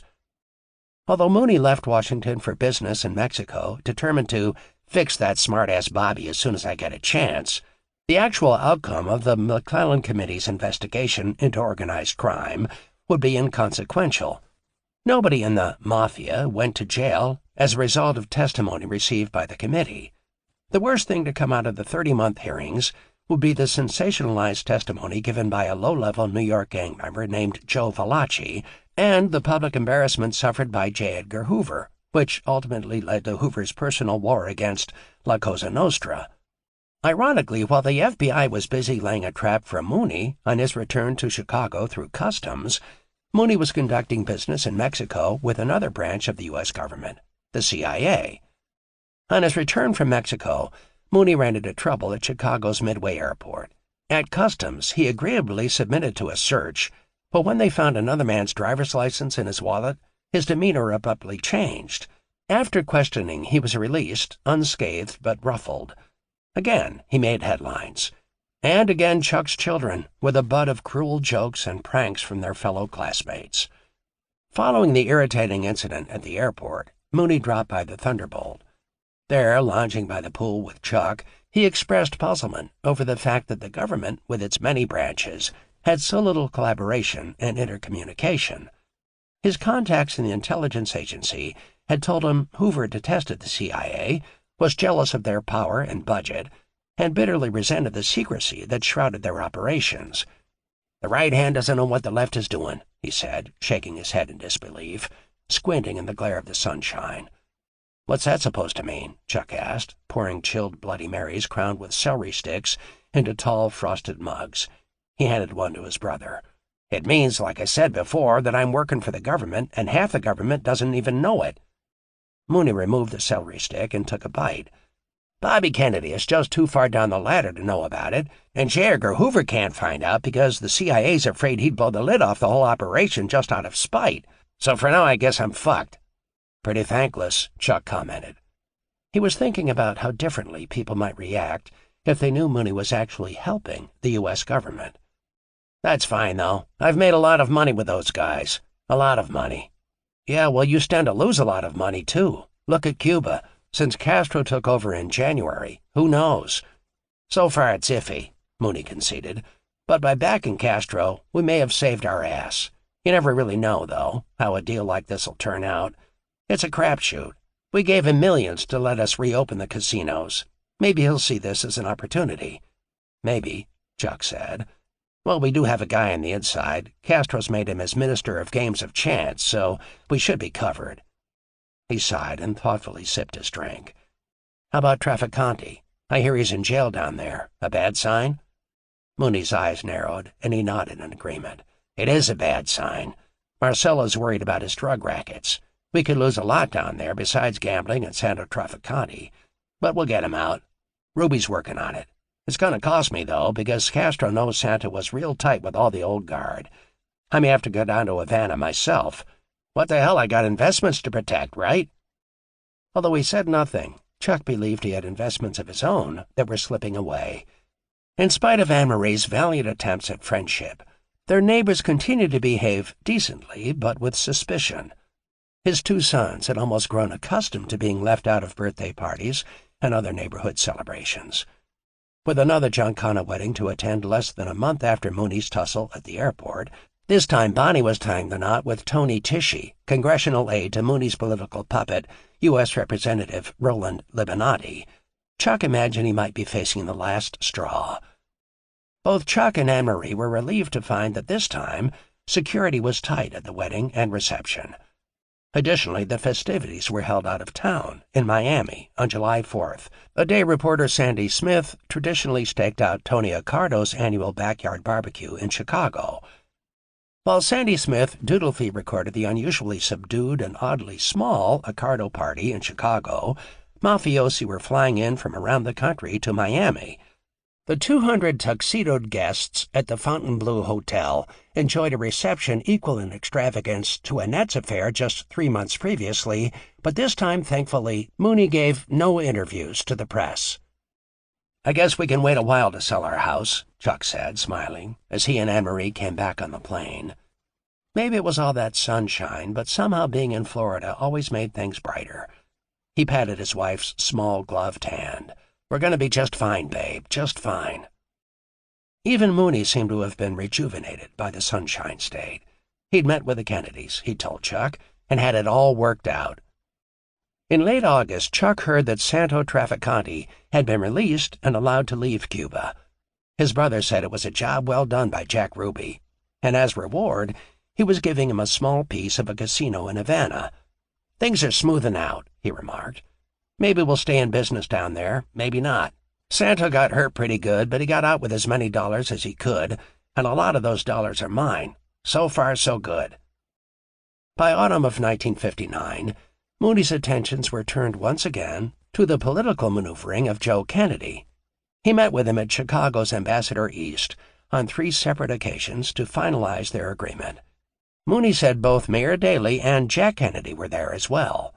Although Chuck was curious as to the outcome of the discussions, he didn't pry. He'd learned long ago that asking too many questions when Mooney wasn't talkative was an unattractive trait, so he was forced to be satisfied with Mooney's sole comment on the meetings. "I'll have a lot to be thankful for by this time next year. Everything is in place." Shortly before Christmas, Chuck found Mooney in a more jovial, gregarious mood when he dropped by his home in Oak Park. Mooney offered him some eggnog and cookies, and they retired, proper holiday nourishment in tow, to his basement office. This time he wasn't bashful about discussing his progress. Mooney couldn't recall ever seeing his brother so pleased with himself. "I got everything I wanted," Mooney abruptly announced, setting his glass down and lighting a cigar. "Everything?" Chuck felt a growing excitement. If Mooney had in fact extracted some promise of protection from the Kennedys, his own family's troubles would be over. He silently said a prayer. "Yep, everything. It's pretty simple, really. I help get Jack elected, and in return, he calls off the heat. It'll be business as usual. Of course, I said I'd keep it low profile. After all, I'm not going to be a fucking diplomat. I won't have total immunity." He laughed. "What about Bobby?" Chuck hated to sound like a broken record, but Bobby was the one who really worried him. "Bobby's taken care of. I asked them to get him off that damned McClellan committee, so they're going to have him help run the campaign." "Great," Chuck said. "So you see, it's all ins and no outs for me when Jack's elected. I'll be on easy street. No more coppers, no more FBI, no more bullshit, no more Bobby. As far as my business will be concerned, Vegas, Teamsters, drugs, you name it, they'll all just turn their heads, and they'll have executive orders to do it, or else." "No kiddin'?" Chuck said, startled by the magnitude of it all. "Yeah, no kiddin'." Mooney lifted his glass and smiled. A frown crossed Chuck's face. "Hey, did Joe say that, or did Jack? I mean, can you trust the old man?" Chuck had serious doubts about Joe Kennedy. "Joe and I worked it out first, then Jack and I sat down. Jack knows the score. He knows how to play ball. Actually, he's not a bad guy to do business with." Mooney grinned, obviously pleased with himself. He began to laugh. "What's so funny? You should have seen Jack's face when I told him about me working with the CIA. I wish I had a picture." "I bet. So you can trust Jack's word, then? No double-dealing?" "Let me put it this way. I have myself covered in the event he suddenly gets amnesia." "Yeah?" Mooney grinned smugly. "I've already got enough dirt on Jack Kennedy and his lousy old man to ruin 10 politicians' careers. I've got pictures, tape recordings, film, you name it, all safe and sound in a safe deposit box. The American public would be real happy to see their president being serviced by 3 women, and one of them a shine broad to boot. Yeah, if I ever need an ace, here's the key." He dangled a small gold key in Chuck's face, and then slipped it back in his pocket. Not content with the leverage he already had, Mooney was planning to arm himself with even more compromising information. "It's all handled with the broads for Kennedy, and there's more, all lined up, ready to go. One of the girls got a thing going with Jack. She's going to go back and forth to Washington. We got some other girls. One is a dead ringer for Jack's wife, if you can imagine that." He shook his head and chuckled. "She's going to be introduced. We're going to get Jack in real deep with Monroe, too. I hear he's been popping her. Hell, I hear Bobby's even made a few remarks about wanting to fuck her himself. Jesus, those Kennedy brothers are animals. Do the broads know what the deal is? Hell no. They'll just think it's all coincidence, or just a favor to me, or that someone's doing them a favor introducing them to the next president of the United States. You know, women eat that shit up." He grinned, popping a cookie in his mouth, chewing it thoughtfully. "To tell you the truth, no one knows for sure what I'm up to. They think I just want to make the Kennedys happy." Mooney laughed aloud. "Right," Chuck said, his words laced with sarcasm. "Right," Mooney echoed, grinning. In January of 1960, secure in the knowledge that the dirt he was collecting would ensure compliance in his pact with the Kennedys, Mooney instructed his showbiz contacts to start working to get Jack elected. He wanted them to pull out all the stops, and that included getting all their friends on board as well.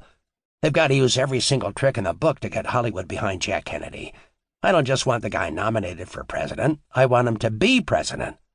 Soon after, Mooney burst into the Thunderbolt Lounge, practically bubbling over with joy. Certain Jack Kennedy would be president. Mooney was already flaunting the expected victory, still 11 months away, as if it was his own.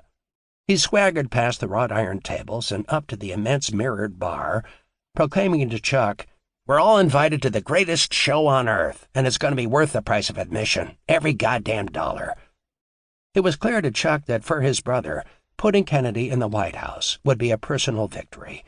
Then not only would Mooney own governors and congressmen, he'd have what he called a front-row seat at the biggest show of all.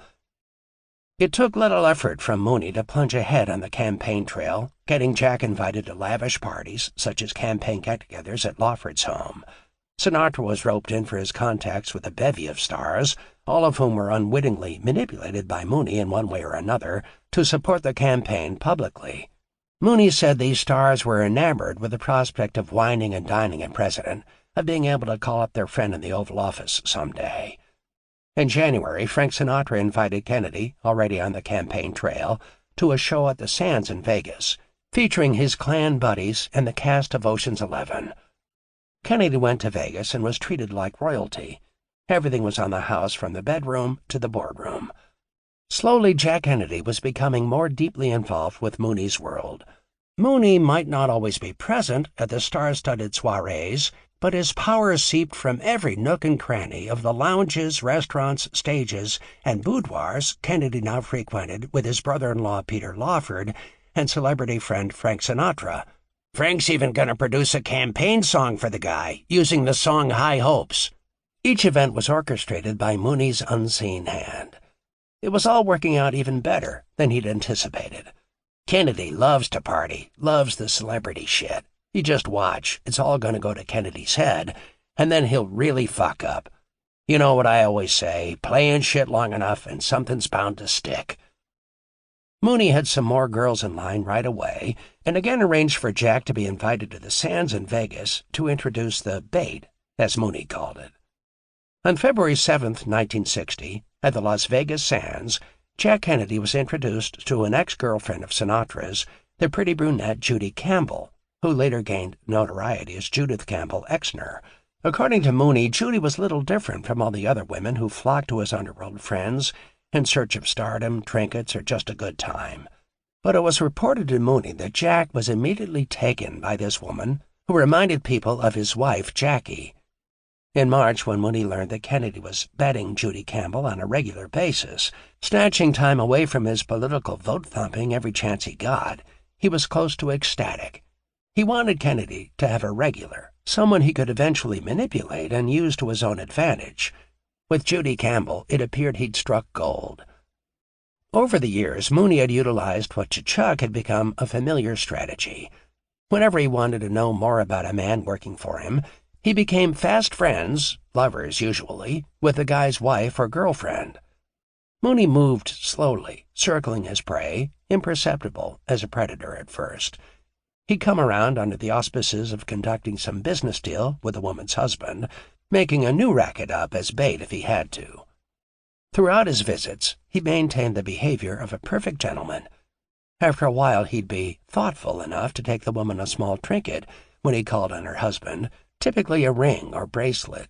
He always openly gave it to her in her husband's presence, and therefore, ironically, his attentions convinced the guy that his own career was about to take off. "That's what ego will get you," Mooney would snort after betting yet another man's wife. Mooney would also take the time to call up and chat with the woman. "Just to see how you and my man are doing," he'd say with all the charm he could muster. It was a charm that was considerable. Sometime along the line, he'd drop by with a fur coat. He waited, biding his time. He wasn't pushy, but it wasn't long before he had the woman in bed, revealing her husband's deepest secrets, his every weakness. Mooney used a woman's infidelity to prove a point to her husband. He owned them and could take anything they possessed. Even if the guy never realized Mooney was banging his wife, it didn't matter. The important thing was for Mooney to know he could destroy the guy any time he wanted. With that knowledge, he always held the ace. Recognizing his brother's pattern of seduction, it came as no shock to Chuck when he learned Mooney had arranged for an introduction to Kennedy's new plaything, Judy Campbell. After their chance introduction and dinner at Miami's Fontainebleau Hotel in late March, Mooney was ready to take it from there. True to form, he showered Judy with flowers and gifts and was soon seen with her on his arm from New York to Vegas. Jack knew of Mooney's friendship with Judy, he said, and saw nothing harmful in it whatsoever. "Jesus, what an ego," Mooney said, chuckling. "The guy thinks I'm just being a friend. He even suggested that maybe Judy could act as our go-between to set up meetings." He shook his head. "What an idiot." Indeed, Mooney didn't seem to need a go-between. He met with Jack and Joe several times during the primaries in Florida, New York, Chicago, and at the Cal Neva in Tahoe. "Jack's worried about a few states," Mooney told Chuck. "Mostly West Virginia because of the Bible Belt there and the coal miners' union. Hell, the whole union vote back east is a problem." Referring to his Cal Neva manager, Skinny D'Amato, Mooney said, "I told Skinny to tell Joe that I'll take care of West Virginia on one condition, that after Jack's president, Joe Adonis is allowed back in the country. The guys out east want Adonis back. Jack and his old man couldn't say yes fast enough. Didn't have any problem at all bringing a deported gangster back into the country. So we've got a deal for West Virginia." Mooney paused a moment, then continued. "I did explain to them that once we get past the convention and start on the national campaign, the Teamsters can't come out publicly for Jack. That would look pretty fishy given what the McClellan Committee did to Hoffa and his boys, let alone the stunts Bobby pulled. But behind the scenes, no problem. I've already got it worked out with Jimmy to skim a couple million out of the union for Jack's national campaign, based on Kennedy's agreement that Bobby will leave Hoffa and the Teamsters alone." The East Coast states were a relatively simple job, but the hills of West Virginia proved a challenge. "We're going to have to buy every fucking vote in the state," Mooney lamented as the May primary drew near.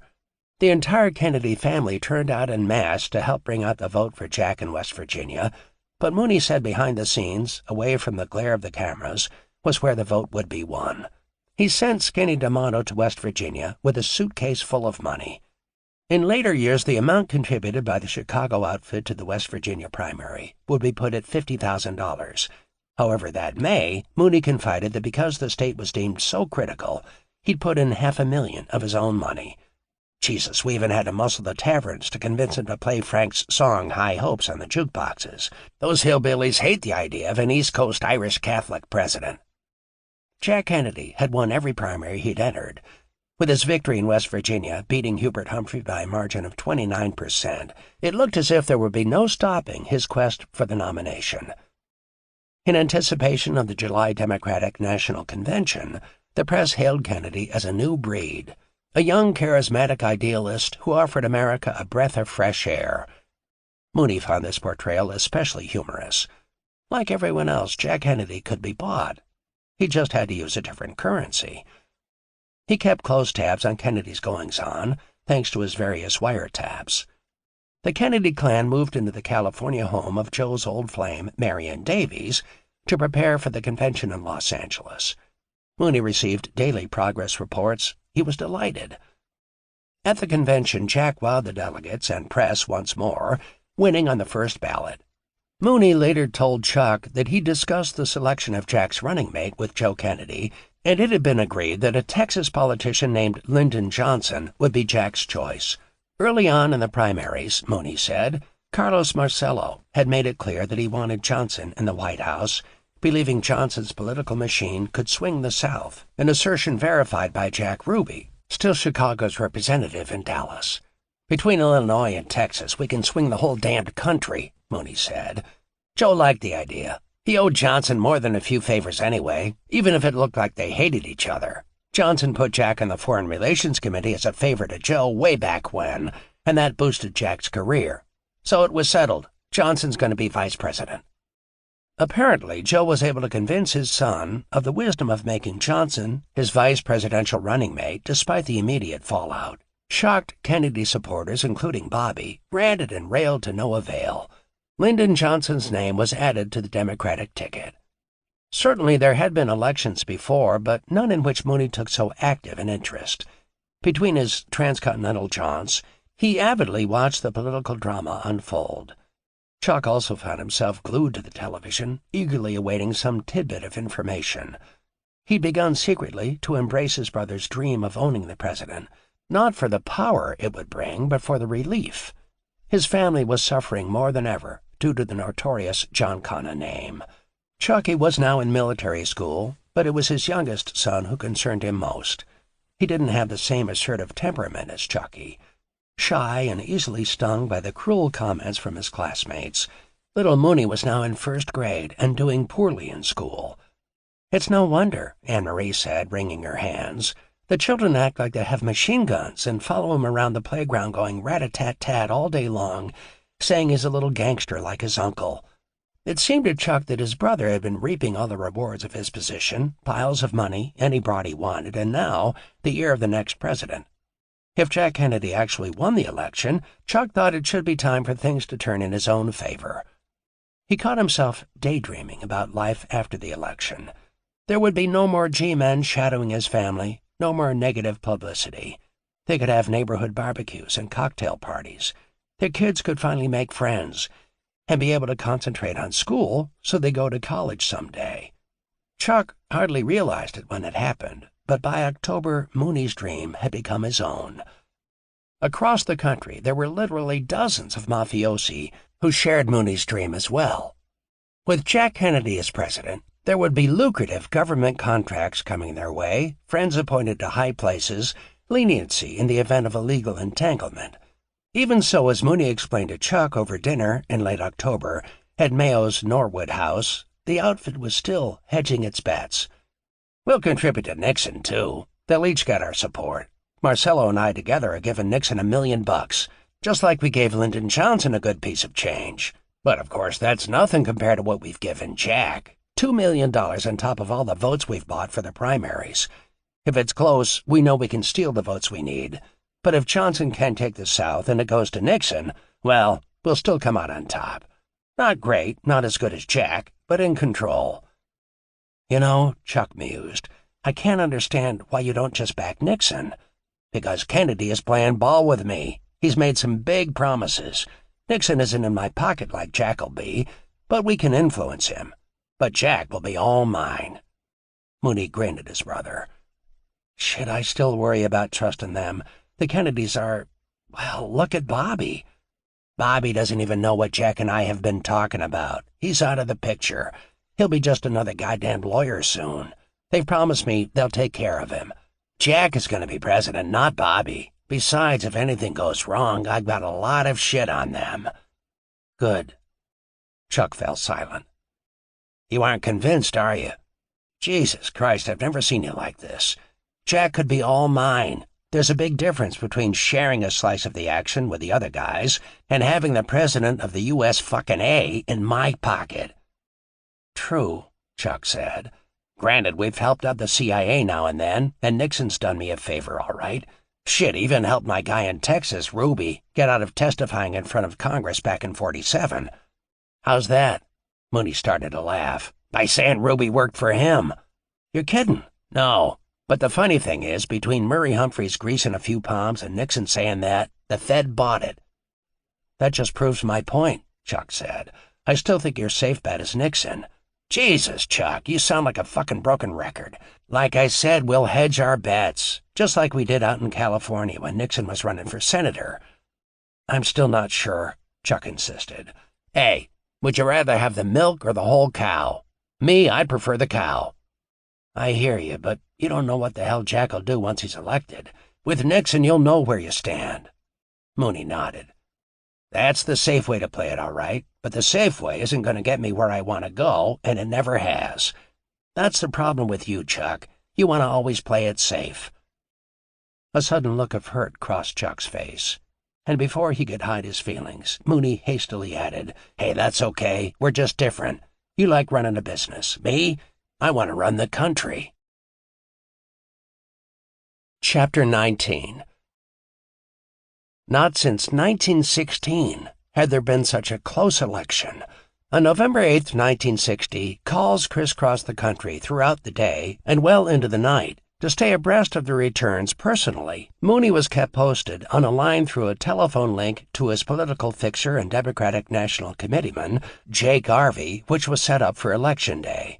Reports were received on the Illinois election each half hour. The news had been good, up until 11 o'clock.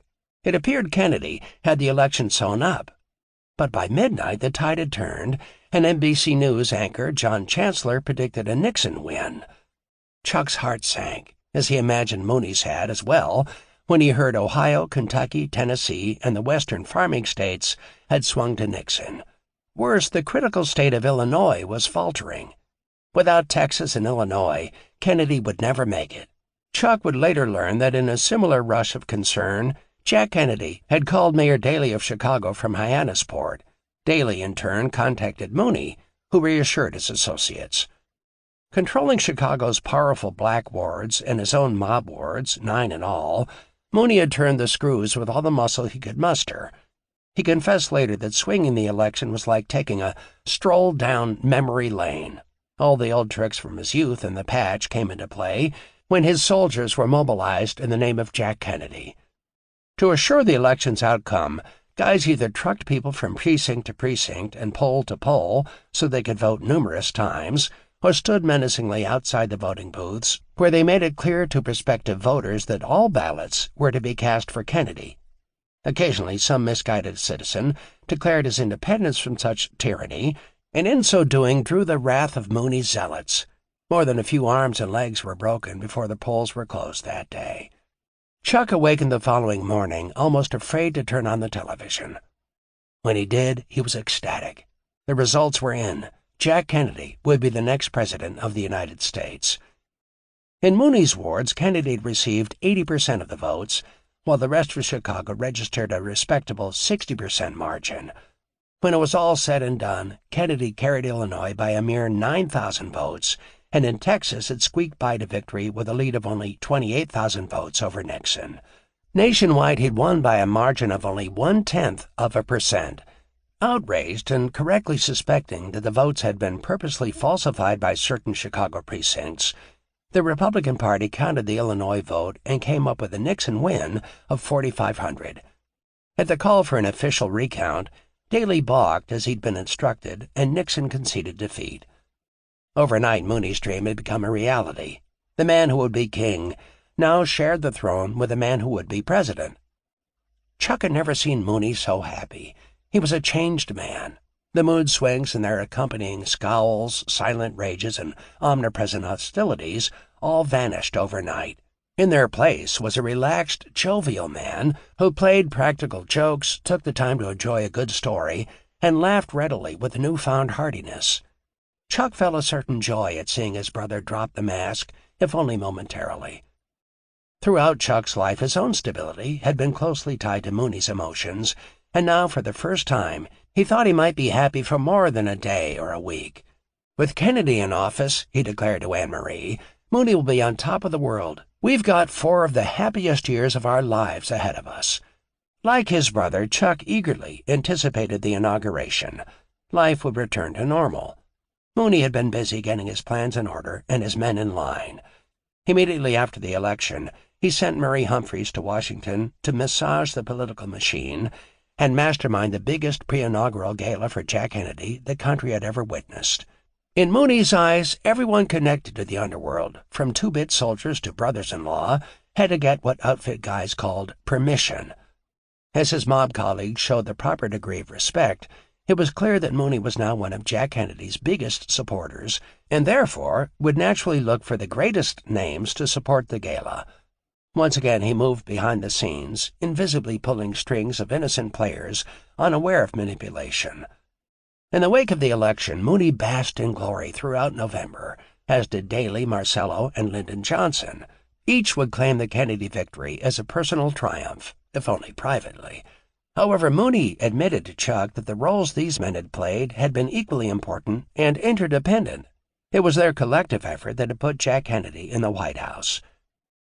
Another factor in Jack Kennedy's success must indisputably have been the support of Sinatra, whose celebrity status had served to mobilize hundreds of influential personalities, generating substantial campaign contributions. His star power had elevated the nation's presidential campaign and election to new political heights, that of media event, a phenomenon critical to gaining publicity and the popular vote.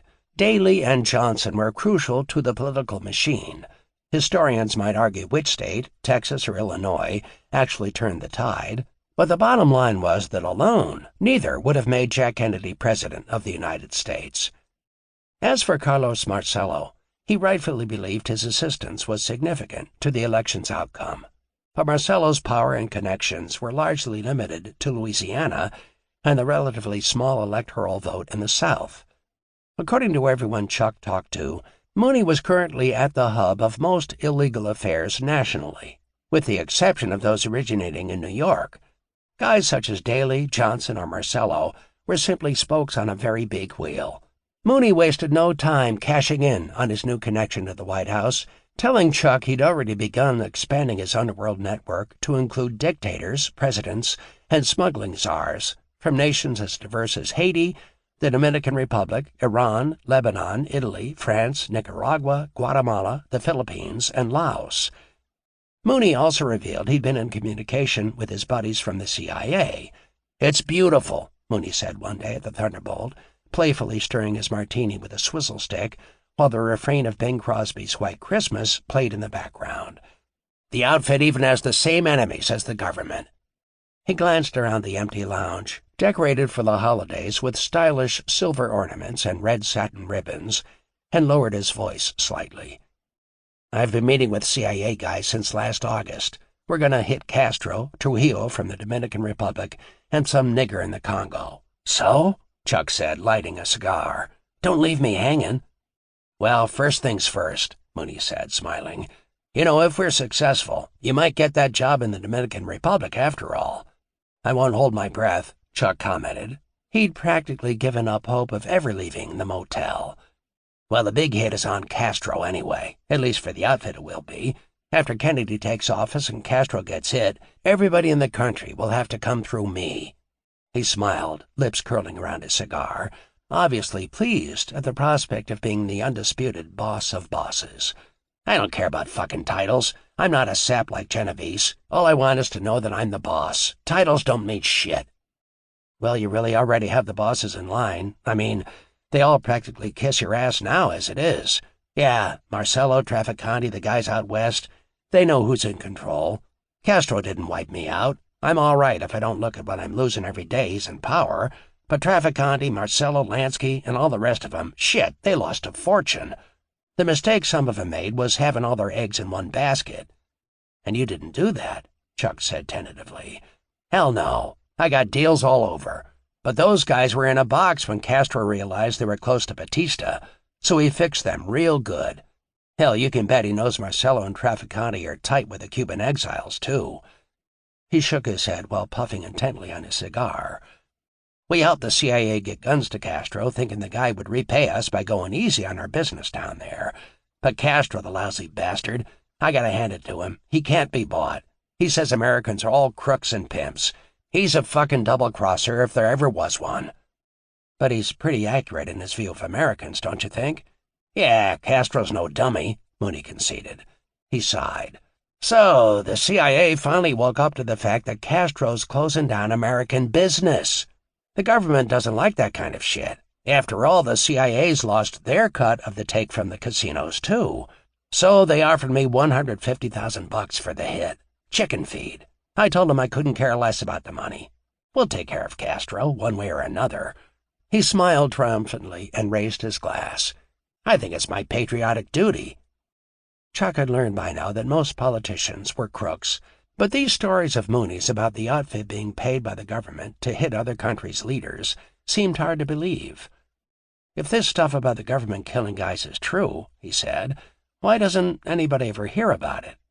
"Welcome to the real world, Chuck," Mooney said, leaning over to slap him on the back. "The real world?" Chuck's eyebrows shot up, half in anger, half in disbelief. Perhaps he was naive, as Mooney always said, but he couldn't stand the idea that his country, one he had to admit he really did love, was so goddamned screwed up. The outfit taking its piece of the action was one thing, but the government ordering hits on people, he found it all strangely depressing. Mooney studied him for a moment. Their eyes met, and his brother began speaking in a tone that to Chuck seemed patronizing. "Yeah, Chuck, I've been telling you for years this is how it's played. You don't hear about all this because it's secret, top secret." He paused and searched Chuck's face. "These guys are secret agents. They aren't supposed to get caught, and if they do, the government pretends they didn't know a damn thing about it. That's what secret means, for Christ's sake." Mooney went on to say that CIA Director Alan Dulles was the one who'd originally come up with the idea of taking out Castro. Two officials, Richard Bissell and Sheffield Edwards, were selected to put the scheme into action. For their liaison to the outfit, Mooney said they called on Bob Mayhew. The guy from the FBI? The guy who used to be with the FBI. He has a cover, a detective agency. He's working for our Teamsters attorney friend, Williams. That's how a lot of the guys work. Like Bannister. Shit, he's got an agency down in New Orleans now and is working on the Cuban exile thing with the CIA. Mayhew and Bannister work for the CIA all the time. They're good, damned good, and they've made me a lot of money. After Mooney's initial meeting with Mayhew, one arranged by his lieutenant, Johnny Roselli, Mooney told Chuck he instructed Roselli to tell Santo Trafficante and Carlos Marcello he wanted them to provide the assistance necessary, their Cuban connections, to pull off the CIA assassination plan. Mooney made Roselli the go-between with Mayhew and the CIA. Meanwhile, Mooney said he put Jack Ruby back in action, supplying arms, aircraft, and munitions to exiles in Florida and Louisiana, while the former Castro Minister of Games, Frank Fiorini, joined Ruby in the smuggling venture along with the Bannister CIA associate, David Ferry. The virtual blanket of men surrounding both the director of the CIA, the President of the United States, and Sam Giancana served to insulate them from even a hint of suspicion, and if not from suspicion, certainly from any direct tie to the events that followed. As Chuck would conclude after their conversation that December, the Castro plot was only the tip of one iceberg in a vast sea of icebergs on a course charted by his brother and his undercover friends. It was a course that would result in the creation of a team of skilled men possessing the wherewithal to assassinate any world leader. News of Bobby Kennedy's appointment as Attorney General that December came to Mooney like a rabbit punch in the dark. The relaxed attitude he developed since the election vanished as suddenly as it had appeared. A seething anger simmered beneath his bitter disappointment. The immediate question from Hoffa, Marcello, and Trafficante was, what the fuck is Jack Kennedy up to? In an effort to get some answers, Mooney called Humphrey's sidekick on the carpet. This was the guy he'd designated as one of his liaisons to the Kennedys, the man who'd assured him he had Jack under his thumb. Eaten out of the palm of his hand, Mooney yelled from behind his desk in his Oak Park basement one day. Jack's eaten out of his hand. Bullshit, that's what it is. He slammed the phone down and threw it across the room. Up until now, Mooney had relied largely on this contact and Murray Humphreys to keep him abreast of the goings-on with the Kennedys. But after recent occurrences, he told Chuck he planned to have Roselli keep a closer eye on things out west concerning the Kennedys. He said he was also sending his old Havana Tropicana pit boss, Louis McWillie, to the Cal Neva in Tahoe in an effort to beef up surveillance of the Kennedys' frequent casino romps and to monitor the Sinatra-Kennedy friendship. The second person, after Harry Truman, to meet with Jack Kennedy in the Oval Office in 1961 was Chicago's Mayor Daley. It was no coincidence. Mooney expected to see a change in policy toward organized crime and see it fast. Having Bobby Kennedy as Attorney General was not what he had in mind. He wanted answers, but mostly he wanted reassurance. What he got was, these things take time. Finding that message unacceptable, Mooney took matters into his own hands, personally going to the White House for a private meeting with the president. Their meeting, and the assurances he said he received, did little to allay his concerns. He came back to Chicago dissatisfied, and Chuck thought, more suspicious than ever of Jack Kennedy's motives. It had occurred to Mooney that Joe Kennedy, the wily old bastard, had had a brainstorm. By putting Bobby in charge of the Justice Department, it could only be one of two things. Either Bobby would put the clamps on Hoover and tell him to lay off the outfit as Jack and Joe had promised, or Bobby would be utilized as henchman, with a virtual army of FBI agents at his disposal to destroy all those to whom the Kennedys owed favors. The former seemed hopeful, but highly unlikely. It would be a behavior totally out of character for Robert Kennedy, the crime buster of McClellan Committee fame.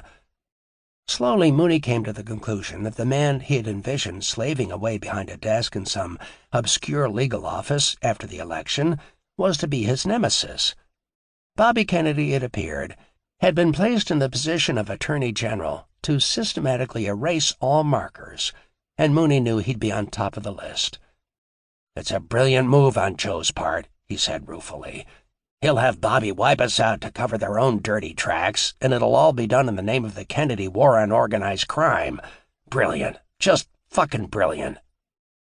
Just as he was coming to that conclusion, though, Mooney told Chuck that Jack Kennedy had done something completely baffling. Kennedy had started sending him copies of confidential FBI memos through Judy Campbell.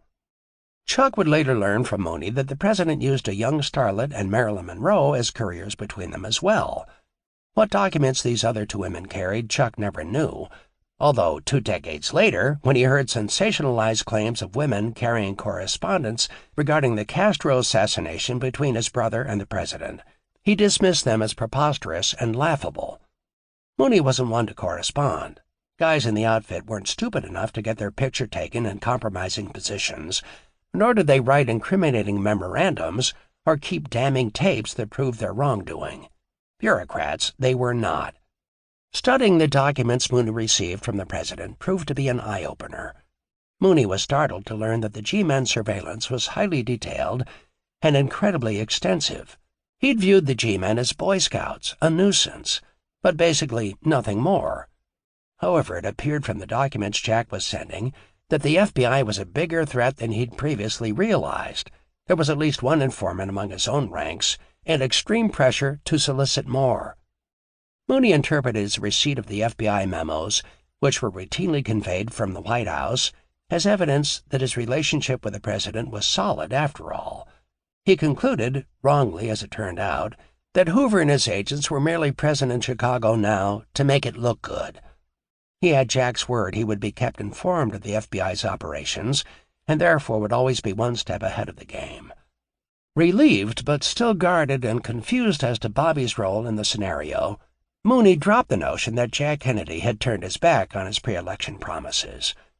Later, it would be discovered that Jack was sending Mooney only a carefully selected sample of the FBI memorandums issued daily to J. Edgar Hoover. Those Jack did send said nothing, for example, of the wiretaps that had by now been placed at Mooney's favorite hangouts, the Armory Lounge and Celano's tailor shop.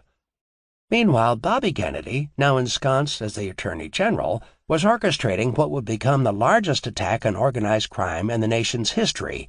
The young Kennedy compiled a target list of the country's 30 leading mob bosses, and heading that list, just as Mooney had predicted, was the name Sam Giancana. The Attorney General demanded that J. Edgar Hoover intensify the Bureau's efforts, going after the mobsters with the same zeal the FBI had used against the Communist Party. To further his cause, Bobby brought the IRS on board to prosecute tax evasion by underworld figures. As Bobby Kennedy prepared for battle, Mooney, despite being comforted by the FBI reports, didn't abandon his own surveillance of the Kennedys, nor did he ignore the traitor he'd learned of through the memorandums, a man he believed was William Action Jackson. He immediately put a contract out on Jackson and decided to increase his surveillance of the Kennedy brothers.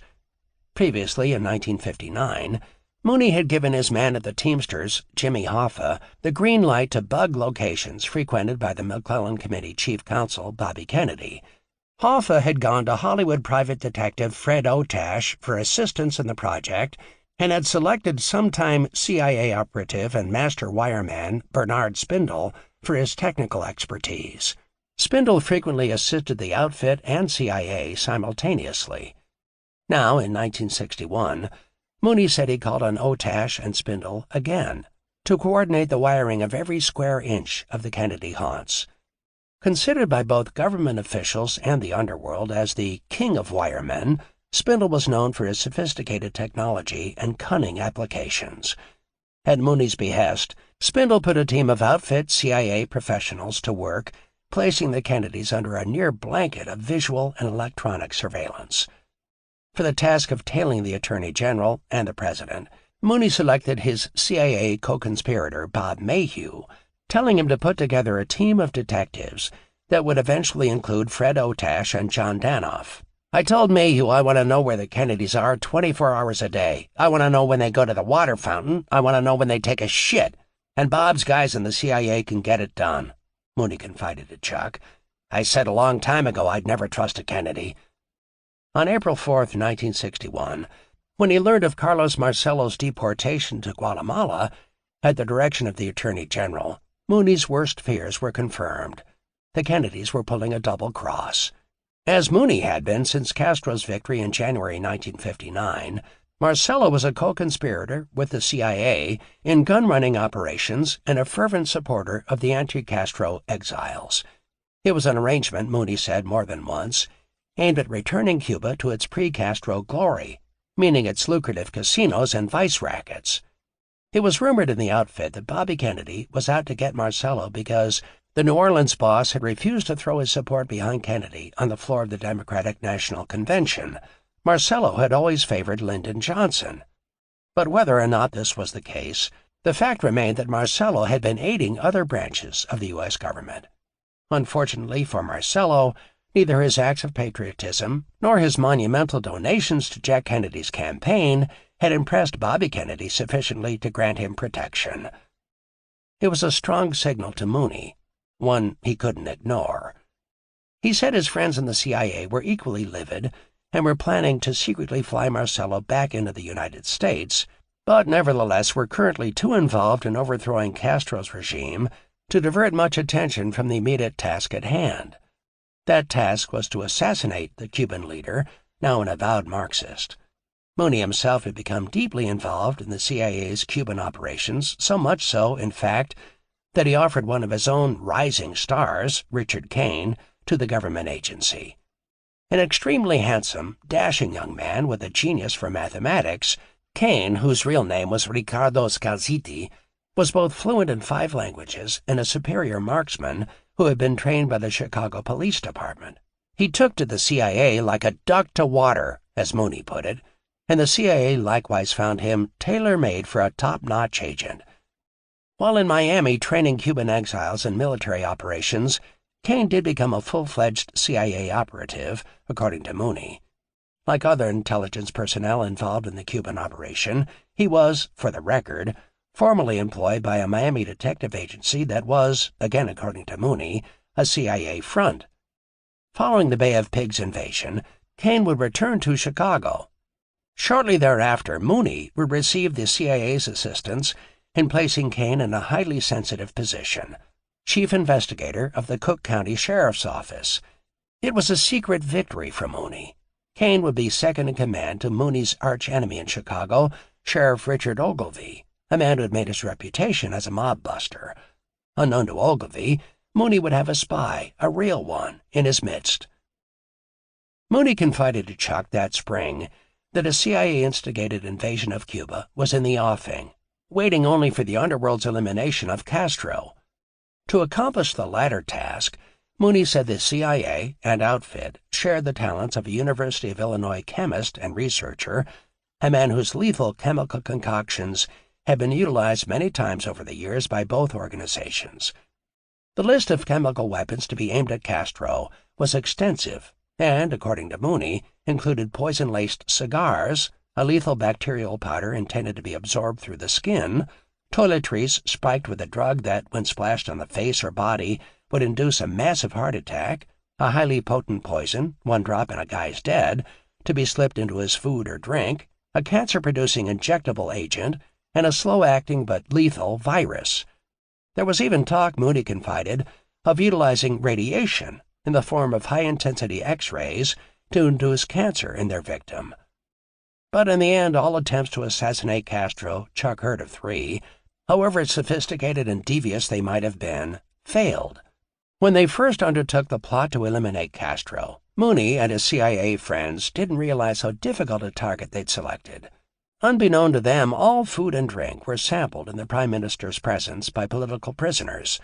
Thus, their first attempt on Castro's life, slipping poison into a drink, had served only to alert him to a conspiracy, and, in response to that threat, security was redoubled. Chuck suspected that perhaps most central to the assassination plot's failure was the fact that most of the Cubans remaining on the island were, contrary to what the U.S. media would have had the public believe, happy with their new government. Additionally, Castro, a man surrounded by both loyalists and tight security, could not be easily murdered by a professional hitman. Paid killers continued to be paid because they survived to kill again. Outfit guys weren't zealots who were eager to give their lives to silly political ideals.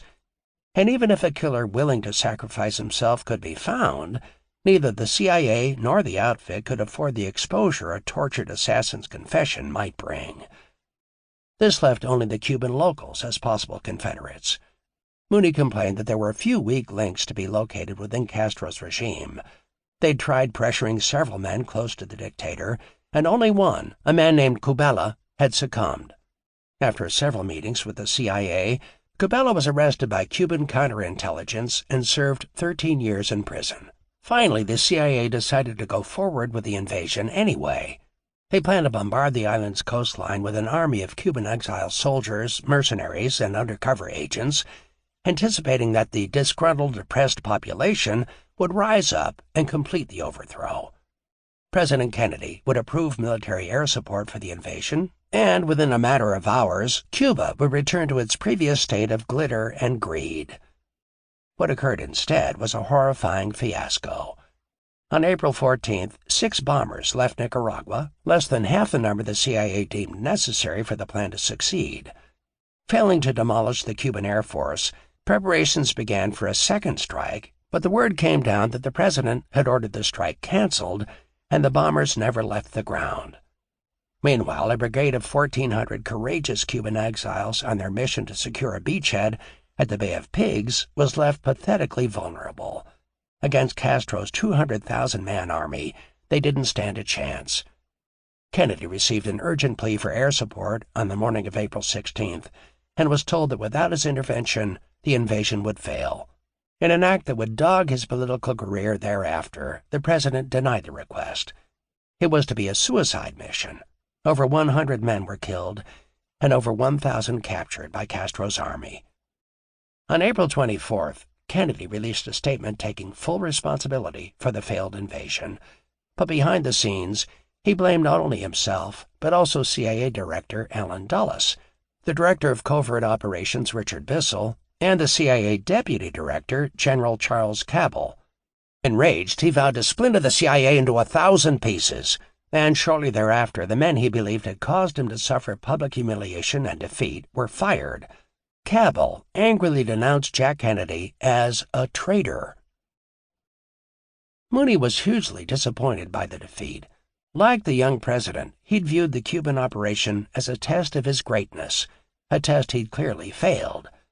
Seeking vindication, Mooney and the CIA turned more urgently to their poison cigars, covert arms smuggling, and Cuban exile activities, while Jack tacitly approved military training camps, counterespionage, and exile raids.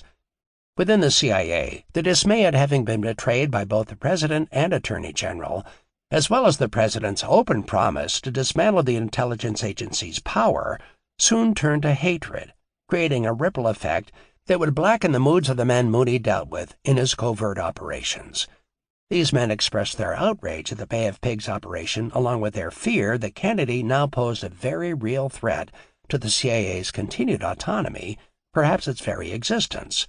Their highly vocal dissension served to confirm Mooney's own feelings about the Kennedys and made him even more doubtful of Jack's true intentions. It was in this turbulent climate that two of America's most powerful forces became allies. The outfit and the CIA now shared a common enemy, the President of the United States. There were other threats to Mooney's rule as well. The Chicago FBI was attempting to exert pressure on the outfit, and Mooney thought a lot of his problems could be laid at the feet of stool pigeon William Action Jackson. Mooney ordered his lieutenant, Fifi Buccieri, to make an example of the man, and the more gruesome the better. Further, he wanted photographs taken so that everyone could see what would happen if they ever dared talk with FBI agents. The murder of Jackson was the cruelest in the outfit's bloody history. The 300-pound loan shark was forcibly taken to a Chicago meat-rendering plant and hoisted onto a 6-inch steel meat hook. There he remained, screaming in inconceivable agony, while Buccieri and his soldiers proceeded to ply their trade. They utilized an arsenal of tools that would have made the Marquis de Sade envious: ice picks, wrenches, bats, knives, razors, and a blowtorch. For added measure, they shot Jackson in the knee, rammed an electric cattle prod up his rectum, and on a whim poured water on it.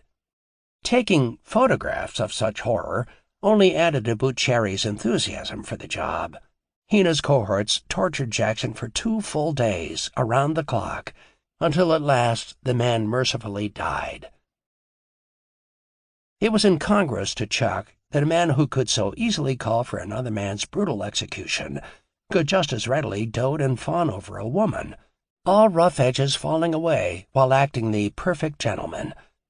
However, when it came to Phyllis McGuire, Mooney's latest girlfriend, his brother did just that. Phyllis McGuire was a fresh-scrubbed All-American girl with a sweet voice that thrilled the public from coast to coast as a part of the singing trio of the McGuire sisters. The trio had gotten its first break on television's Arthur Godfrey show and had quickly graduated to star status with hit recordings like Sugar Time and stints in nightclubs around the country. Once Mooney saw Phyllis McGuire in 1958, he had to have her. And with that in mind, he implemented his tried-and-true methods of seduction, showering the pretty brunette with flowers, diamonds, and furs, picking up the tab for her gambling debts, and using his influence to maneuver the McGuire sisters into lucrative nightclub engagements around the world. Soon the singing trio was at the top of the charts, cutting one hit song after another. And Mooney reveled in the attention that was created by having Phyllis at his side. A woman who was portrayed as a naive country girl from Middletown, Ohio, Phyllis always seemed to enjoy partying with Mooney, living the high life for the likes of Sinatra and his clan. Mooney made Phyllis a permanent fixture between his romps with chorus girls, buxom starlets, and business contacts such as Judy Campbell. Their relationship never replaced his many other female escapades, but, he said, merely added a new dimension. Anne-Marie and Chuck met Phyllis in 1959, and thereafter entertained her and Mooney occasionally in their suburban home. They treated her like family, allowing her the opportunity to relax with her paramour. Away from the glare of press agents and photographers, Phyllis played pool in the basement with little Mooney, lounged on the patio, and walked in the nearby fields, feeding sugar cubes to the horses and their foals. Mooney thought the privacy Chuck's home afforded was refreshing, and therefore he visited often. Chuck and Anne-Marie found Phyllis to be a sweet girl, but childlike and frivolous. Her talent was quite obviously singing, not thinking. But for Phyllis to have been anything more than another pretty face would have come as a surprise to Chuck. Mooney never had surrounded himself with females who were intellectual giants. He liked to be in control, insisted on calling all the shots, and he didn't like women who were smart enough to ask intelligent questions. With Phyllis, he'd found a woman who would look up to him, admire his finesse, fall for his charm. Like all the rest, she didn't have to know the questions, because he'd always have all the answers. As their relationship proceeded, Mooney began footing the bill for everything: a ranch in Vegas, Manhattan apartments, Beverly Hills condos. Phyllis McGuire might be a star bringing down well over $100,000 a year, but, he complained to Chuck, she was always broke. "Celebrities throw their money away," he'd say disdainfully, "and Phyllis is about the worst. Spends all her money on clothes, doesn't have 2 nickels to rub together." As Mooney became convinced of her loyalty, he'd told Chuck he was purchasing more property out west, buying heavily in oil wells and making extensive stock and bond investments, and putting some of them in her name. In all his life, Mooney had never held so much as a car in his own name. He utilized countless soldiers, lieutenants, and family members as fronts for his own enterprises and holdings, but there was never any question as to who the real owner was. Years later, Chuck would suspect that the lion's share of Phyllis McGuire's wise investments in antiques, fabulous jewels, oil, and on Wall Street were actually made by Mooney and placed in her name. The jewelry, millions of dollars worth, perhaps came largely from Mooney's old Costello discount connections. The millions of dollars in oil from his friendships with right-wing Texas oil men, the fortuitous Wall Street investments thanks to information he received from insiders. If so, Mooney's legacy, not hit records, would ultimately make Phyllis McGuire a very wealthy woman. While Phyllis enjoyed the material rewards of a relationship with Mooney, Chuck knew his brother was exploiting the affair as well, using Phyllis's name, her credit cards, telephones, and apartments to further subvert the FBI. Aside from that, he simply found immense pleasure in being seen in the company of a beautiful star, and he took every opportunity to do just that. Chuck was standing in the yard, admiring the budding trees in late spring of 1961, when the phone rang.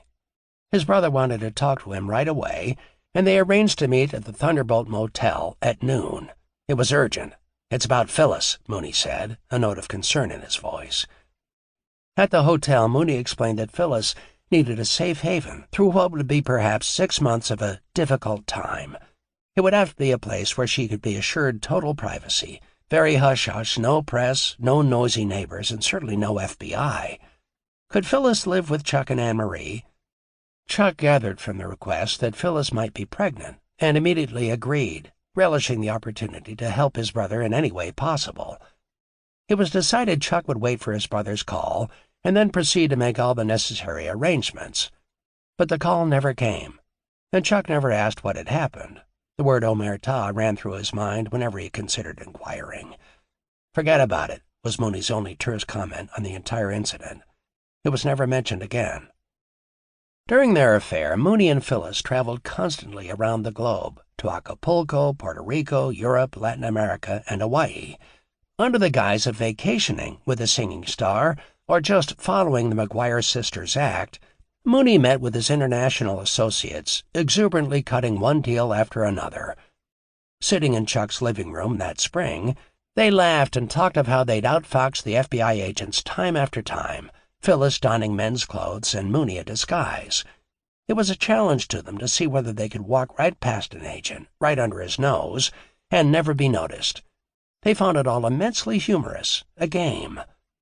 But on July 12, 1961, their game of cat and mouse with the FBI ceased to be entertaining. Mooney and Phyllis were returning from one of their many jaunts, this time from Phoenix, Arizona. En route to New York, their Pan Am flight had a brief layover in Chicago. As they stepped off the plane, Phyllis well ahead of Mooney, the FBI waited to greet them. To Mooney's dismay, he watched as 2 agents hustled Phyllis down the concourse. Before he could follow, 2 more agents stopped him, identifying themselves as Bill Romer and Ralph Hill. They proceeded to question him in a manner Mooney would later describe as snarling and aggressive. He informed them he had nothing to say and suggested, as he continued to walk in the direction he'd last seen Phyllis, they leave him alone. Romer and Hill had no intention of doing that and dogged his path, hurling an assortment of insults.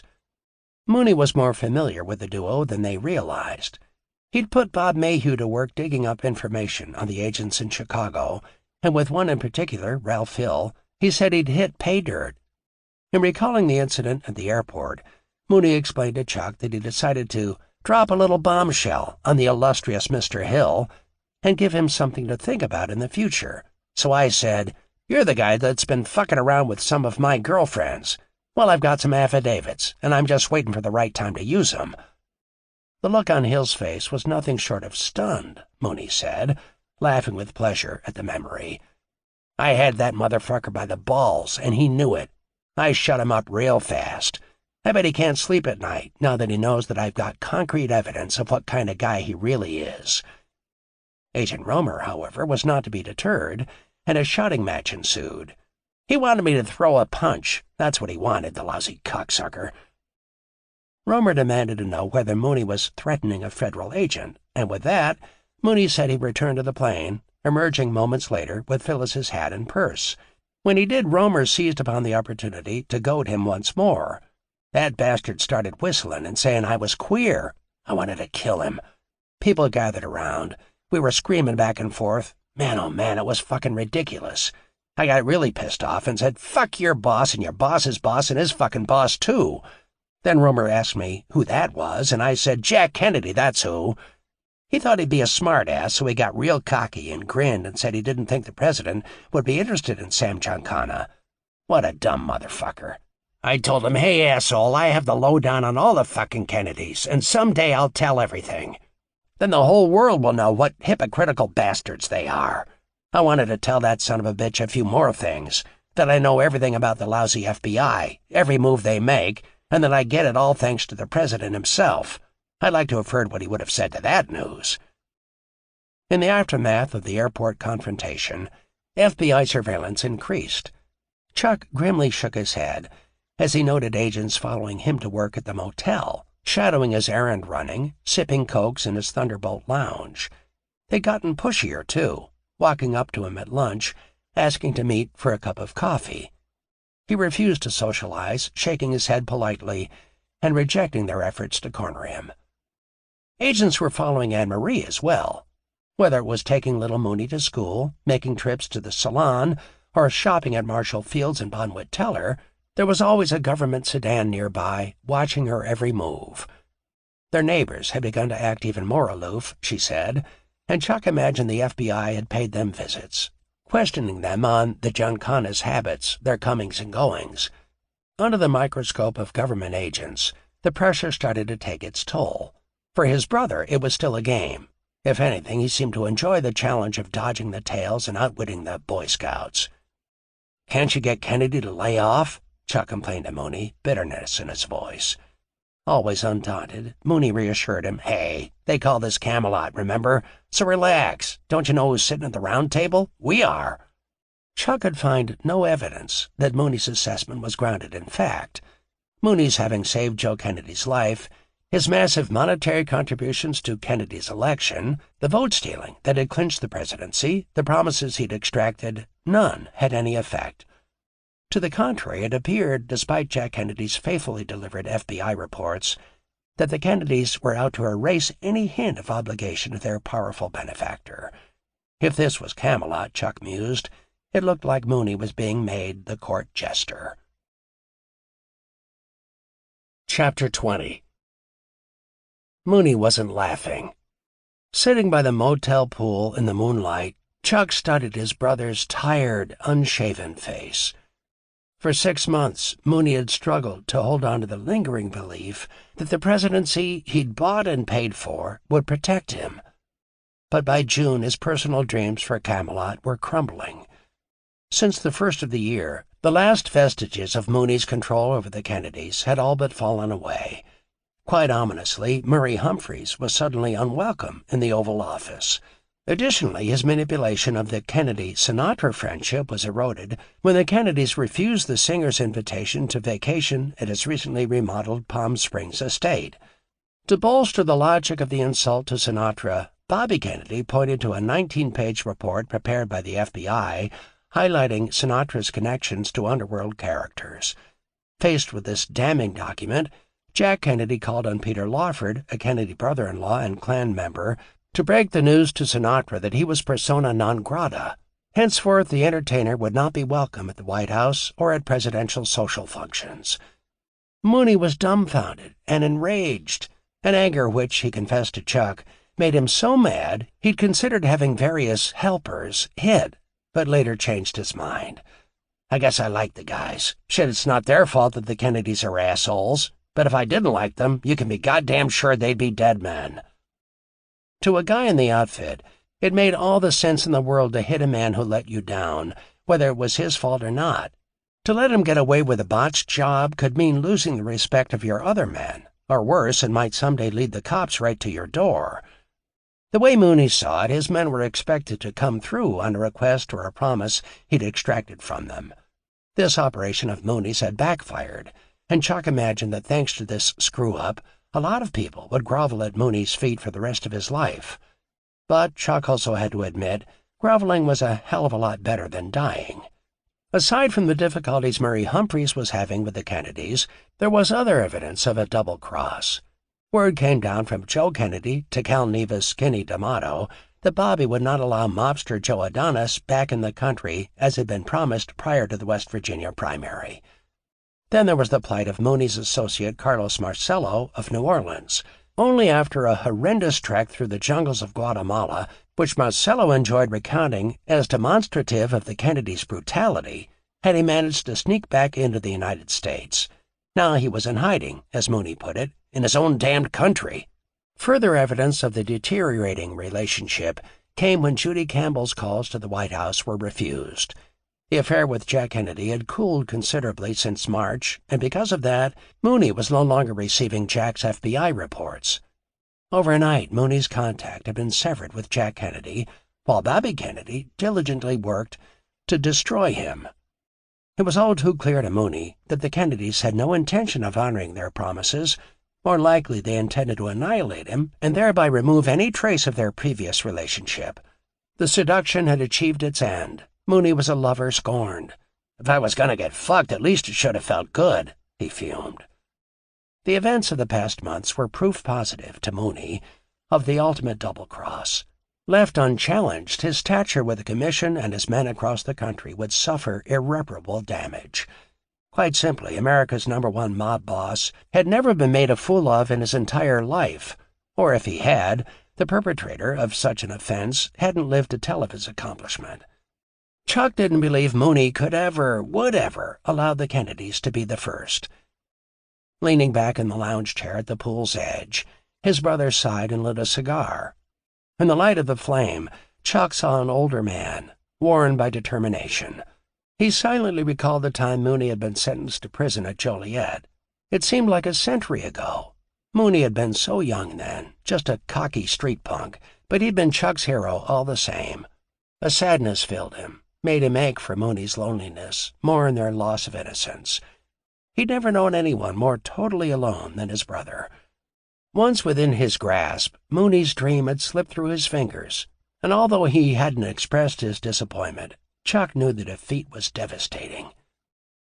Remembering the old days on Taylor Street, a wistful smile played across Chuck's lips. He longed for the simplicity of the street, its unspoken rules, its black-and-white reasoning. In the face of adversity, he was certain his brother would return there as well, to the ways he knew best. Mooney broke the silence, clearing his throat as he gazed up at the night sky. "They think they've really gotten me, Chuck. That's what they think." He shook his head and sighed again. "Well, you've never been beaten before. Nobody's ever stopped you. Nobody." "You're right about that," Mooney smiled wanly. "They've underestimated me. And to tell you the goddamn truth, that's good. Never let the enemy know your true strength." Chuck nodded. Mooney turned to look him square in the eye.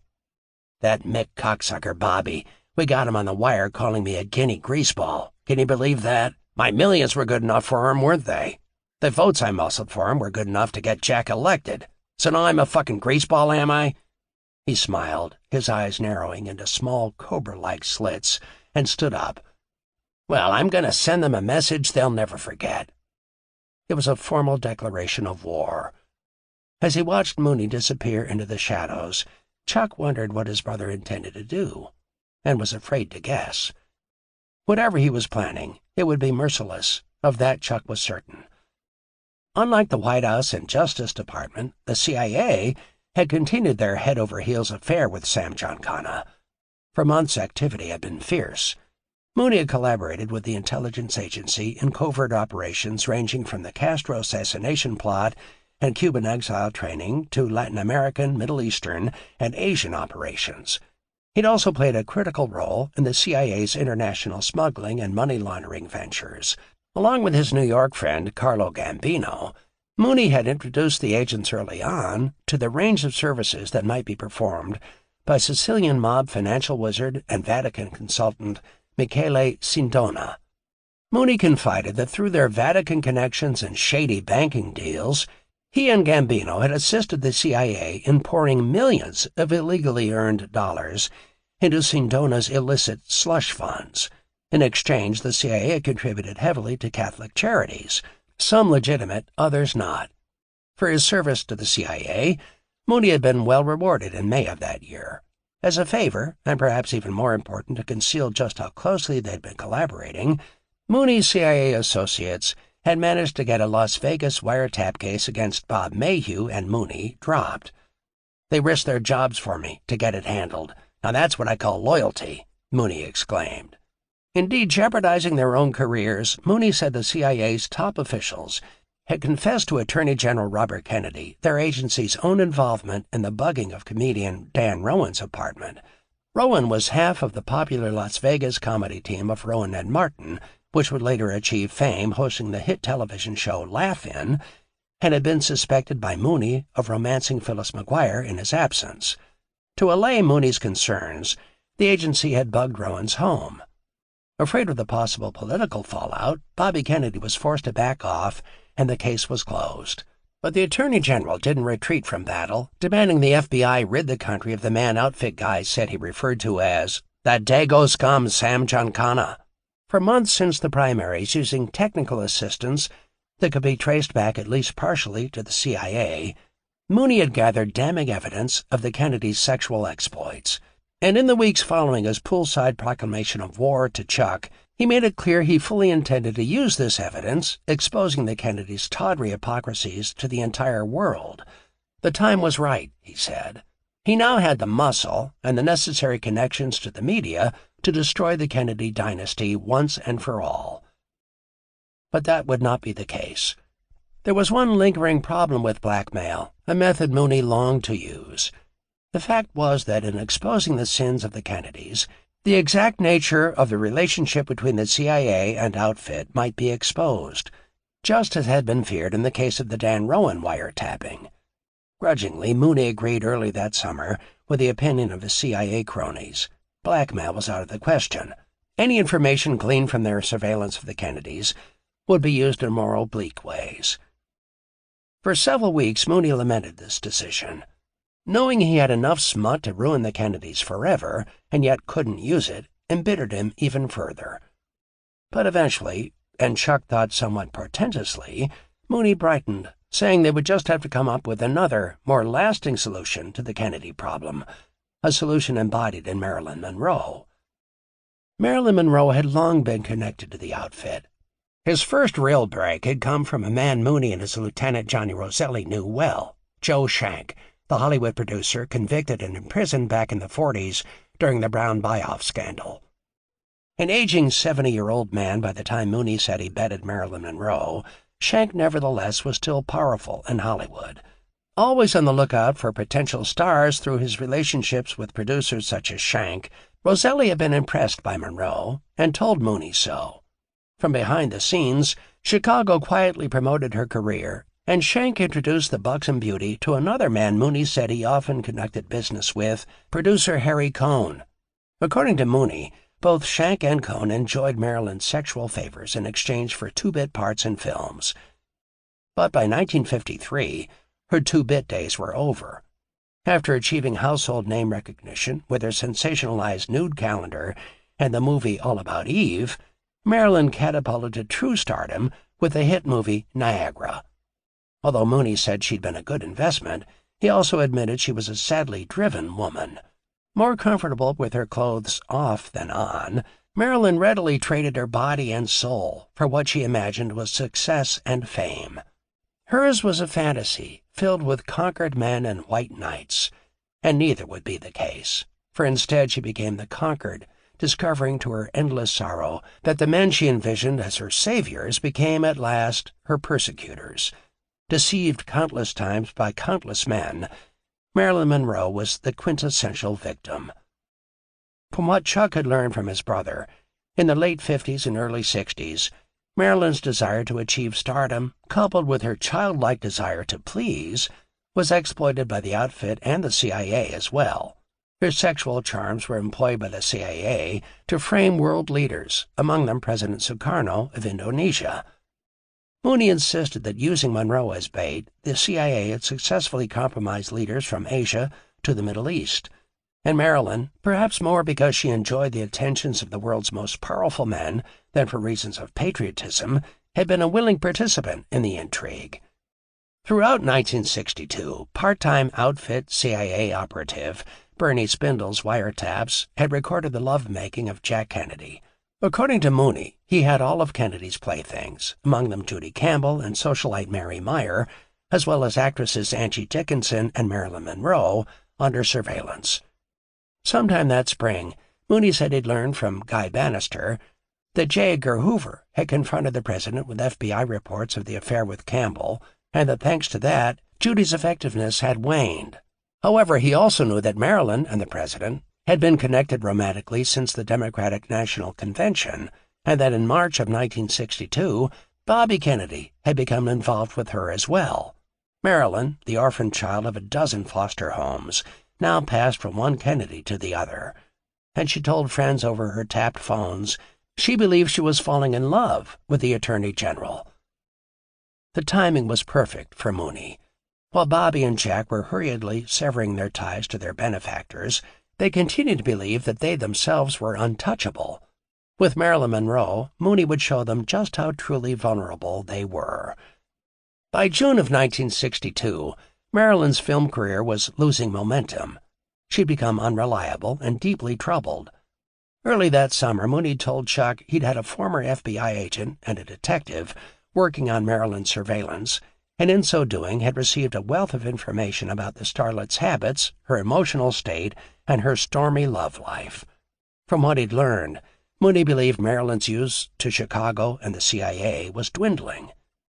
Later, Chuck would surmise that Marilyn Monroe's knowledge of CIA outfit collaborative efforts, coupled with her increasingly severe emotional instability, had become a dangerous combination, and that by July, thanks to a failing relationship with Bobby Kennedy, she had become not only expendable, but, when Mooney received reports of her threats to Bobby Kennedy to blow the lid off the whole damn thing, a frightening liability as well. According to guys in the outfit, it was at this time that the CIA, fearful of exposure by the vengeful, drug-addicted Monroe, requested that Mooney have her eliminated. And Mooney, smelling blood, seized on the CIA contract as a way to achieve another objective as well. By murdering Monroe, it might be possible to depose the rulers of Camelot. 1 week before her death, a distraught Marilyn Monroe flew into Lake Tahoe's Calneva Lodge. Unbeknown to her, Mooney had orchestrated the invitation. Among the guests that weekend was a man Mooney jokingly referred to as Peter the Rabbit Lawford. At dinner that evening, Mooney, Sinatra, and Lawford watched as Marilyn drank herself into near oblivion, pouring out her heart to an uncharacteristically sympathetic Mooney Giancana. She sobbed to Mooney that Bobby Kennedy had refused her phone calls. She'd even tried to reach him at his home in Virginia, something that sent the Attorney General, recently hailed nationally as Family Man of the Year, into a rage.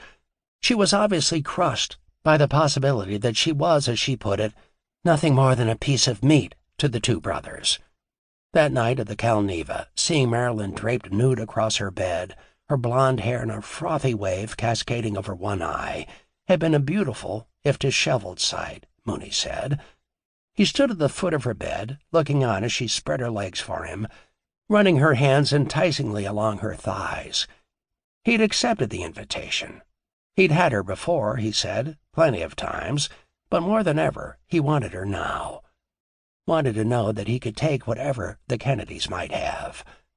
Zipping up his silk trousers later, he'd laughed to himself. He'd had Marilyn Monroe's body.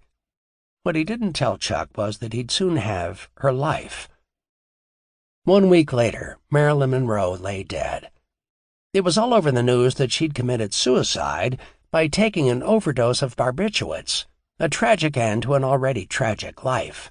But Chuck heard another, more sinister story circulate among the outfit guys who frequented the Thunderbolt Lounge. The week following Mooney's tryst with Marilyn at the Calneva Lodge, Chucky Nicoletti told Chuck that Mooney had received word from the CIA that Bobby Kennedy would be in California on the weekend of August 4th. That was what Nicoletti said Mooney had been waiting for. Mooney immediately flew to Palm Springs, California, ostensibly to attend a party.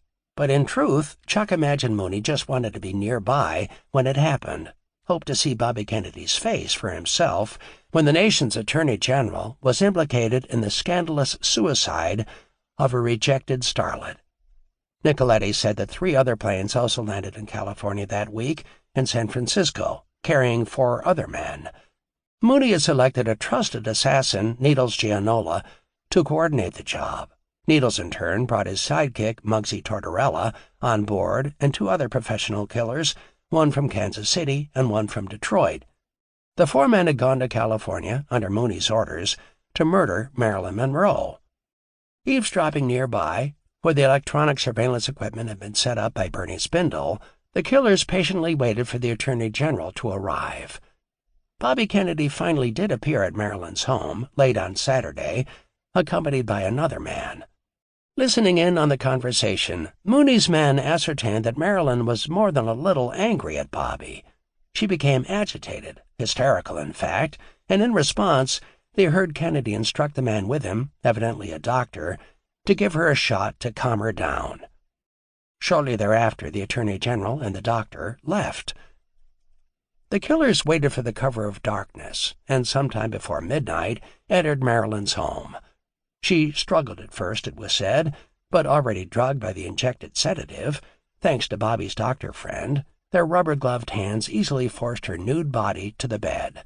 Calmly, and with all the efficiency of a team of surgeons, they taped her mouth shut and proceeded to insert a specially doctored Nembutal suppository into her anus. Then they waited. The suppository, which Nicoletti said had been prepared by the same Chicago chemist who concocted the numerous chemical potions for the Castro head, had been a brilliant choice.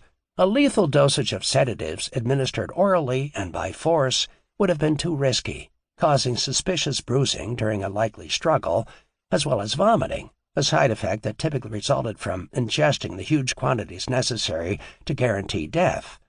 Using a suppository would eliminate any hope of reviving Marilyn, should she be found, since the medication was quickly absorbed through the anal membrane directly into the bloodstream. There'd be nothing in the stomach to pump out. Additionally, a suppository was as fast-acting as an injection, but left no needle mark for a pathologist to discover. In short, it was the perfect weapon with which to kill Marilyn Monroe. Indeed, within moments of insertion, the suppository's massive combination of barbiturates and chloral hydrate quickly entered her bloodstream, rendering her totally unconscious. The men carefully removed the tape, wiped her mouth clean, and placed her across the bed. Their job completed, they left as quietly as they had come. It was at this point that Mooney had hoped Act Two of the drama would begin. That next, Bobby Kennedy's affair with the distraught, love-scorned starlet would be exposed. But what Mooney hadn't counted on were the lengths Bobby Kennedy would go to cover up the affair. Nor could Mooney assist in the Attorney General's exposure by providing damning evidence of a compromising relationship with a starlet due to the risk such an act posed to his own clandestine affairs with the CIA. Nevertheless, Mooney had expected that hordes of police would be called in, Monroe's neighbors and housekeeper questioned, her home searched, and the scandalous discovery made that Bobby Kennedy had been there just hours earlier. In the wake of the investigation, it might also be suspected that the Attorney General, along with a Confederate, had administered a lethal dose of sedatives into Marilyn Monroe's bloodstream. That, to Mooney, would have been the ultimate victory. But that was not to be. Instead, the killers listened over their wiretaps in the hours following the murder, as a series of phone calls alerted Bobby Kennedy to Marilyn's death and ultimately mobilized a team of FBI agents to avert the impending disaster that Mooney had anticipated would follow. Kennedy and Lawford, unaware there were other intruders in Marilyn's home that evening, seemed to believe Bobby and his doctor friend were to blame for her overdose and death.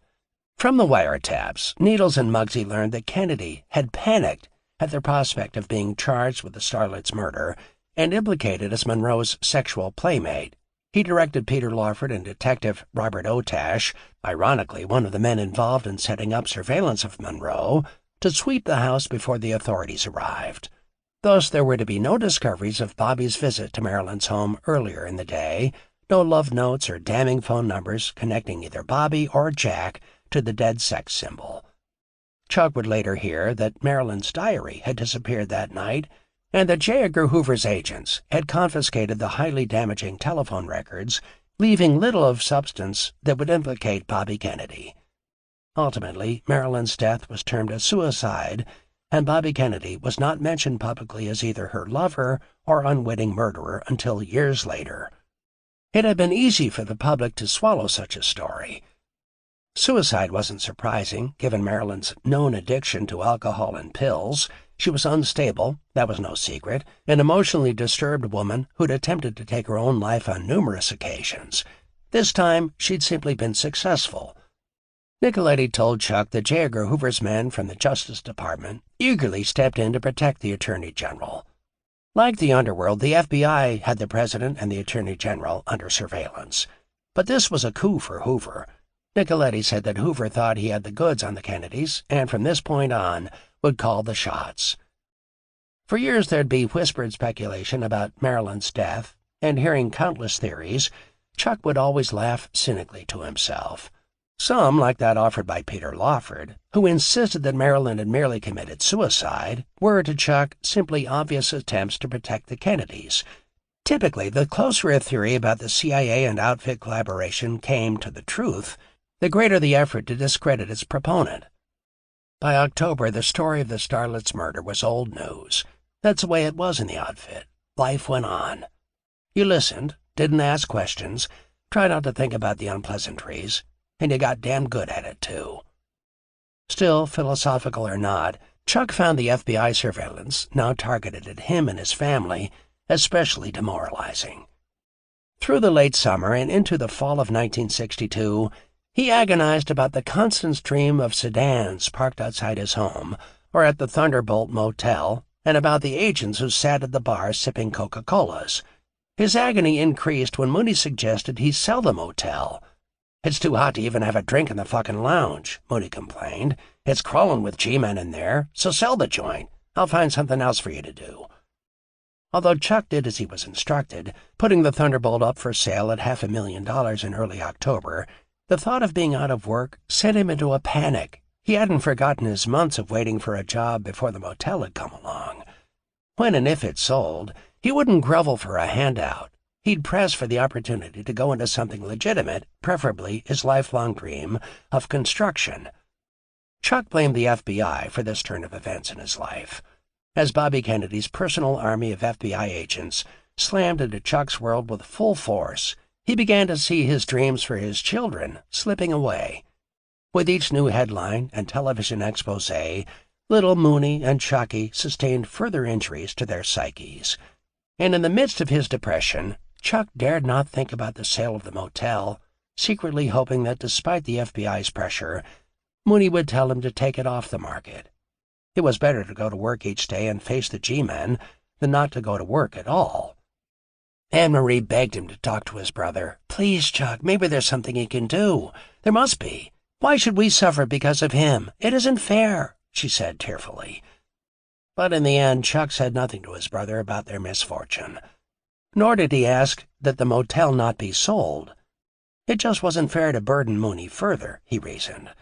Besides, his problems made theirs seem silly by comparison. He couldn't imagine complaining to the country's, the world's, biggest outfit boss about something he felt certain would be viewed as insignificant. "Mooney's too big to be worried by us," he explained impatiently to Anne-Marie. "He's got big things going on, bigger than some damned motel in Rosemont, Illinois. He's up to his eyeballs in international deals, and he's got his own problems with the FBI. He sure as hell doesn't need me going in and whining about our little worries." Truly, for Mooney, the Thunderbolt was only one of hundreds of investments scattered across the globe. He gave its sale barely a second thought. Instead, he focused on a new venture, one that captured his imagination, if only momentarily. In between business trips to Bern, Rome, Paris, and London, Mooney, the consummate deal juggler, made plans for what would be called the biggest star-studded occasion in Chicago's history, the grand opening of the Villa Venice. Northwest of Chicago, in Wheeling, Illinois, the Villa Venice had been just another joint among the string of joints Mooney owned. But after Mooney invested $250,000 in its refurbishing, the dowdy stepchild was transformed into the swankest nightclub east of Las Vegas. Chuck and Anne-Marie always enjoyed the atmosphere of a swank club, and this one rivaled the finest. A grand, canopied entrance awaited each patron's arrival, and beneath the canopy, a line of smartly uniformed valets graciously greeted the fur-draped women and their tuxedoed escorts as they climbed from gleaming Cadillacs, limousines, and Lincolns. Behind the club, a small river snaked through a grove of trees. Floating in the moonlight were brightly painted gondolas with Venetian-outfitted gondoliers eager to take romantic couples on a watery, violin-accompanied journey. Inside, the ambience was equally breathtaking. A grand foyer opened onto a sumptuous room dotted with linen-draped tables, each topped by lush maidenhair ferns, flowers, and flickering candlelight.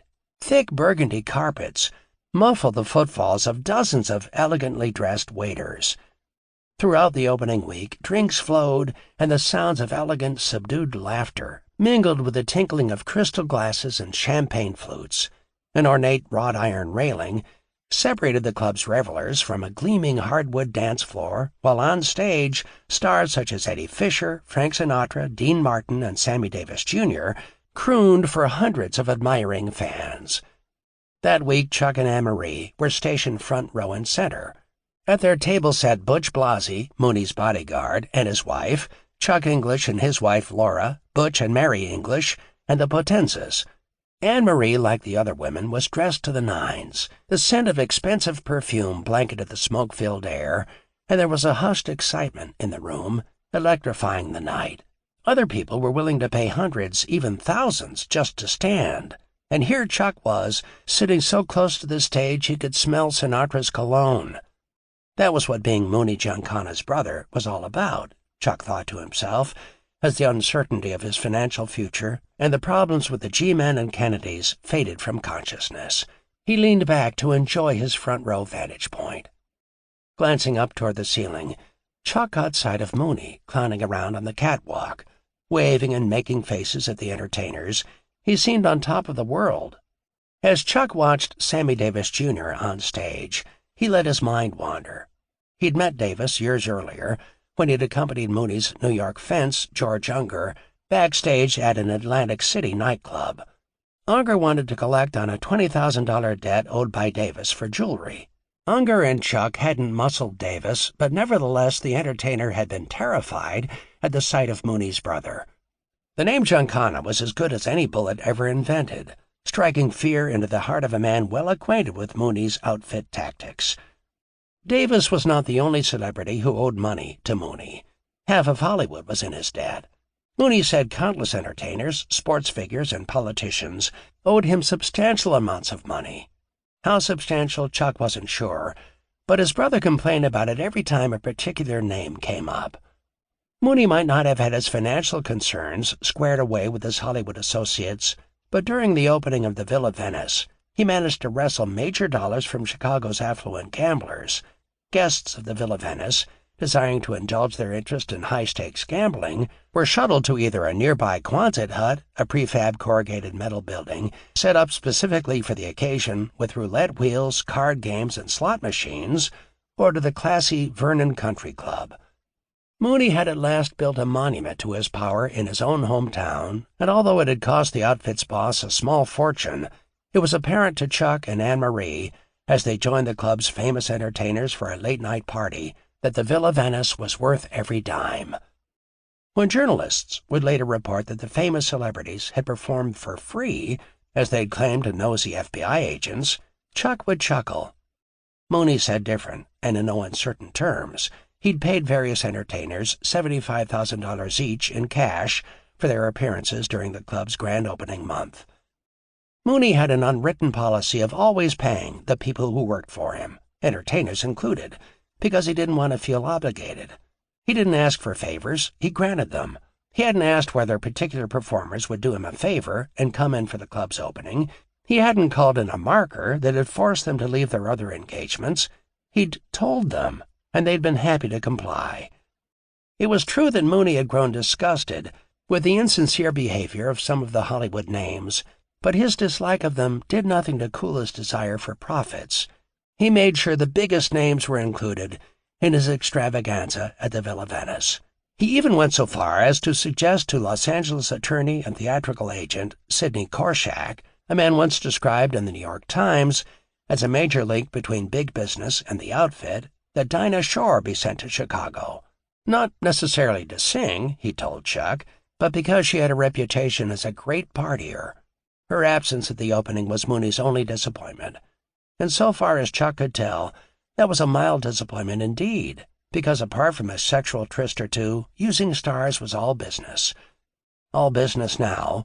Mooney pocketed the rewards from the Villa Venice, $3 million in tax-free profit at month's end. Amid the glamour of the club's opening and Mooney's globe-trotting international intrigues, the FBI intensified its war against the Chicago boss and organized crime in general. In January of 1963, the cry went out from the underworld coast to coast to eliminate the Kennedys, and Mooney, who'd set himself up as the undeclared boss of bosses, began receiving pressure from fellow mafiosi, particularly Hoffa and Marcello, to do just that. If he was the man with the wherewithal and government connections to put an end to the Kennedy regime, as he claimed, they wanted him to prove it. To Chuck's private dismay, in early spring, the Thunderbolt was sold, bringing $50,000 above the asking price from two well-known community figures, Rosemont's mayor, Don Stevens, and the state highway construction mogul, Joe Greco. By May, Chuck was out of work. Dejected and with no word from Mooney of some new challenge, he went into the hospital for a hernia operation. Lying beneath sterile white sheets, he gazed out the window into a world that now also seemed sterile. He didn't want time to think. He'd spent most of his life trying not to dwell on the anger, the pain. But confinement in the hospital gave him more than enough opportunity to evaluate his life, as well as Mooney's. The despair closed in around him. "How can things be so black in a room that's all white?" he joked feebly to Anne-Marie. Since he hadn't mentioned his personal concerns to his brother, Chuck was surprised when Mooney trotted into his hospital room, his face lit with an uncharacteristic, broad smile. He sat down on the edge of the bed. "I just wanted you to know it's all taken care of," Mooney said, smiling mysteriously. "What's taken care of?" Chuck asked, his eyes narrowing in suspicion. "Things," he replied, as he flicked his cigar in the ashtray and looked him in the eye. Suddenly Chuck was transported back in time. He saw his brother's face in the crowd, one eyebrow slightly lifted, could almost hear the whistling man's tune. "You know I always win," Mooney said, standing up. And with that he turned and walked out of the room. In June of 1963, the local FBI agents instituted what they called lockstep surveillance of the Chicago boss, meaning literally that agents had been assigned to dog his every step. Mooney credited agents Romer and Rutland as having masterminded the surveillance technique. Agent Hill, the man Mooney had said he had a lot of dirt on, declined to participate, transferring to another assignment. Mooney explained Hill's change of heart as smart. There was no attempt made at secrecy under this new program. The G-men openly dogged Mooney's every move.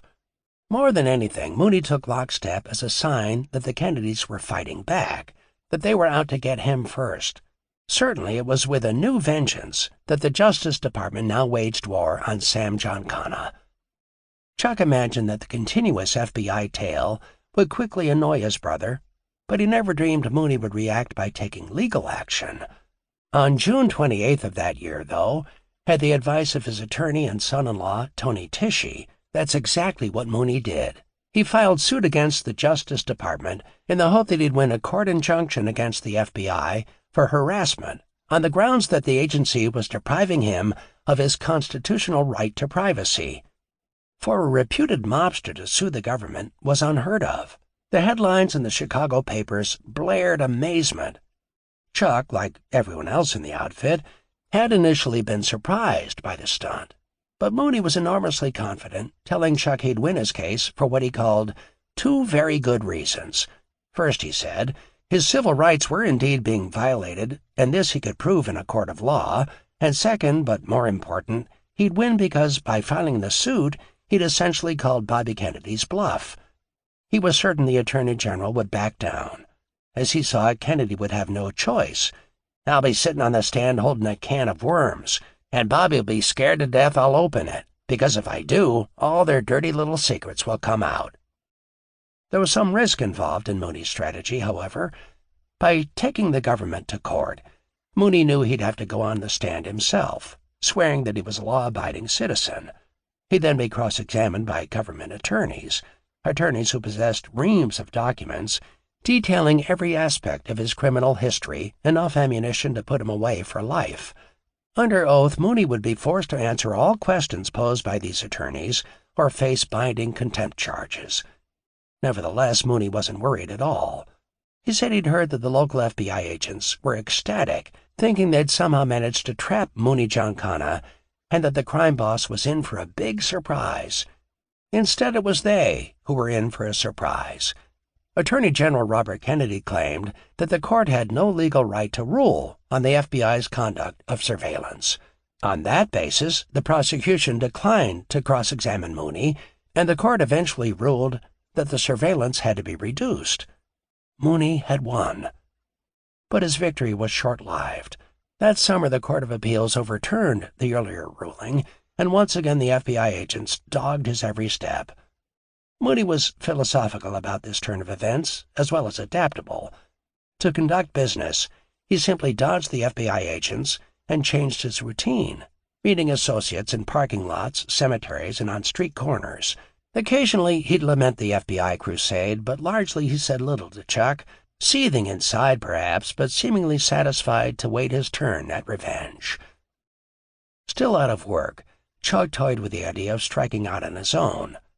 He had let Mooney know that he wanted to go into a legitimate business, preferably in construction, but he'd heard nothing about such an opportunity from his brother, and waited in silent frustration, afraid to act on his own without Mooney's permission or endorsement. He hated to think what his brother's reaction might be if he dared to be so brazenly independent. "I have to be patient and lie low," he explained to his wife. Indeed, any possibility of Chuck going outside the outfit seemed increasingly remote. He resigned himself to waiting for word from his brother, spending his days miserably idle, frequenting the outfit bars and dives throughout the summer and fall. But in so doing, Chuck heard the whispered comments. "Mooney's going to have to do something about the Kennedys," Needles insisted. "Mooney's going to fix them," said Milwaukee Phil. The general consensus was that something had to give, and it wouldn't be Sam Giancana. Chuck refused to submit to curiosity. He didn't want to know what his brother's plans entailed, and he refused to worry about what lengths Mooney might go to, mostly because he was far more concerned with his own family's welfare than any national security issues that might damage the myth of a Kennedy Camelot. On November 22, 1963, Chuck turned on the radio in his car and learned that President Kennedy had been shot in Dallas. Somehow he wasn't surprised. He'd heard everyone from gas station attendants to guys in the outfit say, "Somebody should get that goddamn Kennedy bastard." So finally, he thought, somebody had. Several years would pass before Chuck would know the truth, and then he would hear the entire incredible story from Mooney himself. But even now, deep down, he knew who had been behind the president's murder. Still driving, Chuck saw the roadway and the surrounding countryside blur past him with the nauseating intoxication of a spinning carousel. Mooney's recent prophetic words now echoed in Chuck's ears. "It's all taken care of. I always win." Later, when Dallas authorities announced the capture of a lone assassin, Lee Harvey Oswald, a man the media quickly portrayed as a schizophrenic nut, the 1933 assassination of Chicago's mayor, Anton Cermak, sprang to Chuck's mind. Initially, Oswald sounded strangely similar to Cernak's killer, Joseph Zangara. Chuck remembered hearing about Zangara from Mooney when he was a kid. Zangara had been a patsy, set up to appear to be a political fanatic, but was in reality nothing more than a rum runner who'd owed the mob too much money to refuse a job. Like Oswald, he'd also been described as an excellent marksman. As more of the story trickled out over the following days, Chuck found himself dumbfounded that the nation could fall for such an obvious scheme. He'd always believed that the outfit's one failing was its predictability. If you knew how they thought, you were never surprised, because their tactics were always the same. But when the all-too-familiar name of Jack Ruby sprang across the airwaves, when Ruby killed Oswald right on TV in front of the entire nation, there was no doubt left in Chuck's mind. His brother had ordered the hit. The CIA had known it all along. J. Edgar Hoover had turned his head, and the nation would never be the same. Chapter 21. Just as the nation changed irrevocably after the fateful day of November 22, 1963, so too did the lives of Chuck and Mooney Giancana. After almost a year of waiting for a job, a desperate time financially, and one in which Chuck morosely spent his time sitting with his brother Pepe, shooting the breeze with old outfit friends from the patch, Chuck got word from Mooney to visit several Chicago builders, among them a man named Sam Pizzetti. Pizzetti's firm gave Chuck the opportunity to demonstrate his special talent for construction. He soon discovered that he thrived on haggling with suppliers and tradesmen and enjoyed meeting the continual challenge of scheduling and production. That he could be really good at the business was, for Chuck, a revelation. He suddenly had an identity, an expertise outside the outfit, and that fall of 1964, armed with a new self-confidence and the blueprints for an ambitious large-scale building project, Chuck decided to pay his brother a visit. He wanted nothing more than Mooney's blessing, having already secured financing for the $3 million project through both an area bank and the Chicago developer Jack Pritzker, owner of the Hyatt hotel chain. But because Mooney was his brother and because it was the right thing to do, Chuck offered him a third of all profits from the project as a courtesy or tribute. It was customary in the outfit to pay tribute to one's sponsor or mentor. Paying tribute assured having a partner whose name could be far more valuable than any financial backing, lending protection and stature to the project. But Mooney refused Chuck's offer with a simple, "Thanks, but no thanks. Keep it all for yourself." And so Chuck left, having gained his brother's nod of approval and something more, his independence. For the first time in his life, at the age of 42, Chuck was striking out on his own. Chuck brought in Sam Bazzetti and made him his partner. First they built homes in Rosemont, the West Chicago township, where the Thunderbolt had been located. Then they parlayed that success into other projects, constructing and selling 38 apartment buildings. With his share of the profits from the sale of these apartment buildings, Chuck went it alone, financing the development of a shopping plaza. All this he accomplished without Mooney's financial backing, and he was proud of that. By 1966, for the first time in his life, Chuck felt independent, removed from the shadow of his brother's influence. No longer technically connected to the mob, Chuck anticipated no further scrutiny from the G-Men. However, to the FBI, he was still Mooney's brother, still a Giancana, and his change of employment had done little to cool their interest in his affairs. The agents were convinced Sam Giancana and Outfit Money had bankrolled Chuck's new enterprise. Mooney had his own troubles to contend with in the 3 years following the Kennedy assassination. There were rumblings among his younger, less powerful underlings, complaints that he was unfit for the job, that he was too hot-tempered and high-profile to run the day-to-day business of Chicago's outfit. Mooney told Chuck he had that under control, but what continued to irritate him was the scrutiny of the FBI. The G-men continued to shadow him relentlessly, despite the fact that Bobby Kennedy, still Attorney General until Katzenbach was appointed in 1965, no longer took a personal interest in gangster busting. In fact, after his brother's assassination, Kennedy never again met with his Special Task Force on Organized Crime. But even with the loss of Bobby Kennedy, the man who'd given the FBI its outfit-busting mandate, the Bureau was still capable of dealing a powerful blow to Chicago's outfit. Launching a highly publicized grand jury investigation into interstate racketeering in May of 1965, the Justice Department targeted Chicago's Sam Giancana for destruction.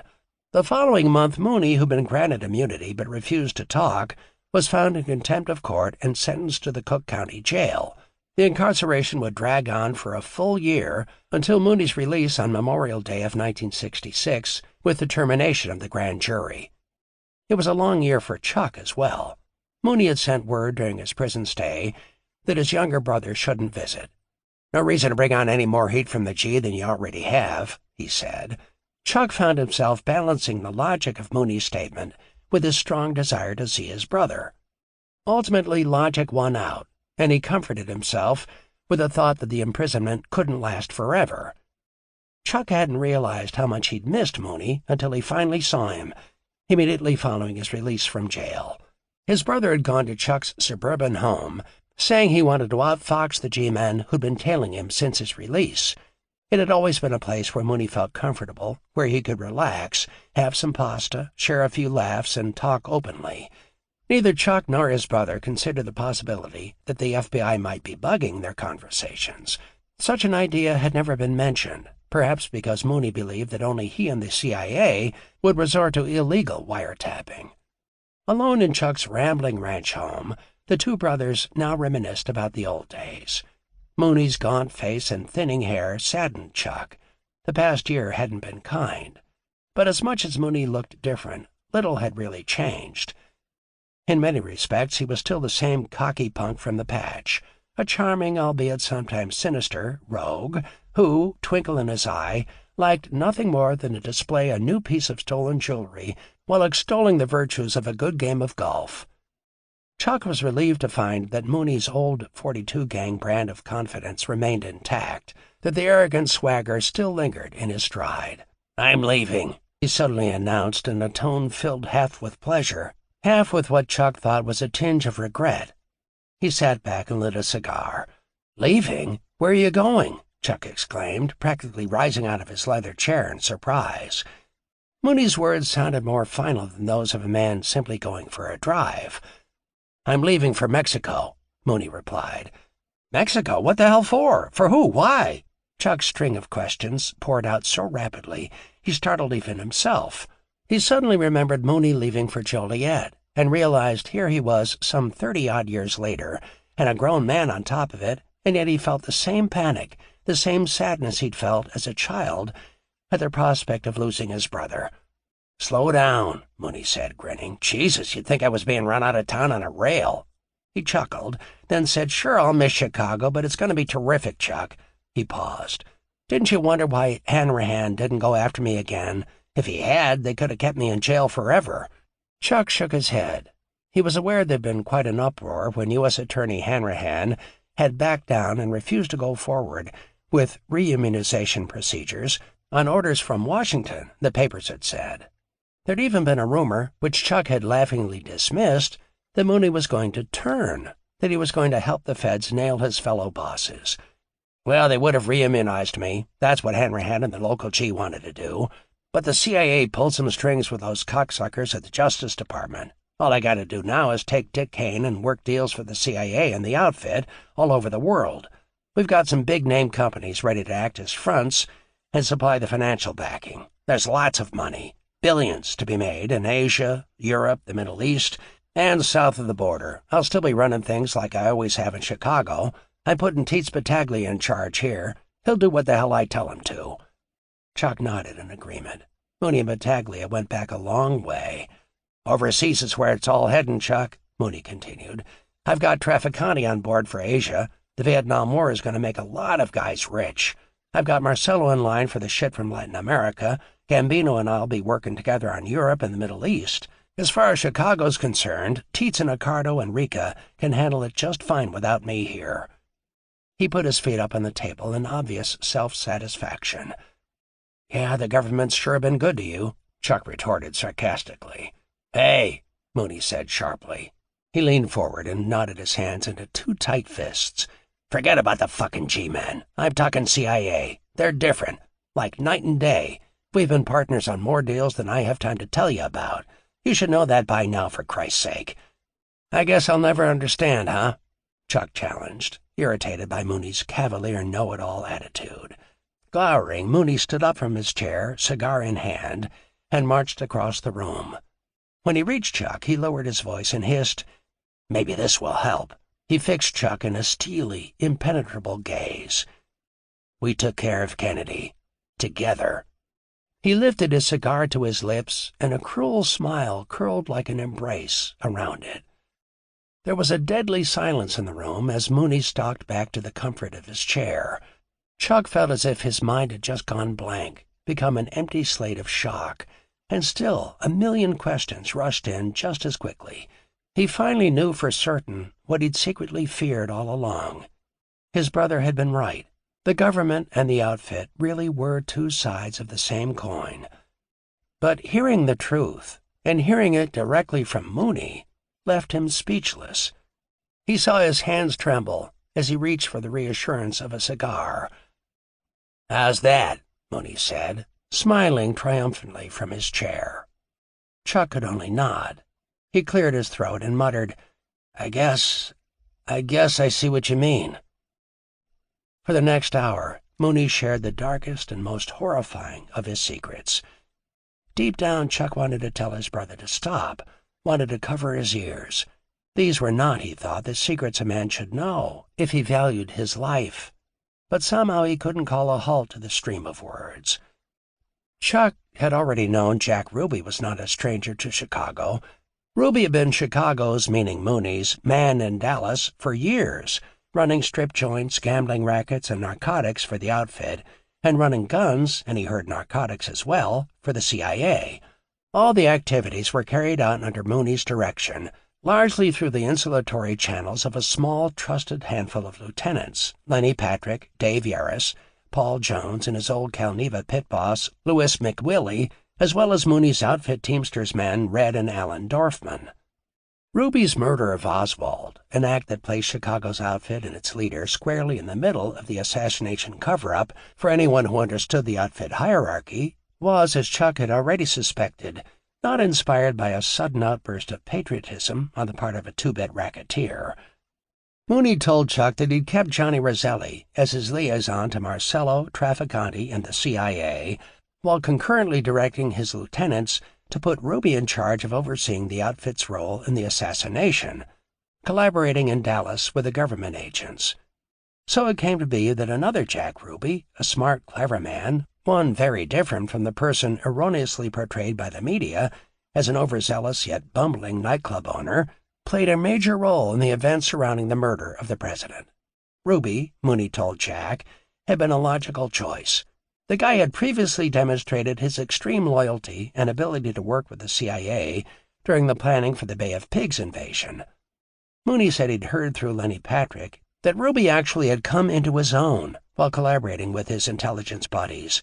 Over time, the Dallas gangster had formed fast friendships with undercover agents, men like Lee Harvey Oswald. Indeed, at one point, Ruby went so far as to give CIA operative and outfit pilot David Ferry a job in his Carousel Club. But there was another reason Mooney said he selected Jack Ruby for the job. His relationships with Dallas law enforcement officers were unusually good. Since first coming to Texas, true to his Chicago outfit training, he'd massaged the local cops and politicians, gradually getting to know most on a first-name basis. These friendships, Mooney said, had been extremely useful in overcoming problems with the local cop in the street in the aftermath of the assassination. As the person representing the outfit in Dallas, the task had quite naturally fallen to Ruby to silence Oswald when he was unexpectedly captured alive. Having Oswald alive and in custody put us on the spot real good, Mooney said, chuckling. Chuck, for his part, didn't see the humor. Utilizing his associations with the Dallas police force, Mooney explained that Ruby was able to gain entry to the police station, an astounding feat for a person the press later referred to as a half-witted strip club operator, both immediately after Oswald's incarceration and, more critically, during Oswald's transfer. The look on Oswald's face at the sight of a man he knew should have tipped the cops, Mooney admitted. "Shit, I heard they were queer for each other," Mooney said. "They sure as hell were friends. Oswald knew what the story was when he saw Jack coming at him. He knew he'd been made the patsy already, and then he knew Jack was going to take him out. But what the fuck was he going to do about it then?" Mooney shrugged impassively. "It was too late." Chuck knew from years of association with the outfit that a guy in Ruby's position would have to go to any lengths to kill Oswald, who had the knowledge to blow the lid off the entire operation. There wasn't an outfit guy alive who didn't think it was better to die in prison as a murderer, to be executed in the chair for that matter, than to die at the hand of one of Mooney's vengeful enforcers for a screwed-up job. The gruesome memory of Action Jackson's torture and murder still lingered. Ever the loyal outfit guy, Jack Ruby did what he had to do. Mooney said that the alleged lone gunman, Lee Harvey Oswald, like Ruby, had ties to both the CIA and the outfit. Oswald had been connected to the New Orleans mob from the time he was born.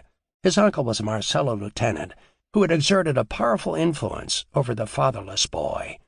Early in life, Oswald had formed a powerful alliance with the U.S. intelligence community. First as an impressionable young man during a stint in the Civil Air Patrol with homosexual CIA operative and outfit smuggling pilot David Ferry, a bizarre, hairless eccentric whom Mooney said he and Marcello frequently used to fly drugs and guns out of Central America. And later when serving in the Marines during the late 50s, when Oswald attended a series of intensive intelligence training sessions run by the Office of Naval Intelligence in a top-secret Japanese spy base.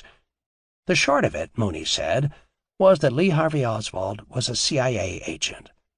Oswald had been a spy for the U.S. government in the Soviet Union and had been trained to speak fluent Russian. He was not a Castro sympathizer or communist at all, as the misinformation that spewed forth from government agencies in the wake of the assassination had the public believing. In truth, Mooney said, Lee Harvey Oswald was a right-wing supporter of the Kill Castro Bay of Pigs camp, CIA all the way. After serving the CIA and its military intelligence division in the Soviet Union, Oswald had returned to work at a company involved in top security projects for the U.S. government. Once back in New Orleans with his Russian wife, he was directed by the CIA to a man very well known to Mooney, former Chicago FBI agent and commie buster Guy Bannister. Bannister's Camp Street detective offices were a front for CIA covert domestic operations, as well as clandestine outfit and Cuban exile operations, just as had been the case with a Miami-based detective agency in which Richard Kane had worked following his stint with the CIA, where he trained Cuban exiles. Likewise, Mooney said Bob Mayhew's Washington-Las Vegas detective agencies served a similar purpose. All were fronts designed to cloak illegal CIA outfit activities and draw top-notch agents for the CIA. When Oswald was sent to Dallas by his intelligence superiors, he met with Mooney's Dallas representative, Jack Ruby, at Ruby's Carousel Club, and re-established his relationship with David Ferry. Oswald was also put in contact with another of Mooney's associates, a man Mooney dealt with through both his Haitian and Dallas dealings, the Russian exile and CIA operative, geologist George Demarenschild. That guy helped me make a lot of money in oil, man oh man. Did he have the contacts with Texas oil men back then? He introduced me to a lot of them, too. Over the years, Chuck had heard the names of many oil men mentioned by his brother as business associates, among them Sid Richardson, H. L. Hunt, Clint Murkison, and Mike Davis. Chuck had also heard the names of several Texas politicians, including Lyndon Johnson, said by Mooney to have received substantial outfit and oil money backing. Mooney now confided that the dollars raised for the hit on the president, each man involved in the assassination plot received $50,000, Mooney said he personally received millions in oil, had come from wealthy right-wing Texas oil men. Precisely who these financiers were, however, Mooney never disclosed. And following a code well ingrained over many years in the outfit, Chuck never asked. Mooney told Chuck he sent Johnny Roselli to New Orleans to check out Oswald early on. When I told Marcella what the deal was, he said he liked the way Oswald looked for the job, and so did Bannister. Roselli came back with the same impression. He's perfect. That's what Roselli said after he met him in Bannister's office, Mooney recalled.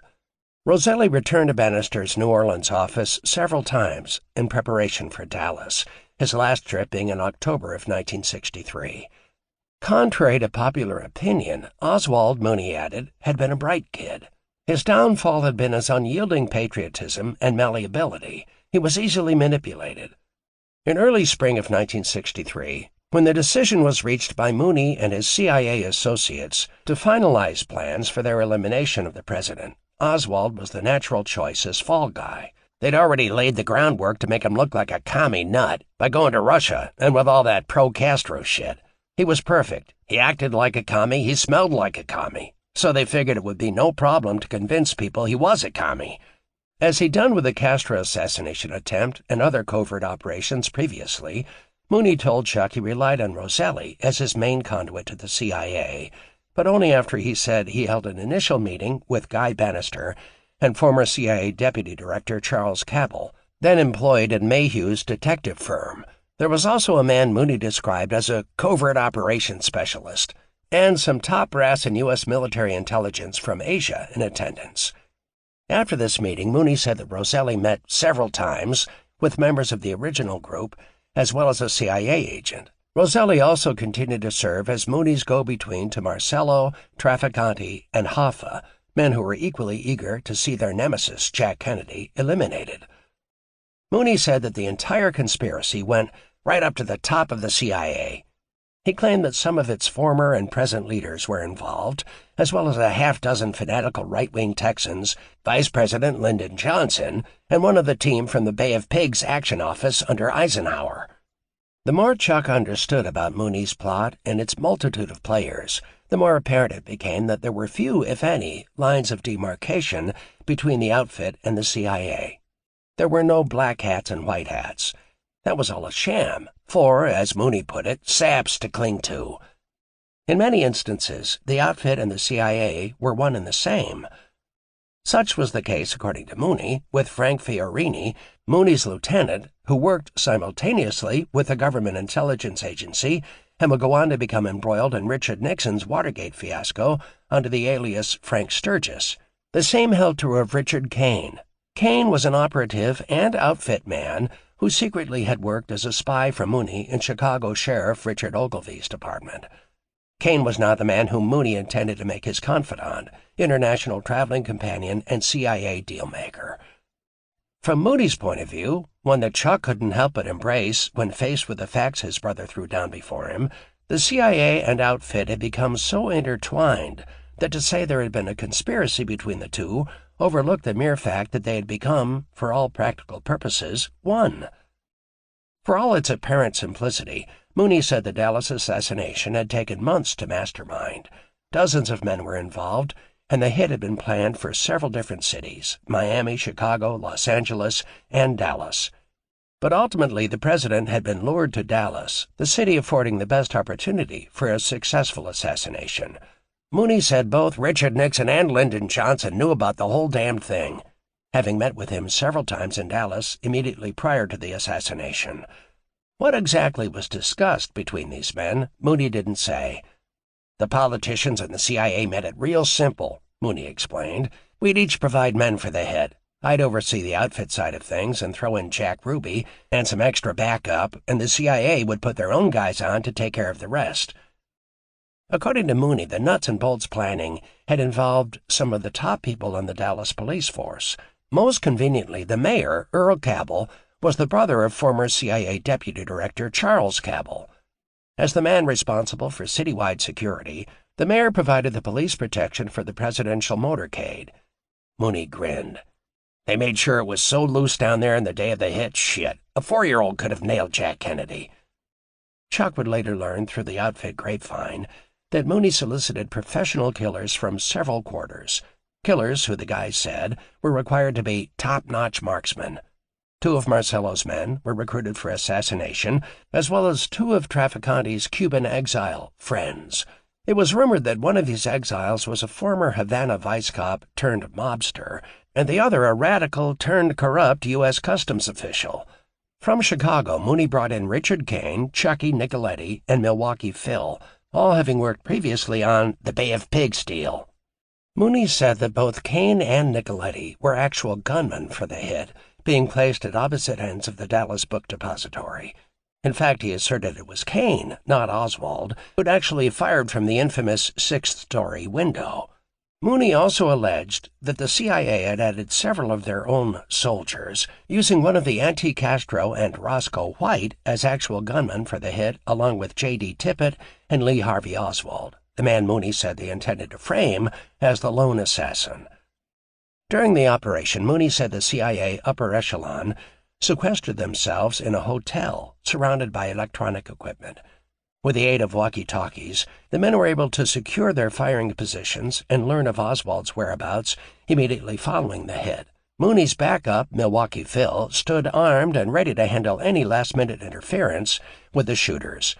To eliminate Oswald, Mooney said the CIA had selected White and Tippit, who both, like Richard Kane, who'd served in Chicago's Sheriff's Department, held positions in law enforcement on the Dallas police force. Under the guise of self-defense and in the line of duty, they were to murder the lone gunman. However, Tippit had wavered, Mooney said, allowing Oswald to escape. Thus White had been forced to kill his partner, probably the only real screw-up in the whole goddamn deal. And the rest is history, Mooney said, grinning.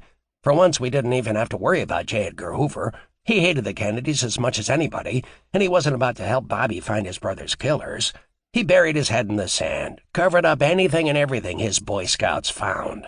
But there was a line into the CIA. If somebody knew too much, the CIA found out about it and took care of the problem.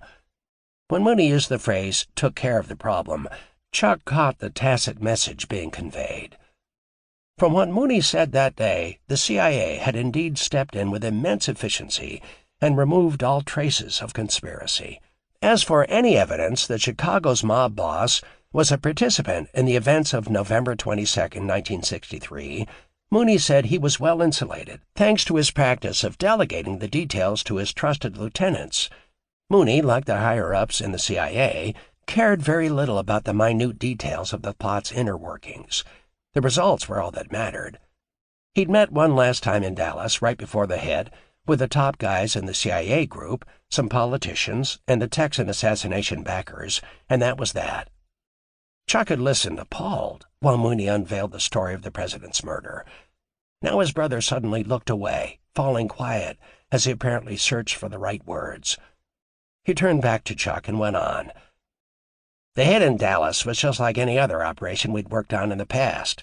We'd overthrown other governments in other countries plenty of times before. This time we just did it in our own backyard. He said the murder of President Kennedy was little different from the plot to kill Castro, the murders of Vietnam's leaders, that of Panama's president, or any of the other dozens of military CIA-sponsored coups propagated throughout the world. On November 22, 1963, Mooney stated with chilling authority, the United States had a coup. It's that simple. The government of this country was overthrown by a handful of guys who did their job so damned well, not one American even knew it happened. But I know I've guaranteed the outfit's future, once and for all. We're set here in the United States, so it's time to move on to greener pastures.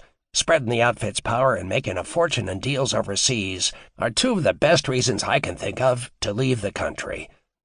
He paused and smiled somewhat sheepishly. And I guess we could add that it'll be damned nice not being tailed by the G. 2 days later, Mooney was in Mexico, and Chuck was left alone with his terrible secret. Thanks to his brother's revelations, Chuck felt he would now live forever in the shadow of fear. And that fear, the fear that came with knowing the truth, gripped him now. He even wondered how Mooney could have shared it, why he had laid it all out in such glowing detail, knowing it might jeopardize his life. Chuck didn't know what the guys in the CIA were really like. He had a pretty good idea already. He didn't want to know the full truth. But he suspected he now had far more to fear from U.S. government agents knocking on his door than any outfit henchmen. As the years passed, Chuck realized that sometimes he hated Mooney for that. Hated him more for confessing his sins than for committing them. Hated him for telling the truth. After all, the truth had never been a source of comfort to guys in the outfit, himself included. Ignorance is bliss. That's what Mooney had always said, and Chuck decided now that his brother was probably right.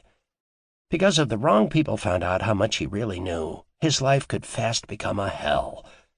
Conversely, for a person who was perceived by the uninformed as a mere Chicago cop turned gangster, Richard Kane in 1966 was fast seeing his life become a heaven. Chuck heard from other guys in the outfit that Kane was proving to have an astounding number of international contacts and was putting some of them to work for Mooney in Mexico, where he introduced the Chicago mafioso to the president, Luis Echevarria, and his legal aid consultant, Jorge Castillo. Kane and Mooney were also solidifying relationships with wealthy pro-United States power brokers in Peru, Venezuela, Bolivia, Panama, the Dominican Republic, Haiti, Argentina, Paraguay, Chile, Brazil, Colombia, British Honduras, Guatemala, Nicaragua, and Costa Rica. It was to be an all-out, no-holds-barred Latin American push. Mooney settled into a lavish Mexico City apartment arranged by Castillo and went right to work, drawing on tactics he'd honed since the days of Diamond Joe Esposito, as well as on the expertise and mammoth resources of the recently formed CIA team of assassins and operatives specifically trained for Latin American clandestine operations. CIA insiders dubbed the team the White Hand, kiddingly at first, an allusion to their joint venture with Mooney and the outfit, or Black Hand. With his interpreter Richard Kane at his side, Mooney whisked from country to country in a whirlwind effort to develop the necessary political alliances. According to outfit guys Chuck talked with, at the same time Mooney and Kane were setting up gambling junkets in Latin American coastal countries, they were pursuing highly lucrative narcotics and munitions smuggling and money laundering schemes. As a byproduct of Mooney's Black Hand deals, the CIA White Hand gained a firmer economic foothold for its U.S. corporate sponsors. Oil empires in particular oozed into Latin America with ease, the wheels of commerce greased by the CIA. The CIA profited as well, discovering through Mooney's bribe-friendly contacts new avenues for diverting their own dirty money, funds garnered from illicit CIA activities, to courier the millions of dollars that would soon pour across U.S.-Mexican borders. Mooney called on the Roman Catholic Church. In 1965, Cardinal Stritch left Chicago to assume the post of Archbishop, most conveniently in Marcello's city of New Orleans. Stitch's successor in Chicago, Cardinal Cody, proved in Mooney's estimation to be a stellar replacement. Mooney said Cody was a corrupt man who enjoyed the trappings of wealth and therefore welcomed a close relationship with him. With Stritch's move to New Orleans, Mooney claimed he hadn't lost an ally in the church, he'd merely gained additional channels for money laundering.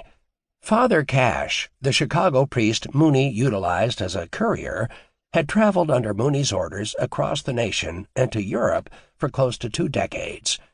With Mooney's move into the Southern Hemisphere, Cash was told to add Latin America to his itinerary. During Mooney's tenure outside the United States, Chuck heard talk among outfit men that millions of dollars flowed to Continental Illinois, a bank then heavily invested in Finibank, a Swiss bank owned in part by the Vatican and controlled by financier Michele Sindona, Mooney's Gambino connection. Some was couriered by Mooney's trusted lieutenants to Washington, D.C., where it was converted to bonds and then forwarded to Finibank or another Sindona-controlled European shell, generally in Rome, London, or Athens. But still more was carried out of Chicago to Mexico under the safety of the priest's robes, to be placed in banks scattered throughout South and Central America, but most often in Panama.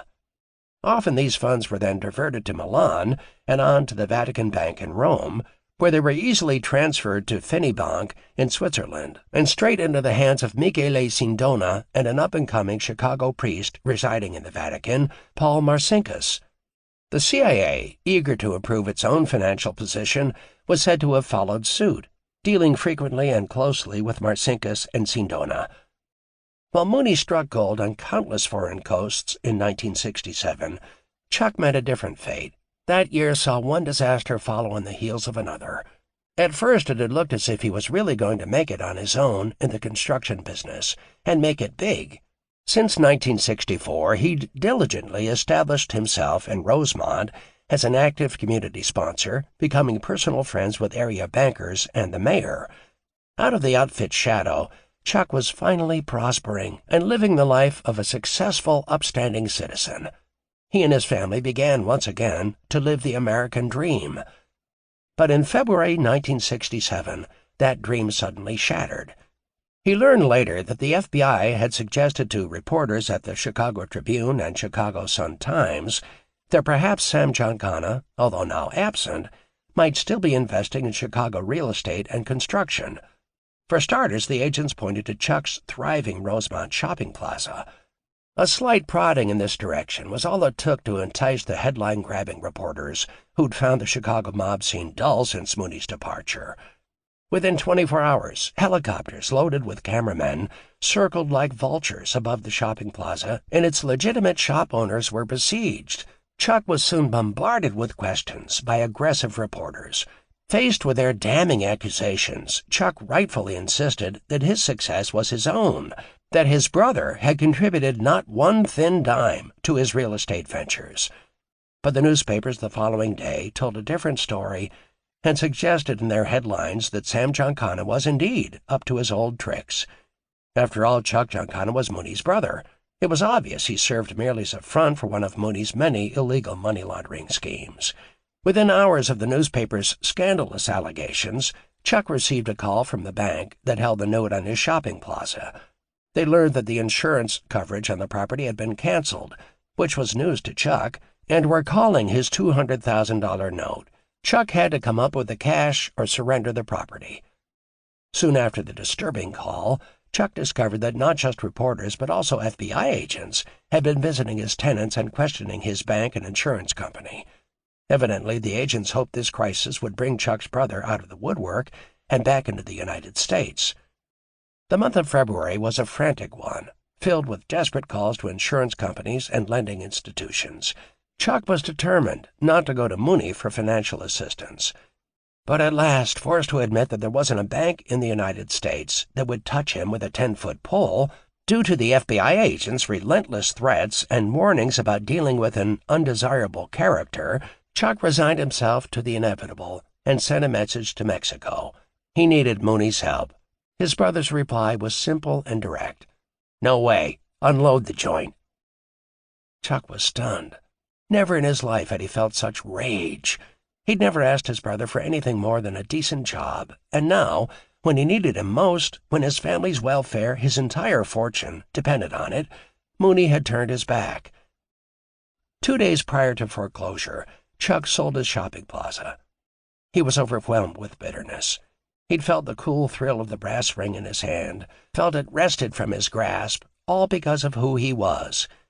Countless times he asked himself what he had done to deserve such misfortune. His only crime was being Mooney's brother, having the name Giancana. Years later, he would pass the bustling shopping center and point to it with disgust. "It's worth $3 million today," he'd lament, "and I lost it all because of the FBI. I really was clean. Mooney hadn't done a damn thing for me for years, but that didn't matter to them. They wanted Mooney, and nothing would stand in their way. Ruining me financially was all in a day's work." Following the loss of his real estate, Chuck's personal life took a nosedive as well. The publicity exacted a terrible toll on his family. Anne-Marie was no longer welcome at most of her friends' homes. Chuck's political and banking acquaintances shunned him like a leper. His 17-year-old son, Chucky, who'd long since left the strict confines of military school, was increasingly rebellious. First he'd entered the Catholic high school, St. Viator's in Arlington Heights, but soon transferred to public high school. There, Chucky continued to be haunted by the Giancana name, jeered and taunted by his classmates, made a scapegoat whenever a scuffle broke out. Unable to face the mounting pressure, he'd eventually dropped out, still a junior. His personal and professional dreams collapsing, Chuck turned to little Mooney and saw a 12-year-old boy hounded into solitude by the very name he'd once believed to be the ultimate honor.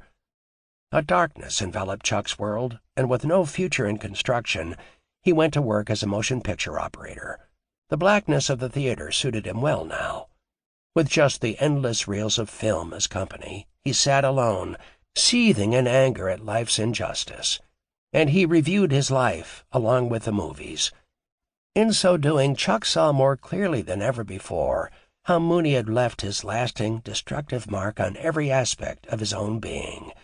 When he thought about his brother's terrible political secrets, the word omerta rang in his ears, hammered in his brain. As always, he wondered why he loved Mooney and hated him at the same time. He loved him, he guessed, because he'd been his childhood hero, more a father to him than Antonio, but he hated him for everything he'd done, not just to him, but to everyone and everything he'd touched. It was because of his brother that his only dream, the only thing that had ever mattered, had been snatched from his life and discarded like some bad edit on the cutting-room floor. In its relentless effort to get at Mooney, the FBI had unfairly lashed out at Chuck, but the G-men hadn't beaten Mooney. They'd only succeeded in defeating one of his greatest victims. Chapter 22. From Mexico, Mooney wielded his power like a sword. Historians might later record his Latin American adventures as a mob-imposed exile, but in fact, according to Chicago's outfit guys, nothing could have been further from the truth. Revenues generated from local rackets had declined in Mooney's absence. It was all too apparent that the Giancana approach, one in which all the angles were figured out, was sorely missed. Had Mooney hopped on a plane to O'Hare and settled back in as boss, he would have been welcomed with open arms. But that was not to be, because Mooney had set his sights on the international scene and was largely unconcerned with what he considered small-town issues. If anything can be blamed for creating resentment among Chicago's outfit men toward Mooney, a resentment alleged years later by investigators, biographers, and journalists alike, it was this lack of interest in the plight of his native Chicago, not his desire to seize control again. Mooney never lost his hold over his stateside empire, and according to the outfit guys Chuck spoke with, he came back to town on the QT on numerous occasions over the next 8 years. Any outfit guy who'd been run out of town, as was so often alleged Mooney had been, at least any outfit guy with any sense, would never in a million years come back. That kind of thing got a guy killed, pronto. Upon first leaving the country, Mooney had placed Tietz Battaglia in charge as his boss in absentia, anticipating little need to travel back and forth between Mexico and Chicago. But Battaglia's conviction and imprisonment for extortion later that year had necessitated a visit from Mooney. Chuck heard that his brother had donned his usual disguise, a toupee, and secretly flown back into O'Hare to meet with Tony Accardo and Paul Rica in an effort to select a satisfactory replacement for Battaglia in the late fall of that year. Although Accardo and Rica were not involved in the day-to-day affairs of the outfit, nor possessed the power base to actually veto a decision made by Mooney, it was politically wise to include them in the decision-making process, and Mooney did that quite often over the years. Mooney particularly respected Paul Rica's opinion, although that didn't mean he always followed it. In this instance, however, the three men heartily agreed on Joey Ayuba as Battaglia's replacement. His empire secured once more, Mooney flew immediately back to Mexico. From there he turned his attentions to overseas interests, leaving his Chicago soldiers and lieutenants with the job of guarding the spoils from old battles won long ago. Chuck stayed in touch with his brother's goings-on through several outfit guys, among them Tony Payne, an old Capone soldier, and Chucky Nicoletti, Mooney's henchman. Sometimes he thought they gossiped more than most women. But in any case, the guys all kept him on the grapevine. They treated him as if he was on the inside, and he liked that. Besides, he didn't have anyone else with whom to talk. Since the FBI had divested him of his shopping plaza, none of the men from his days as a builder would have anything to do with him. Hearing about Mooney was about the only thing that gave him much pleasure, which was strange, given his bitterness at his brother's rejection. Strange, but true. By the summer of 1967, the FBI had learned of Mooney's whereabouts and encouraged former Chicago reporter Sandy Smith to do an exposé on his Mexican lifestyle. In response, Smith, now reporting for Life magazine, rushed to Cuernavaca, where he hired a helicopter to fly over Mooney's comfortable new residence, snapping pictures. In Life's September issue, Smith chronicled the infamous history of the Chicago mobster, creating, to Mooney's extreme rage, speculation as to just what the aging mafioso could be doing in Mexico. The FBI might have desired to maintain its surveillance of Sam Giancana as he made his way around the globe, the multilingual Dick Kane at his side, but Chicago agents were forced to content themselves with lesser members of the outfit as their prey. Unfortunately for Kane, he was one of them.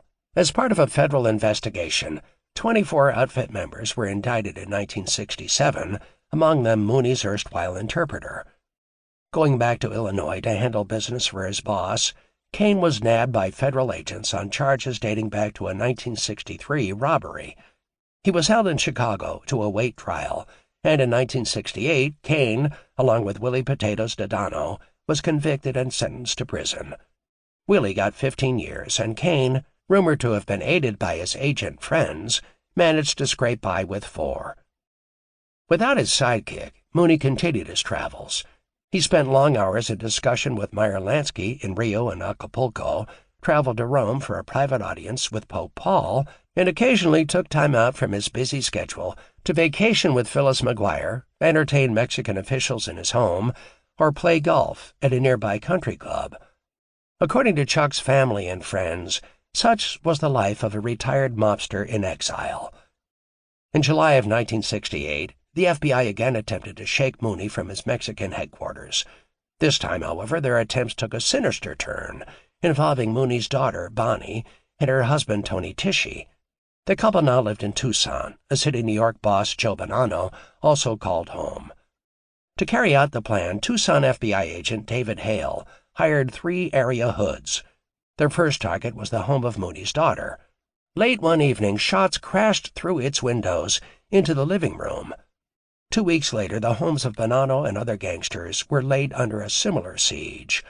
More attacks and bombings followed. Thankfully, none resulted in injury or death. But to all the world, including outfit members, this sudden outburst of violence signaled a gang war. Even the National Commission suspected as much and called an emergency meeting. A full year would pass before FBI agent David Hale would be named as the person behind the attacks. Upon this revelation, Hale resigned from the FBI, refusing to testify.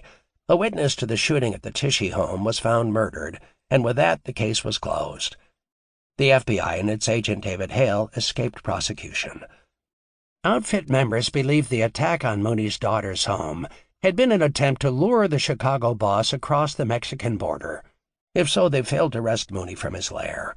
Instead, he jaunted through South and Central America during 1968 and 1969, moving to a new residence in the posh Las Quintas section of Cuernavaca, a massive walled estate known as San Cristobal.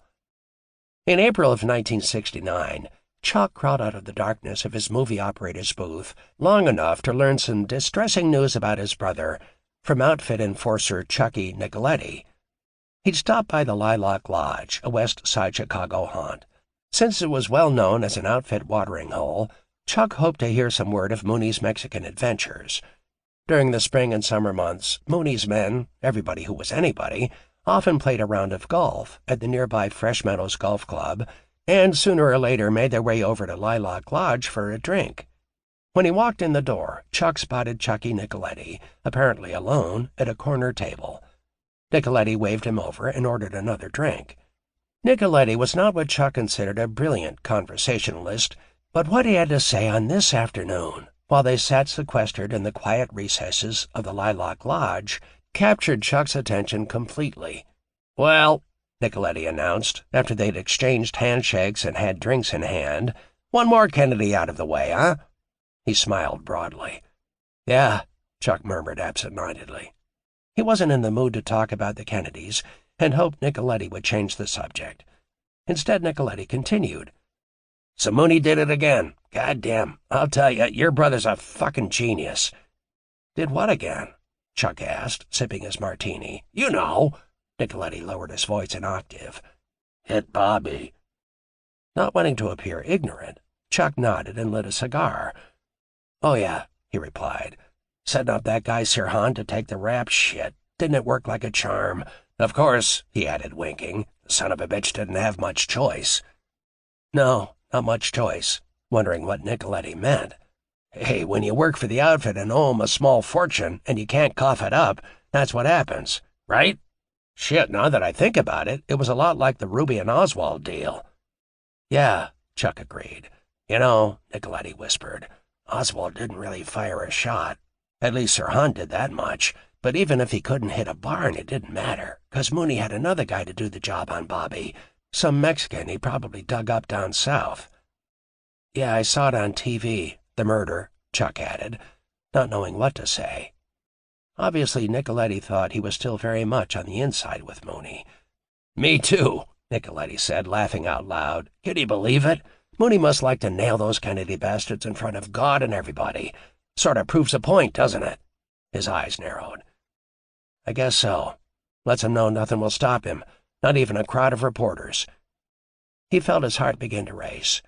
Mooney, contrary to what the papers were saying about him being washed up, a has-been mobster, was still exerting his influence over the entire country, over the course of history.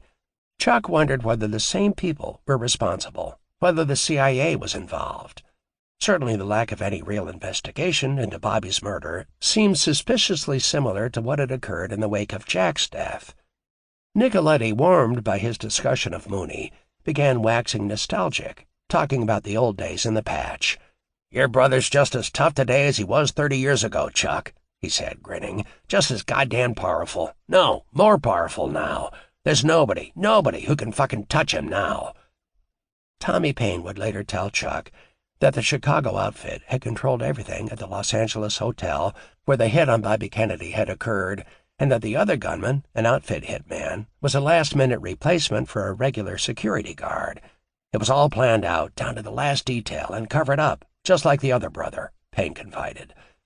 Following his conversations with Nicoletti and Payne, Chuck felt the added weight of yet another of his brother's terrible secrets.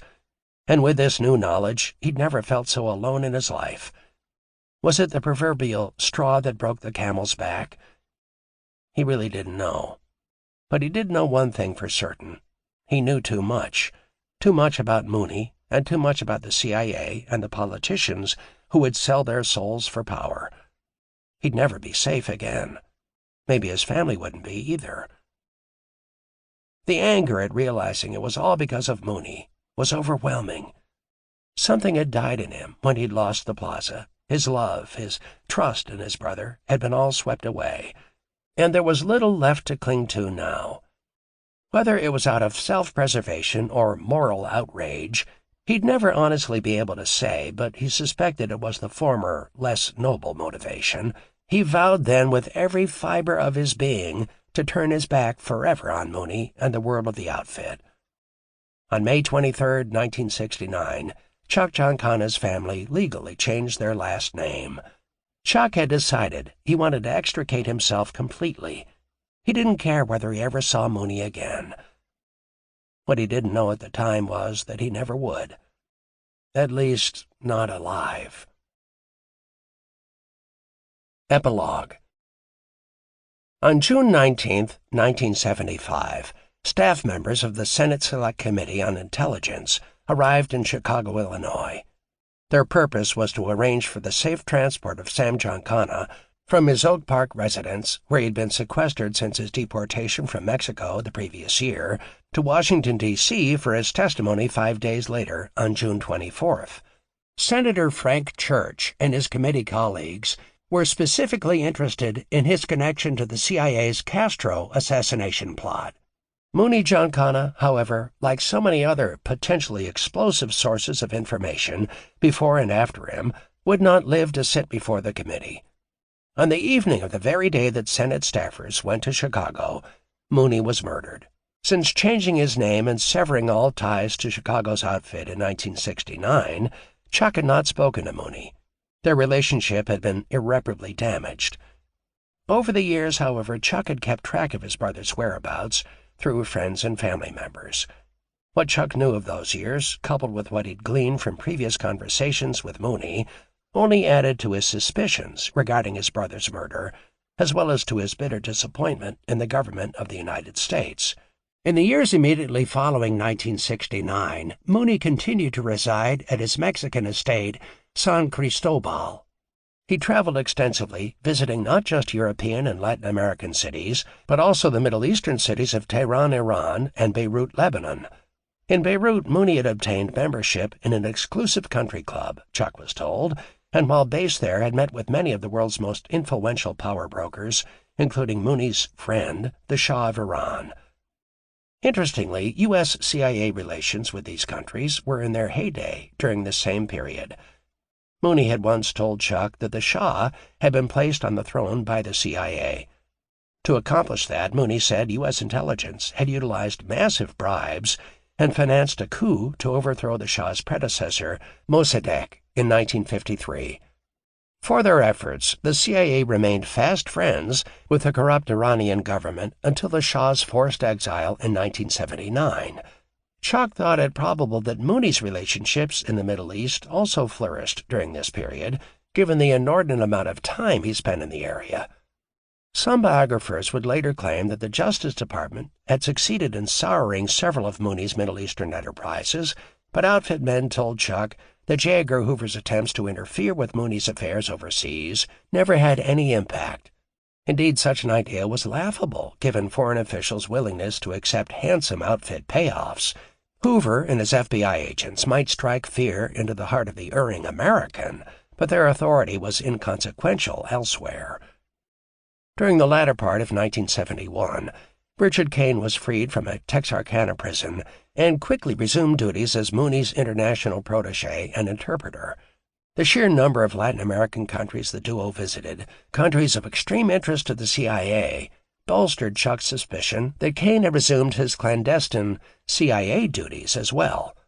If friends and family were to be believed, Mooney enjoyed a lavish lifestyle south of the border and was still very much in contact with his stateside outfit supporters and CIA co-conspirators, Carlo Gambino, Santo Trafficante, Carlos Marcello, and Johnny Roselli. The Chicago outfits and the CIA's many Asiatic ties. By the 1960s, Mooney had several Oriental representatives working at his behest in Chicago and overseas, suggested that Trafficante had far exceeded all expectations in his Asian heroin smuggling efforts.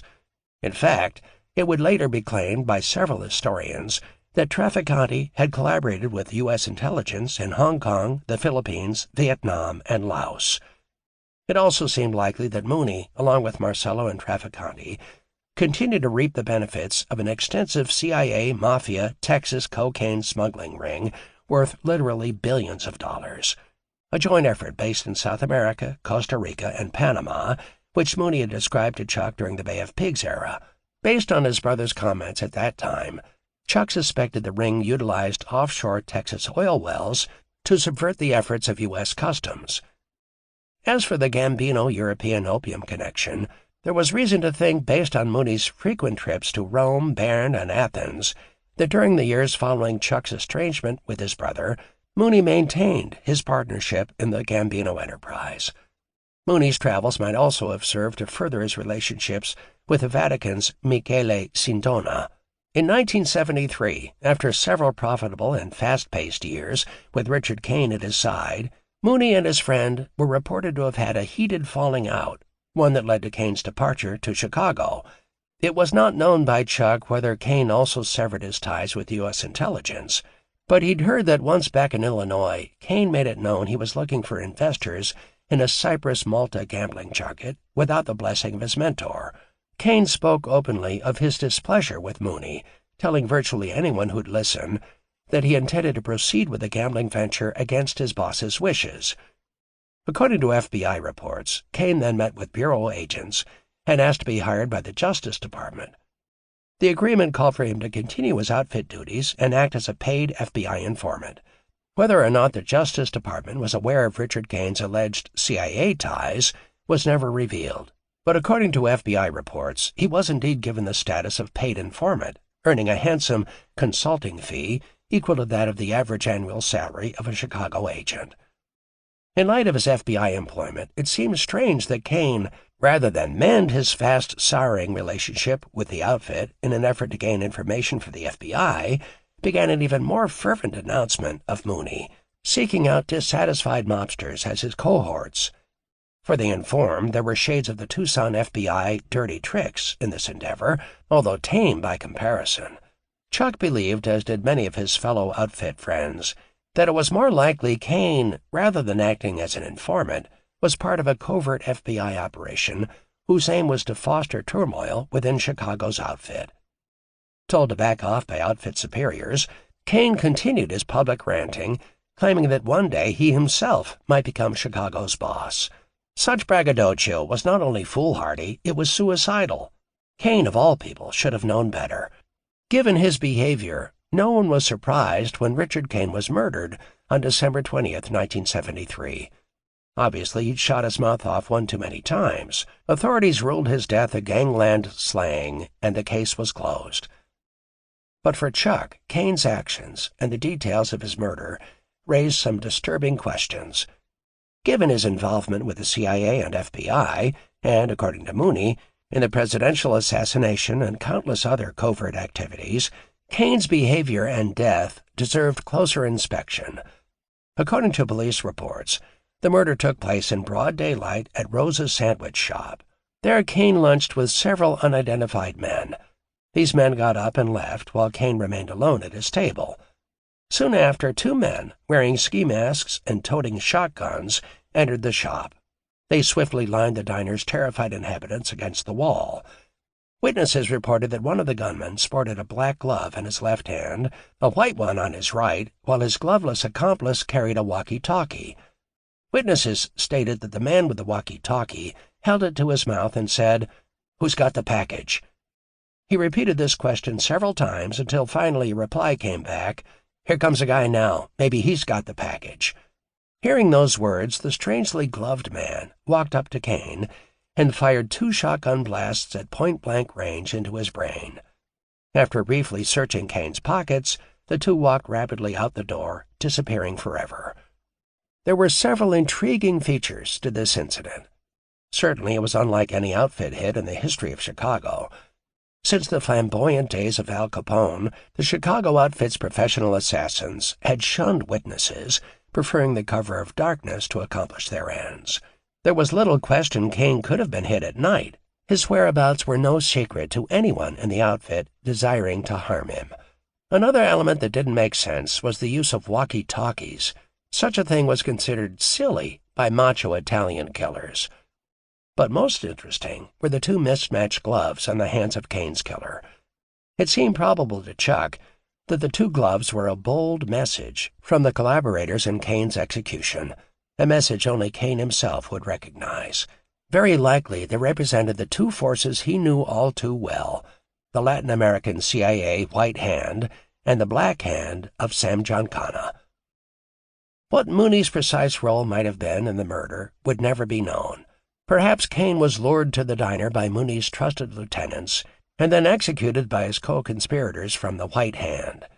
It seemed certain to Chuck that Kane was not murdered by actual outfit members, and based on Mooney's reported actions following the murder, it also seemed certain that Mooney was involved in its planning.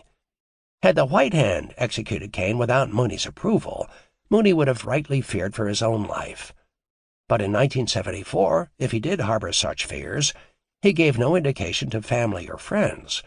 On the contrary, Chuck heard that security remained lax in and around his brother's massive, walled Mexican estate. However, ill health did force a discontinuance of Mooney's travels that year. The majority of his international business was firmly in place, no longer requiring his constant personal attention, and therefore, according to family members, he focused his attention on his declining health, while trusted emissaries handled the details of his global empire. On the evening of July 18, 1974, Mooney may well have regretted San Cristobal's lack of security. He was attacked in his walled garden by 4 men, immigration agents, who dragged him, dressed only in robe and slippers, to the area jail. There he remained in custody until the following day, when he was driven to Mexico City. From Mexico City, Mooney was flown to San Antonio, Texas, where he was met by the FBI. The agents gleefully served him with a subpoena to appear the following week before a Chicago grand jury. Up until the day he was deported from Mexico, Mooney's position as a welcome alien there had seemed secure. Since his connections in the Mexican government went right up to the president, he was taken by complete surprise by his deportation. The FBI later claimed they were caught off guard as well, and had been forced to hurriedly prepare for his entry back into the United States. If neither the Justice Department nor the Mexican government was responsible for these events, it might be speculated the CIA orchestrated Mooney's deportation. But for what purpose remains a mystery. 1 week later, back in Chicago and seated before the grand jury, Mooney was granted immunity, the prelude to a seeming reenactment of his 1966 grand jury fiasco. But this time, older and wiser, he willingly talked, and said absolutely nothing of substance. The jury was forced to make do with his paltry testimony, and this time Mooney went free. For the balance of that year and into 1975, his health continued to deteriorate. He experienced a serious gallbladder disorder and flew twice to Houston for surgery performed by the famous Dr. DeBakey. On June 19, 1975, the day of Mooney's murder, the still reigning boss of bosses visited with friends and family. Whether or not Mooney was concerned about his upcoming appearance before the Senate Select Committee on Intelligence was unclear. He apparently never mentioned it.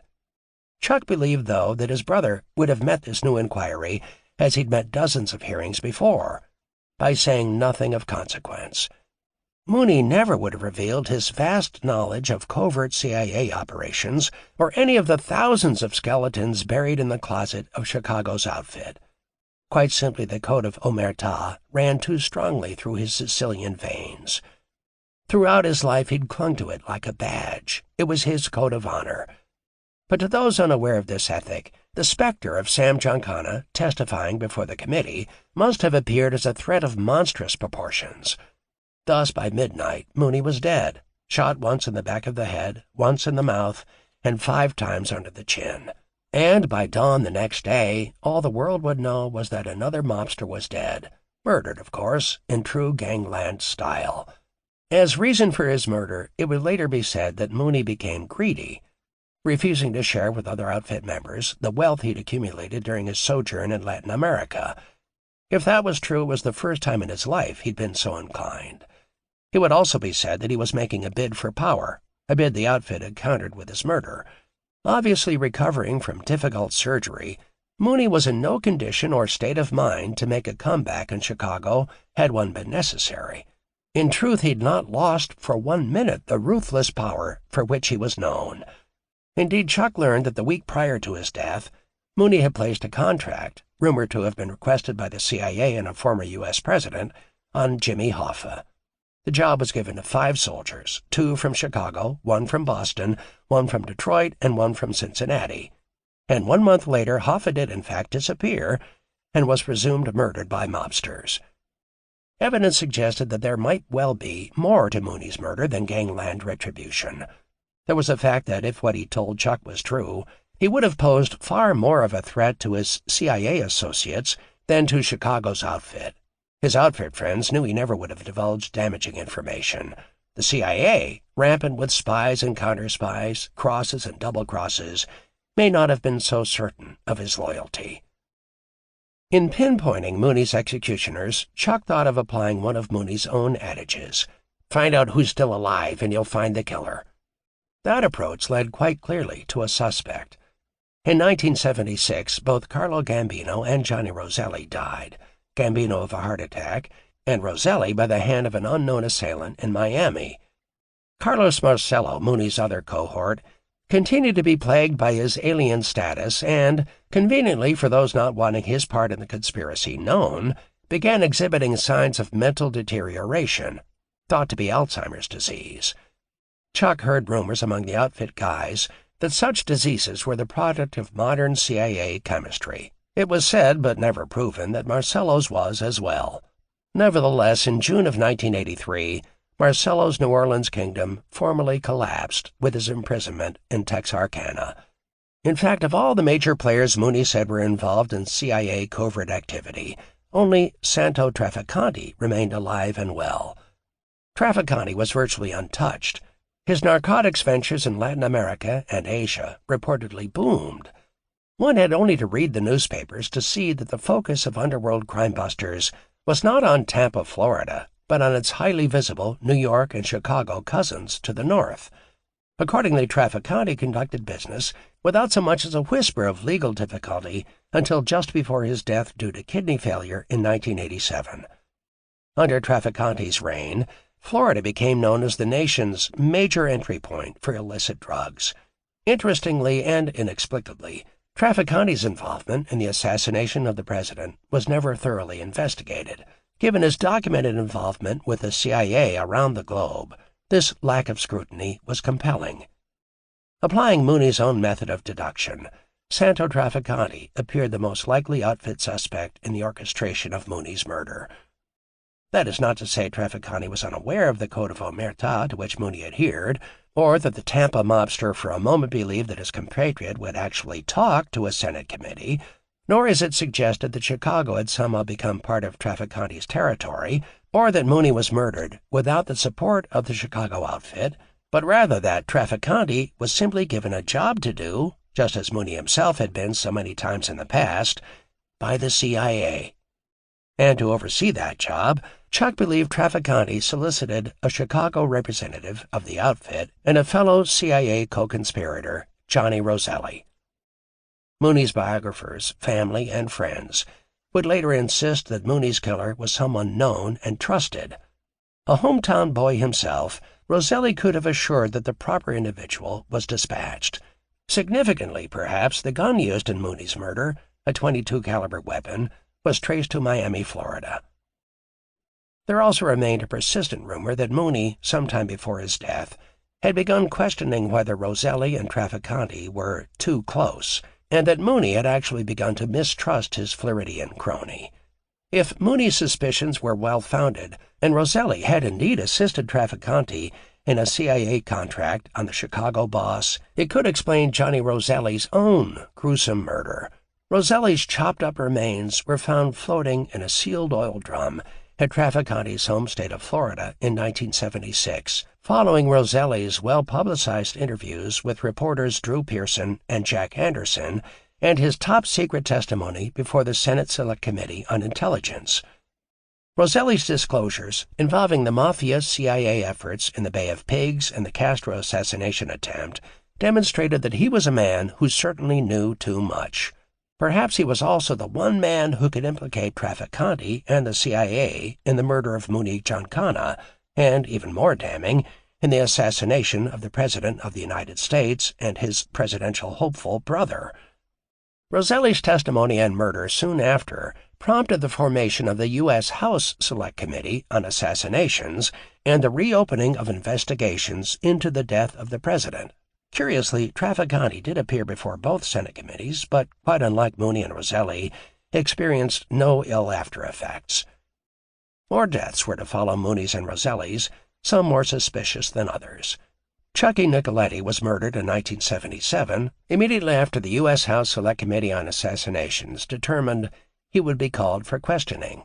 His demise was chalked up as just one more mob hit, although some committee members evidently suspected differently. George DeMarenschild was also scheduled to testify before the U.S. House Select Committee on Assassinations in 1977 and died on the very day he was to be questioned regarding the president's murder. Despite the coincidental nature of his death, it was ruled a suicide. The list went on, filled with names familiar, Jack Ruby, David Ferry, Guy Bannister, and not so familiar. For a serious student of history, there is good reason to pause at Mooney's saga of corruption. There is also good reason to question whether such immorality continues to exist in this country, reaching into our nation's highest office. Sadly, it may very well be that this is indeed the case. To wit, the Pentagon Papers, Richard Nixon's Watergate, the Vatican bank scandal, the Iran-Contra affair, the graft and CIA involvement in the case of the Philippines' Ferdinand and Imelda Marcos, the Manuel Noriega CIA connection in Panama, and BCCI. All bits and pieces, perhaps, of a much larger and more sinister puzzle, but all bearing the stamp of the CIA's entanglement with organized crime. Most of those who were involved in the 1963 assassination of President John F. Kennedy have been murdered. Some have committed suicide or spent their final days in prison, while others still linger behind bars. There are some men, however, if we are to believe Mooney's tales of Mafia, CIA counterintelligence activities, who've prospered and remained free, amassing incredible power from careers deeply rooted in the CIA. These men have reached America's loftiest positions of authority, from which they continue to influence world events. This concludes Double Cross by Sam Giancana and Chuck Giancana with Bettina Giancana.